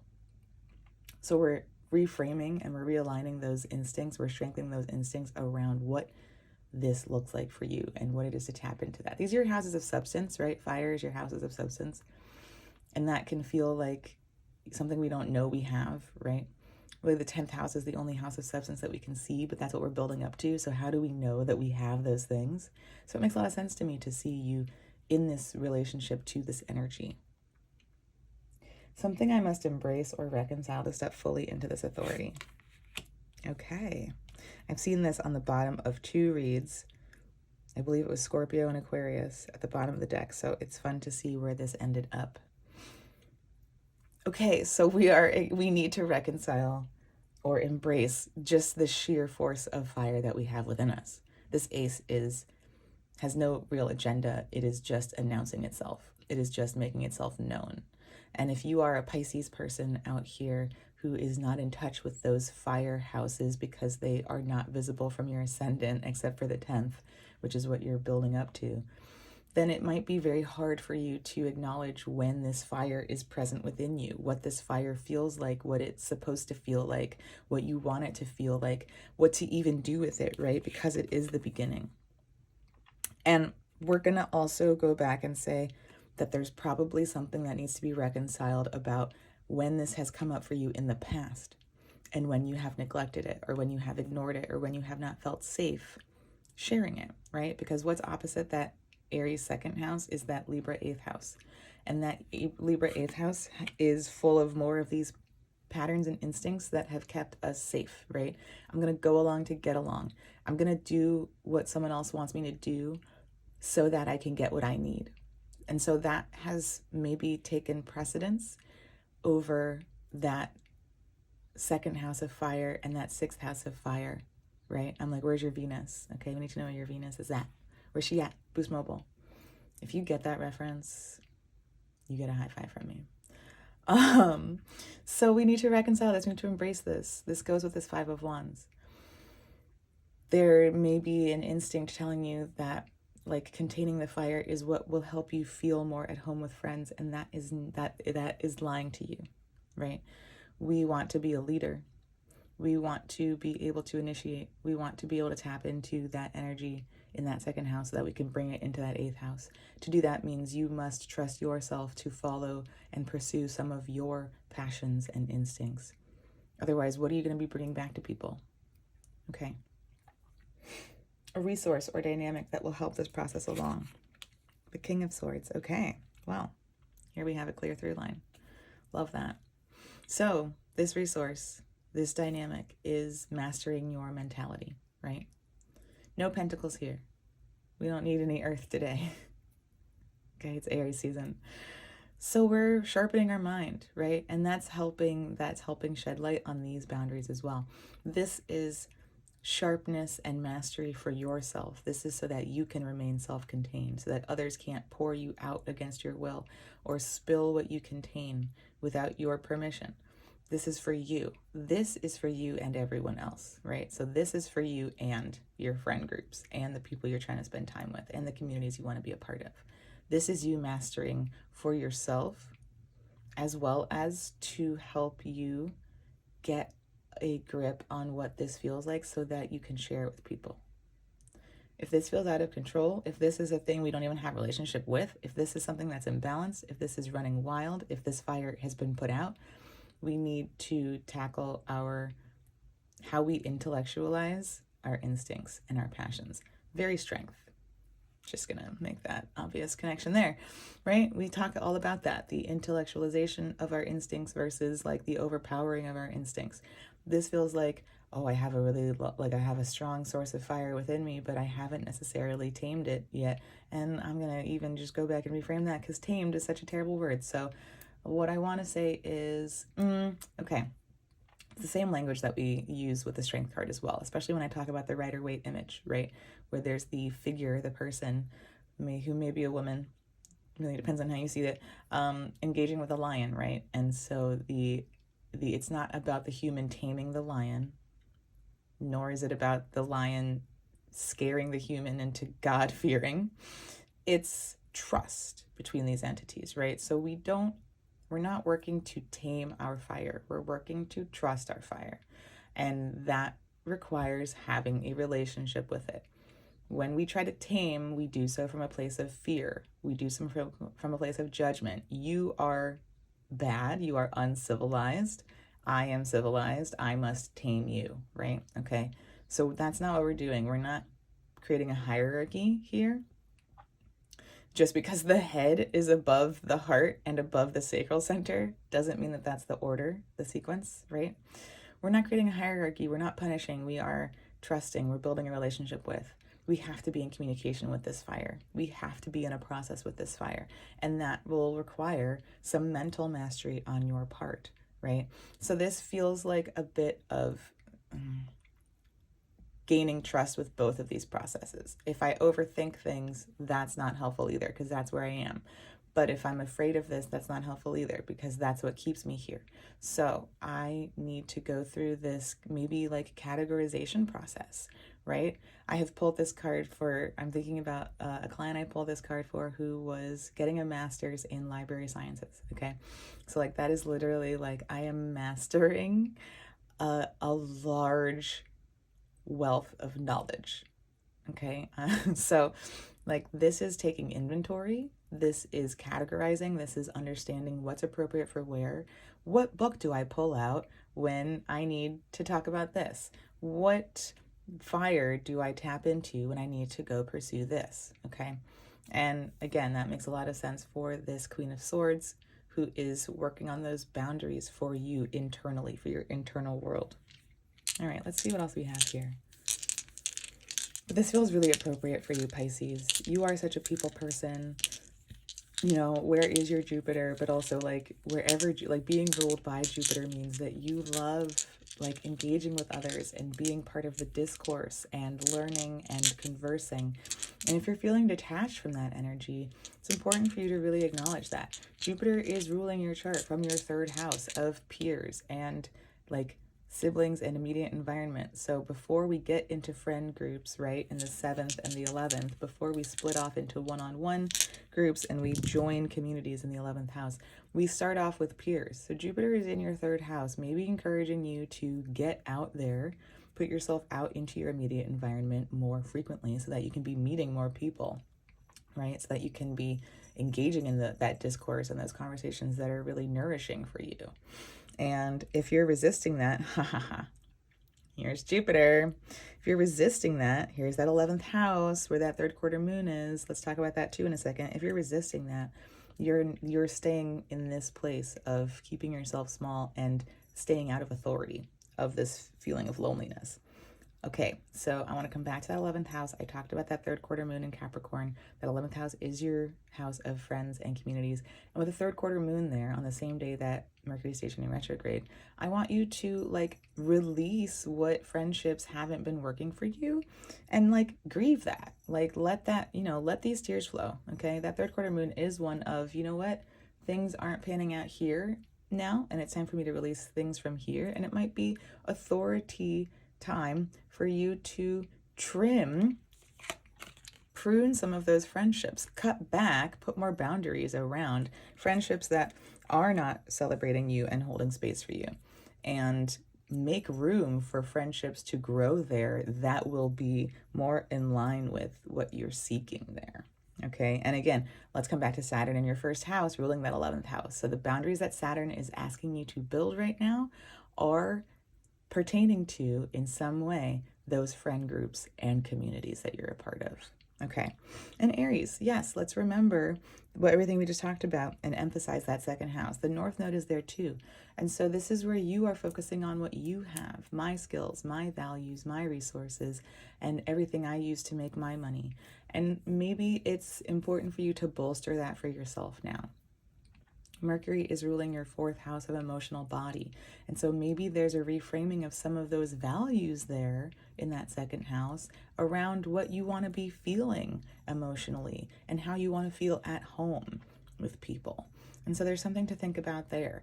Just really use this Mercury retrograde to get clear on kind of like how you're currently feeling. Remember that inventory I was talking about? That feels appropriate for that Gemini fourth house. Take inventory of your feelings as well, as they pertain to this and things outside of this, and just get clear on what your values are around that and how they're shifting at this time. Okay, Pisces, thank you so much for tuning in. If you enjoyed this, please like this video. Please share with a fellow Pisces who may be feeling lonely and taking ownership of that trajectory. Please subscribe so that next season we can talk about that Jupiter presence, your chart ruler in your third house, and get clear on what Jupiter's missive has been here since it's been here since last May. I hope to see you then.